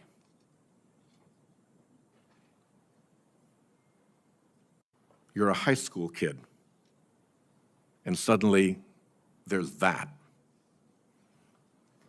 That's a day that's hard to recover from. Ultimately, he became suicidal.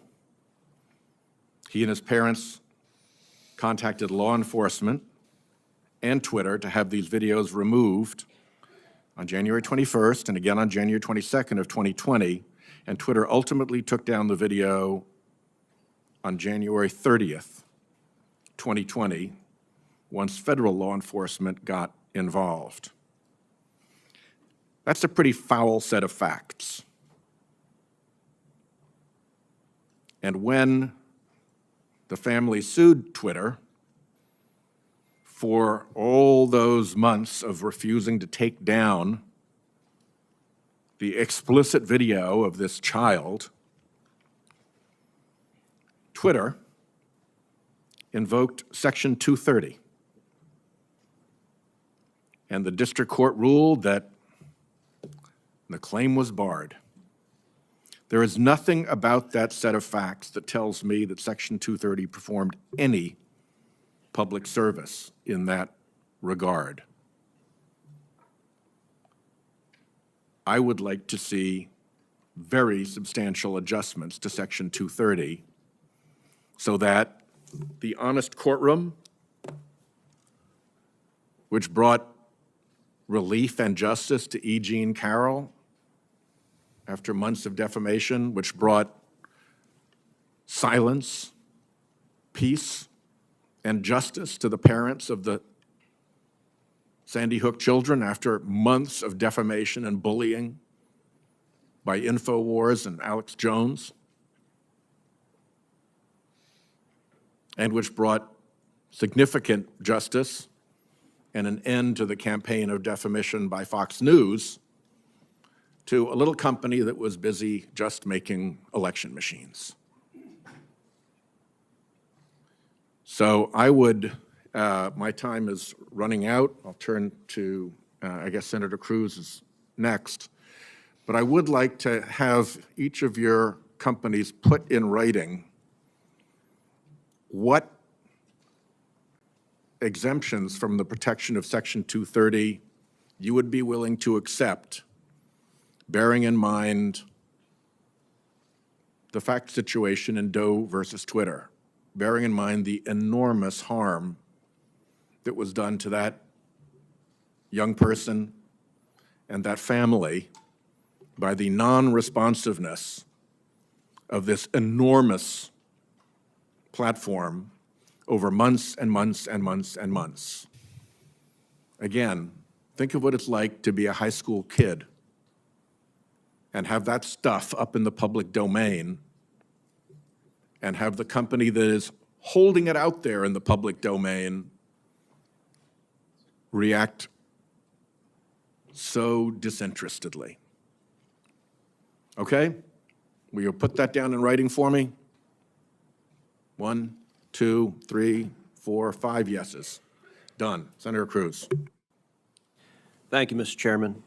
Social media is a very powerful tool, but we're here because every parent I know, and I think every parent in America, is terrified about the garbage that is directed at our kids. I have 2 teenagers at home, and the phones they have are portals to predators, to viciousness, to bullying, to self-harm. And each of your companies could do a lot more to prevent it. Mr. Zuckerberg, in June of 2023, the Wall Street Journal reported that Instagram's recommendation systems were actively connecting pedophiles to accounts that were advertising the sale of child sexual abuse material. In many cases, those accounts appeared to be run by underage children themselves, often using code words and emojis to advertise illicit material.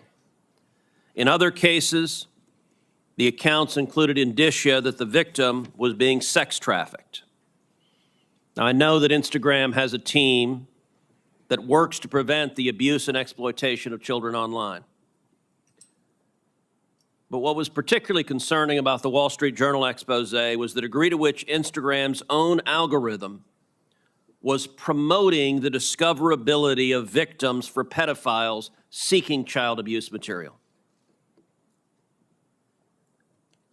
In other words, this material wasn't just living on the dark corners of Instagram. Instagram was helping pedophiles find it by promoting graphic hashtags, including hashtag pedwhore and hashtag preteen sex, to potential buyers.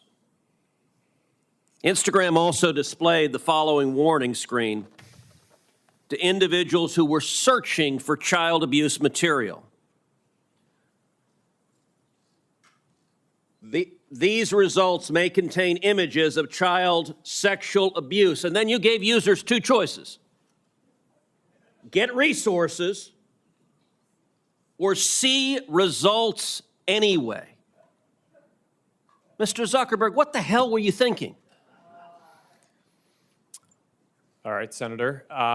The basic science behind that is that when people are searching for something that is problematic, it's often helpful to, rather than just blocking it, to help direct them towards something that that could be helpful for getting them to get help. In what, I understand get resources. In what sane universe is there a link for see results anyway? Well, because we might be wrong. We try to trigger this warning, or we tried to, when we think that there's any chance that the results Okay, you might be harmful. wrong. Let me ask you, how many times was this warning screen displayed? I don't know, but you don't know. Why don't you know? I don't know the answer to that off the top of my head. But well, you know what, Mr. Zuckerberg? It's interesting you say you don't know it off the top of your head, because I asked it in June of 2023 in an oversight letter, and your company refused to answer. Will you commit right now to, within 5 days, answering this question for this committee? We'll follow up on that. Is that a yes? Not a will follow up. I know how lawyers write statements saying we're not going to answer. Will you tell us how many times this warning screen was displayed, yes or no? Senator, I'll personally look into it. I'm not sure if we have. Okay, so you're refusing to answer that. Let me ask you this. How many times did an Instagram user who got this warning that you're seeing images of child sexual abuse, how many times did that user click on see results anyway? I want to see that. Senator, I'm not sure if we stored that, but I'll personally look into this and we'll follow up after. And what follow-up did Instagram do when you have a potential pedophile clicking on, I'd like to see child porn? What did you do next when that happened? Senator, I think that an important piece of context here is that any context that we think is child sexual Mr. Zuckerberg, abuse, that's called a question. What did you do next when someone clicked, you may be getting child sexual abuse images, and they click see results anyway? What was your next step? You said you might be wrong. Did anyone examine, was it in fact child sexual abuse material? Did anyone report that user? Did anyone go and try to protect that child? What did you do next? Senator, we take down anything that we think is sexual abuse material on the service, and we do. Did anyone verify whether it was in fact child sexual abuse material? Senator, I don't know if every single search result we're following up on, but did you report the people who wanted it? Senator, do you want me to answer your question? Yeah, I want you to answer the question I'm asking. Did you report the people who click see results anyway? That's probably one of the factors that we use in reporting. And in general, we've reported more people and done more reports like this to NCMEC, the National Center of Missing and Exploited Children, than any other company in the industry. We proactively go out of our way across our services to do this and have made, I think it's more than 26 million reports, which is more than the whole rest of the industry combined. So Mr. I think that Zuckerberg, an Mr. allegation Zuckerberg, that we your that we don't take company this and every seriously- social media company needs to do much more to protect children. All right, Mr. Chu, in the next couple of minutes I have, I want to turn to you. You're familiar with China's 2017 National Intelligence Law, which states, quote, all organizations and citizens shall support, assist, and cooperate with national intelligence efforts in accordance with the law and shall protect national intelligence work secrets they are aware of. Yes, I'm familiar with this. TikTok is owned by ByteDance. Is ByteDance subject to the law? For the Chinese businesses that ByteDance owns, yes, it will be subject to this, but TikTok is not available in mainland China. And Senator, as we talked about in your office, we built Project Texas to put this out of reach. So ByteDance is subject to the law. Now, under this law, which says shall protect national intelligence work secrets they are aware of, it compels people subject to the law to lie, to protect those secrets. Is that correct? I cannot comment on that.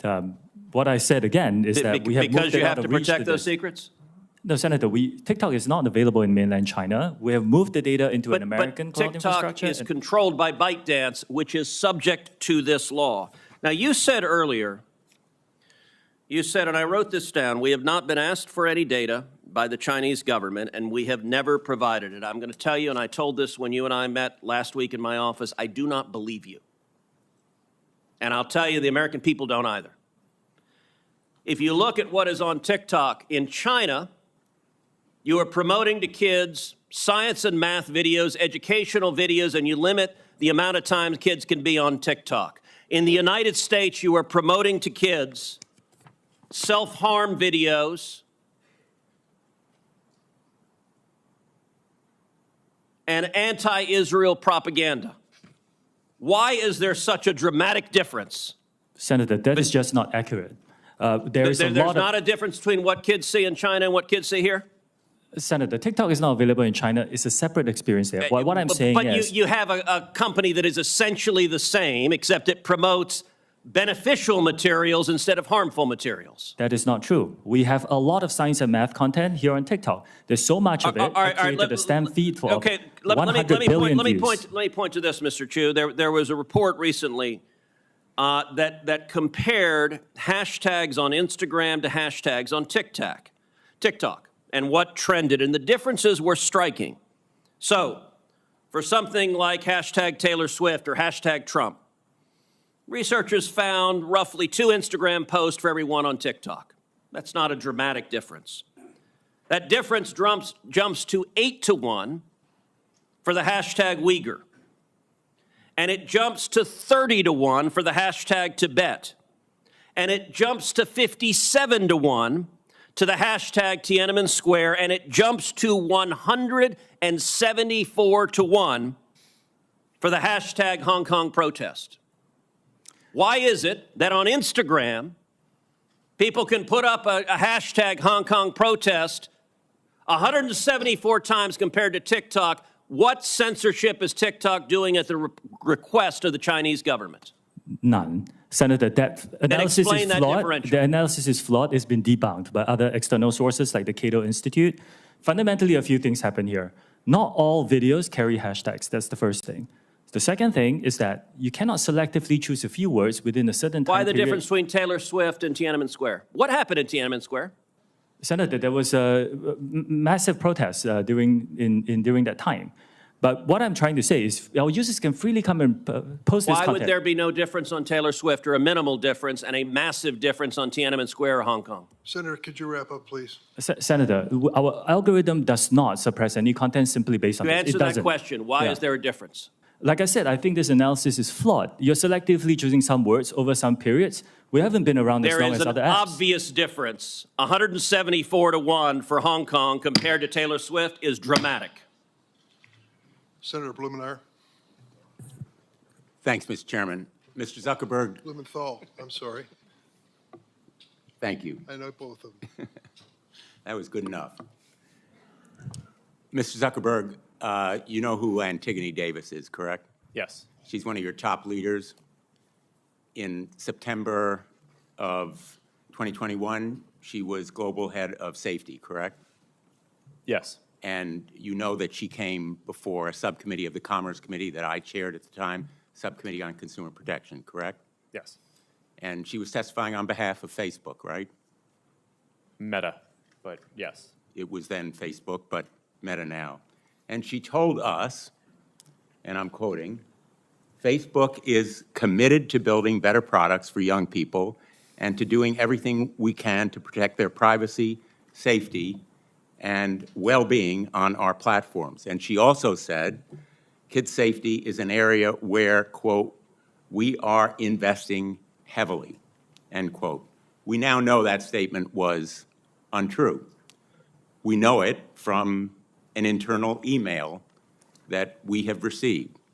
It's an email written by Nick Clegg. You know who he is, correct? Yes. He was Meta's president of global affairs, and he wrote a memo to you, which you received, correct? It was written to you. So I can't see the email, but sure, I'll assume that you got it that correct. And he summarized Facebook's problems. He said, quote, we are not on track to succeed for our core well-being topics: problematic use, bullying and harassment, connections, and SSI, meaning suicidal self-injury.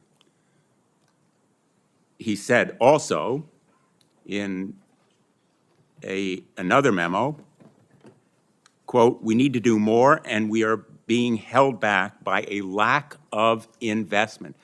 This memo has the date of August 28th, just weeks before that testimony from Antigone Davis, correct? Sorry, Senator, I'm not sure what the date of the testimony was. Well, those are the dates on the emails. Nick Clegg was asking you, pleading with you for resources to back up the narrative, to fulfill the commitments. In effect, Antigone Davis was making promises that Nick Clegg was trying to fulfill, and you rejected that request for 45 to 84 engineers to do well-being or safety. We know that you rejected it from another memo, Nick Clegg's assistant, Tim Colburn, who said, Nick did email Mark, referring to that earlier email, to emphasize his support for the package, but it lost out to the various other pressures and priorities. We've done a calculation that those potentially 84 engineers would have cost Meta about $50 million in a quarter when it earned $9.2 billion. And yet it failed to make that commitment in real terms, and you rejected that request because of other pressures and priorities. That is an example from your own internal document of failing to act, and it is the reason why we can no longer trust Meta and, frankly, any of the other social media to, in effect, grade their own homework.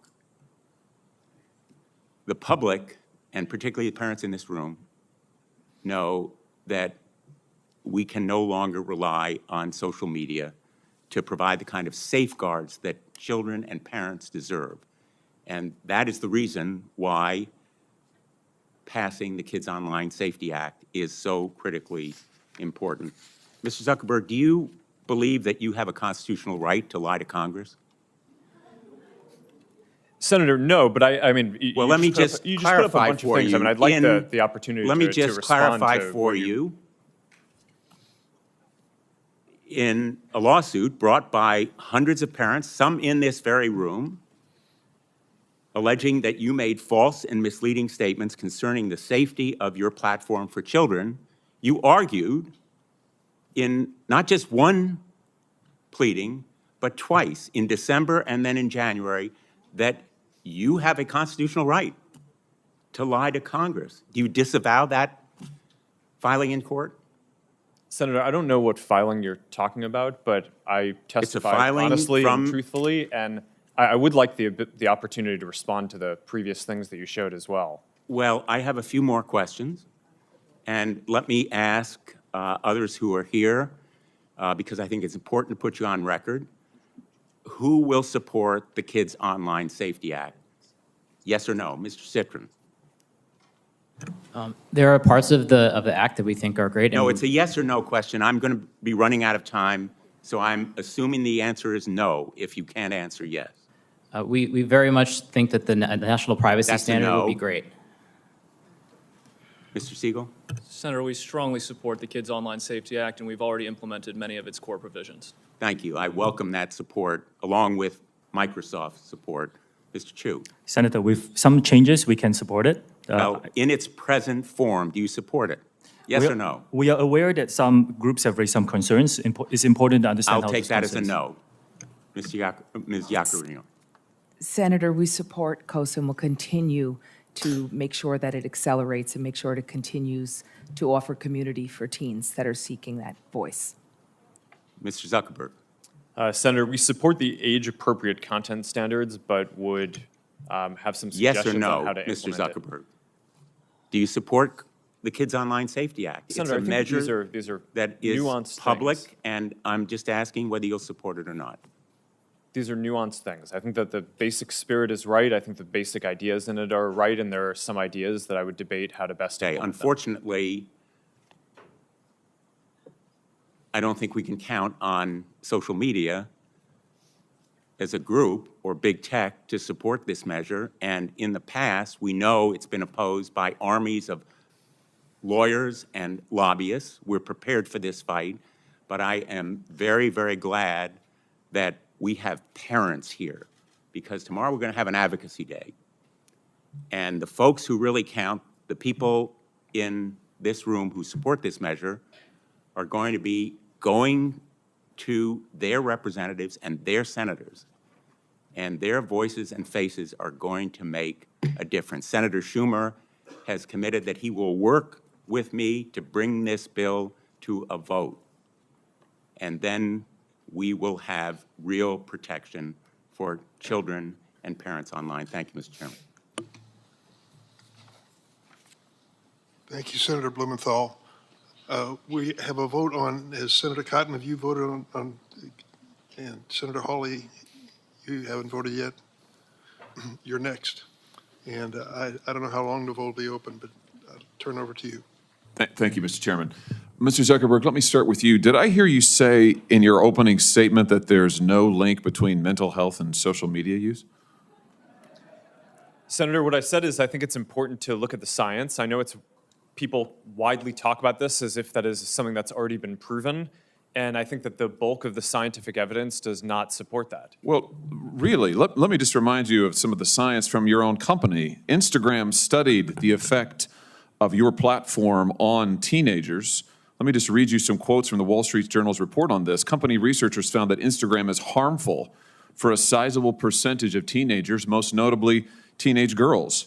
Here's a quote from your own study. Quote, "We make body image issues worse for 1 in 3 teen girls."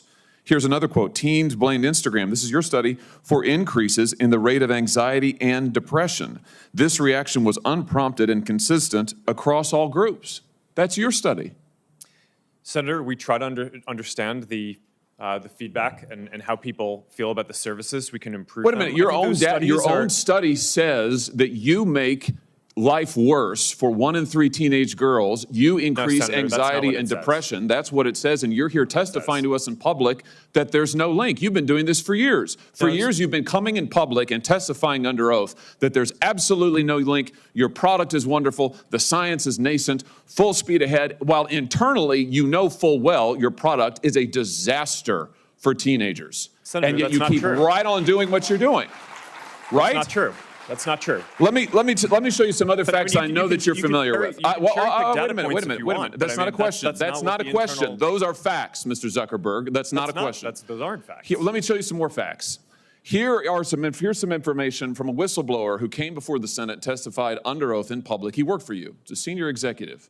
Here's what he showed he found when he studied your products. So, for example, this is girls between the ages of 13 and 15 years old. 37% of them reported that they had been exposed to nudity on the platform unwanted in the last 7 days. 24% said that they had experienced unwanted sexual advances, they'd been propositioned in the last 7 days. 17% said they had encountered self-harm content pushed at them in the last 7 days. Now, I know you're familiar with these stats because he sent you an email where he lined it all out. I mean, we've got a copy of it right here. My question is, who did you fire for this? Who got fired because of that? Senator, we study all of this because it's important and we want to improve our services. Well, you just told And me I a think second that ago the- you studied it, but that there was no linkage.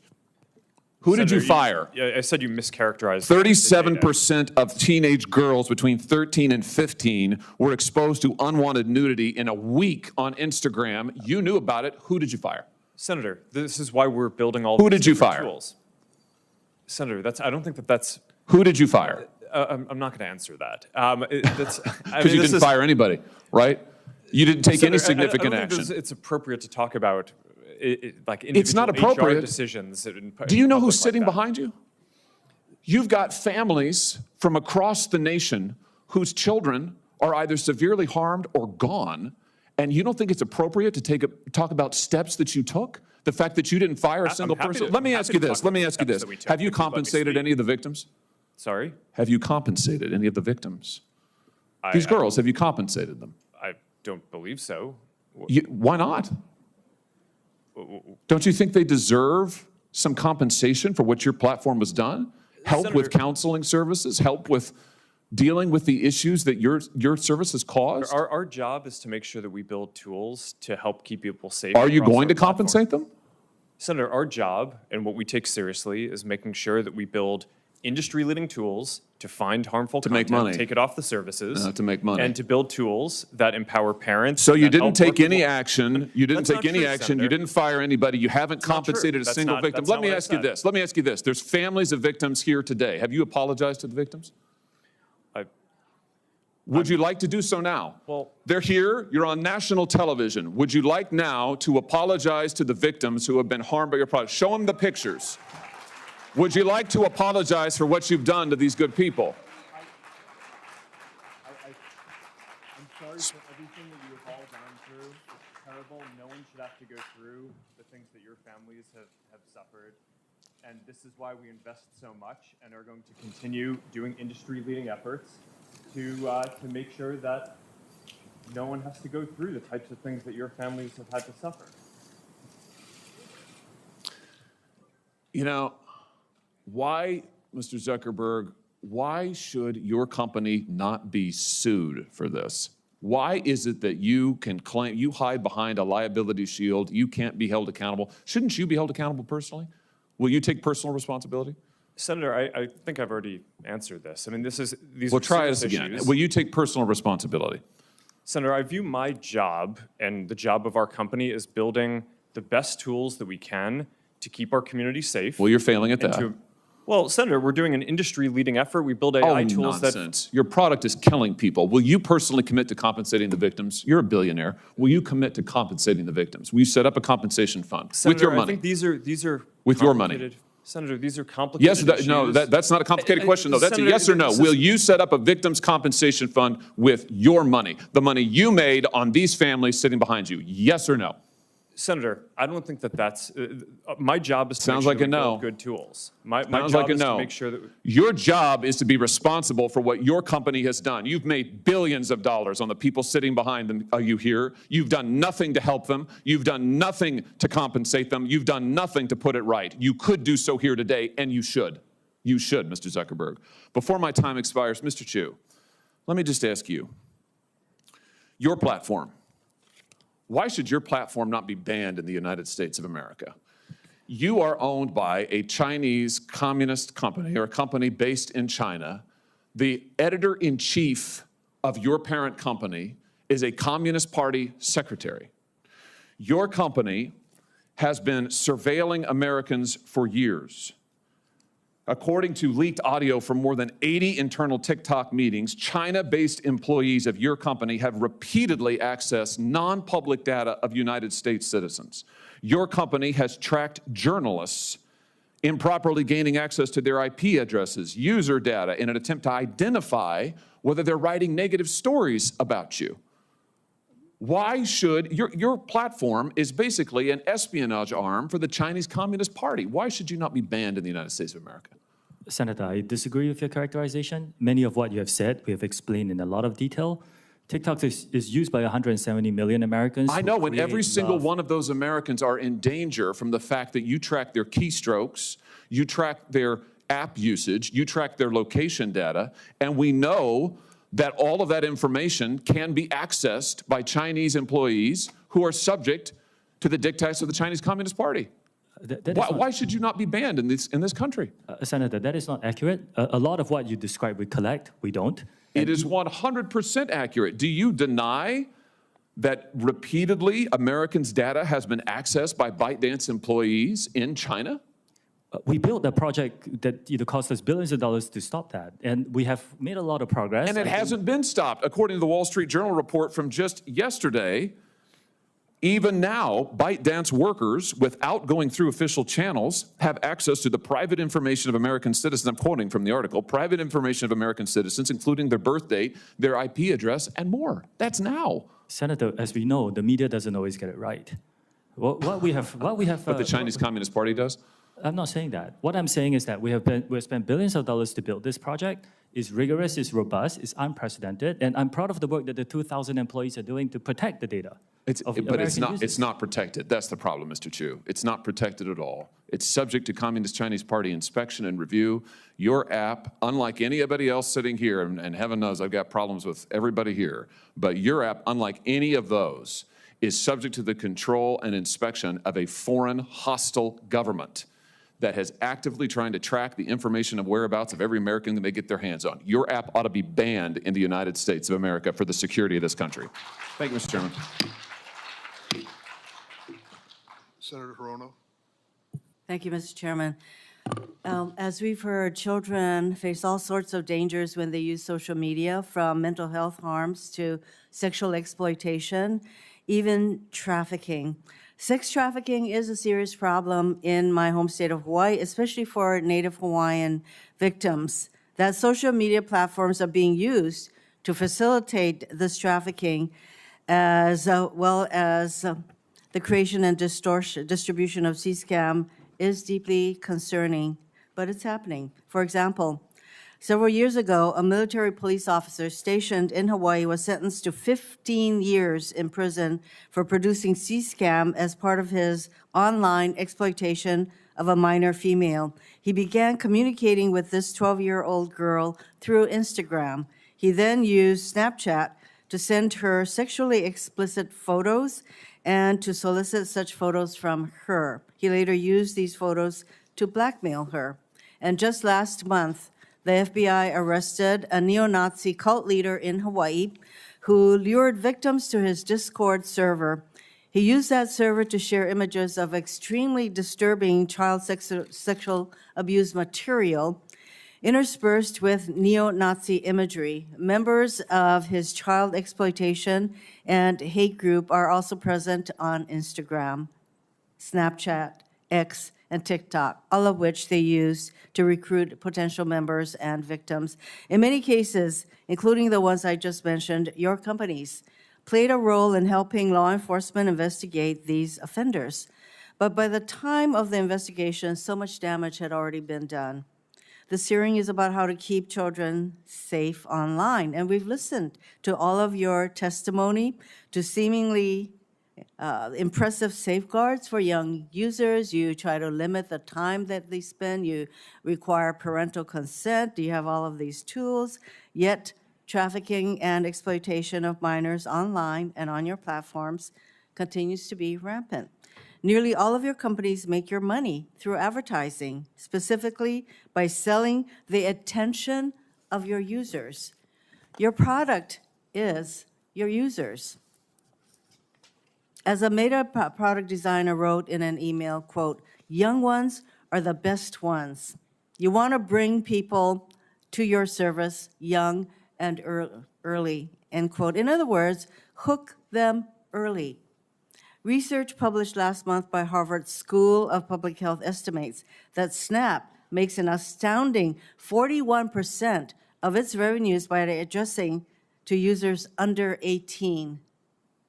With TikTok, it's 35%. 7 of the 10 largest Discord servers, attracting many paying users, are for games used primarily by teens, by children.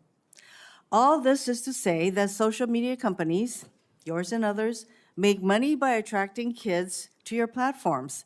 But ensuring safety doesn't make money, it costs money. If you are going to continue to attract kids to your platforms, you have an obligation to ensure they are safe on the platforms, because the current situation is untenable. That is why we're having this hearing. But to ensure safety for our children, that costs money. Your companies cannot continue to profit off young users, only to look the other way when those users, our children, are harmed online. We've had a lot of comments about Section 230 protections. And I think we are definitely heading in that direction. And some of the 5 bills that we have already passed out of this committee talks about limiting the liability protections for you. Last November, this is for Mr. Zuckerberg. Last November, the Privacy Technology Subcommittee heard testimony from Arturo Bejar in response to one of my questions about how to ensure that social media companies focus more on child safety. He said, and I am paraphrasing a little bit, Mr. Bejar said, what will change their behavior is at the moment that Mark Zuckerberg declares earnings, and these earnings have to be declared to the SEC. So he has to say, last quarter we made $34 billion, and the next thing he has to say is how many teens experienced unwanted sexual advances on his platform. Mr. Zuckerberg, will you commit to reporting measurable child safety data on your quarterly earnings reports and calls? Senator, it's a good question. We actually already have a quarterly report that we issue and do a call to answer questions for how we're enforcing our community standards. That includes not just the child safety issues and metrics. So is that a yes? We have a separate call that we do this on, but we've led But the I think industry. that you have to report your earnings to the SEC. Will you report to them this kind of data, and by numbers, by the way, because Senator Coons said, and others have said, percentages don't really tell the full story. Will you report to the SEC the number of teens, and sometimes you don't even know whether they're teens or not because they just claim to be adults. Will you report the number of underage children on your platforms who experience unwanted CSAM and other kinds of messaging that harm them? Will you commit to citing those numbers to the SEC when you make your quarterly report? Well, Senator, I'm not sure it would make as much sense to include it in the SEC filing, but we file it publicly so that way everyone can see this. And I'd be happy to follow up and talk about what specific metrics. I think the specific things that some of the ones that you just mentioned around underage people on our services, we don't allow people under the age of 13 on our service. So if we find anyone who's under the age of 13, we remove them from our service. Now, I'm not saying that people don't lie and that there aren't anyone who's under the age of 13 who's using it, but we're not going to be able to count how many people there are, because fundamentally, if we identify that someone is underage, we remove them from the service. I think that's really important that we get actual numbers, because these are real human beings. That's why all these parents and others are here, because each time that a young person is exposed to this kind of unwanted material and they get hooked, it is a danger to that individual. So I'm hoping that you are saying that you do report this kind of information to, if not the SEC, that it is made public. I think I'm hearing that, yes, you do, so. Yeah, Senator, I think we report more publicly on our enforcement than any other company in the industry. And we're very supportive of transparency measures. I am think running out of time, Mr. Zuckerberg, but so I will follow up with what exactly it is that you do report. Again, for you, when Meta automatically places young people's accounts, and you testified to this, on the most restrictive privacy and content sensitivity sessions, and yet teens are able to opt out of these safeguards. Isn't that right? It's not mandatory that they remain on these settings. They can opt out. Senator, yes, we default teens into a private account so that they have a private and restricted experience, but some teens want to be creators and want to have content that they share more broadly, and I don't think that that's something that should just blanketly be banned. Why not? I think it should be mandatory that they remain on the more restrictive settings.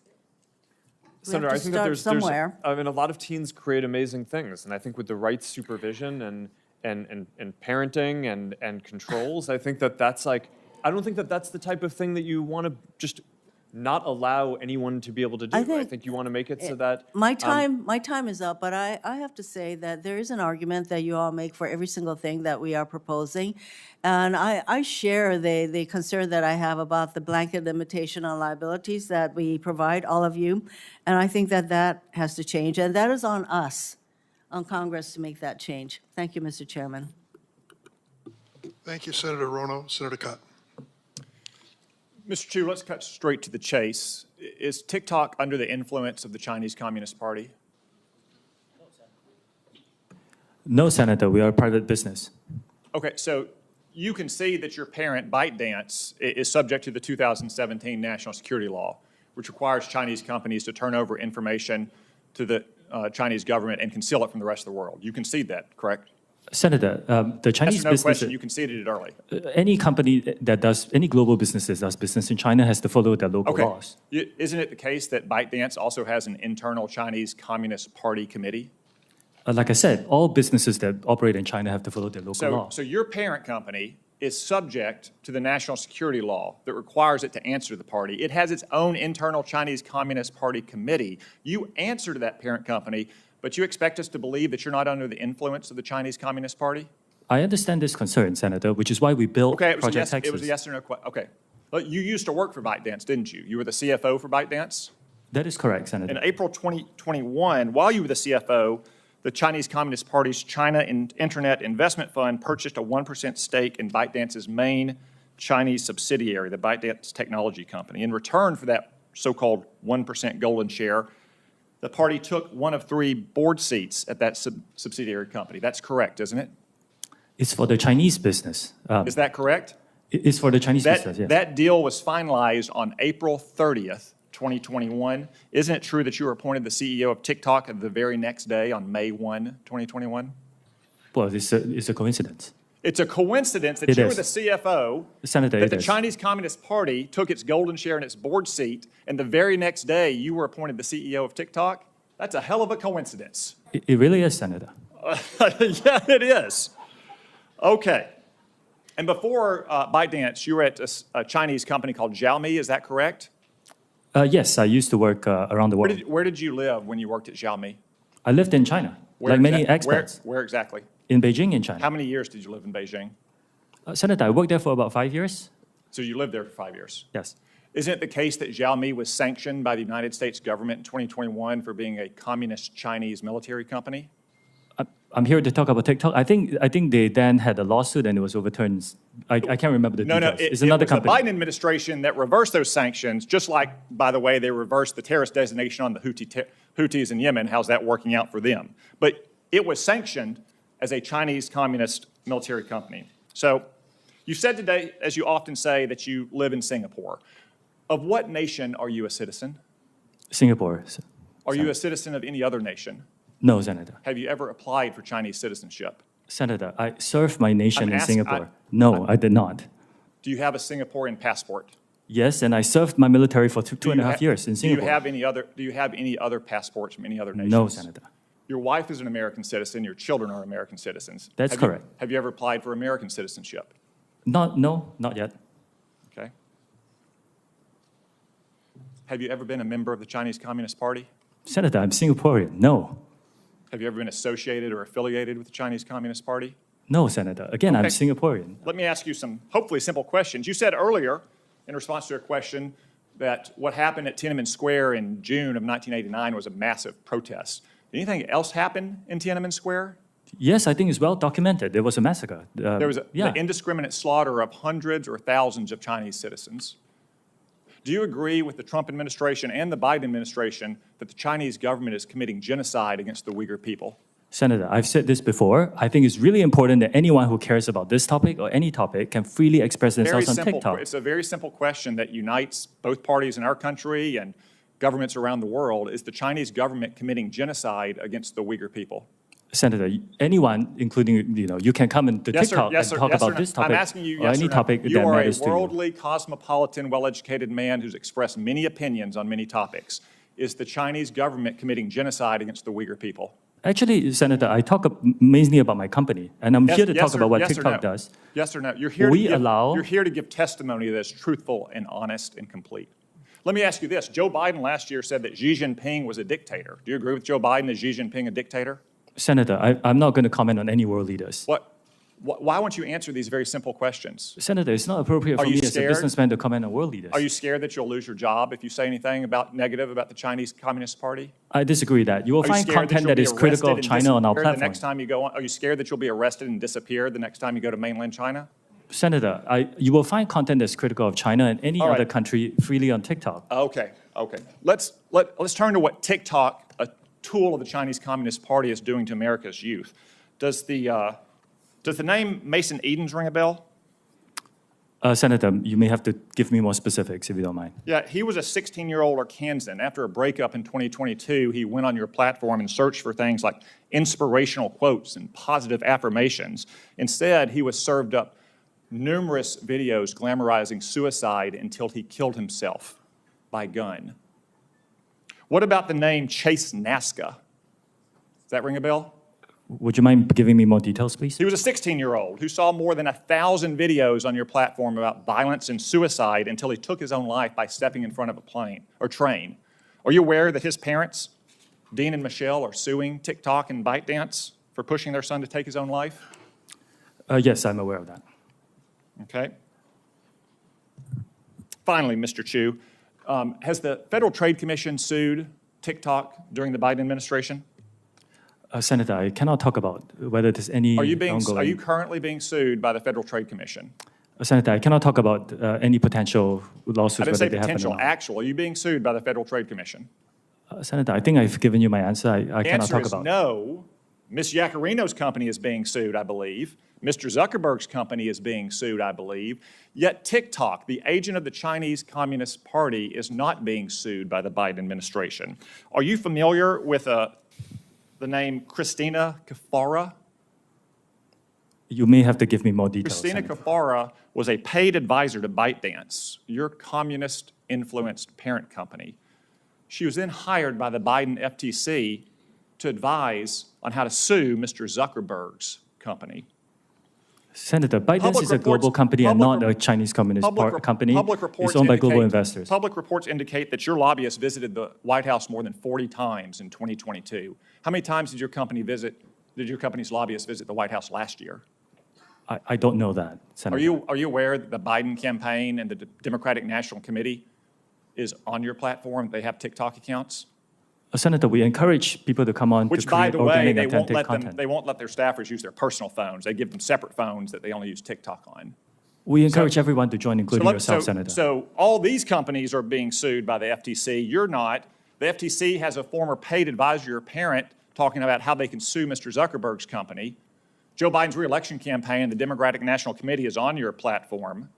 Let me ask you, have you or anyone else at TikTok communicated with or coordinated with the Biden administration, the Biden campaign, or the Democratic National Committee to influence the flow of information on your platform? we work with any creators who want to use our campaign. It's all the same process that Okay, we have. so what we have here, we have a company that's a tool of the Chinese Communist Party that is poisoning the minds of America's children, in some cases driving them to suicide, and that at best the Biden administration is taking a pass on, at worst maybe in collaboration with. Thank you, Mr. Chu. Thank you, Senator Cotton. So we're going to take a break now. We're on the second roll call. Members can take advantage of it if they wish. The break will last about 10 minutes. Please do your best to return.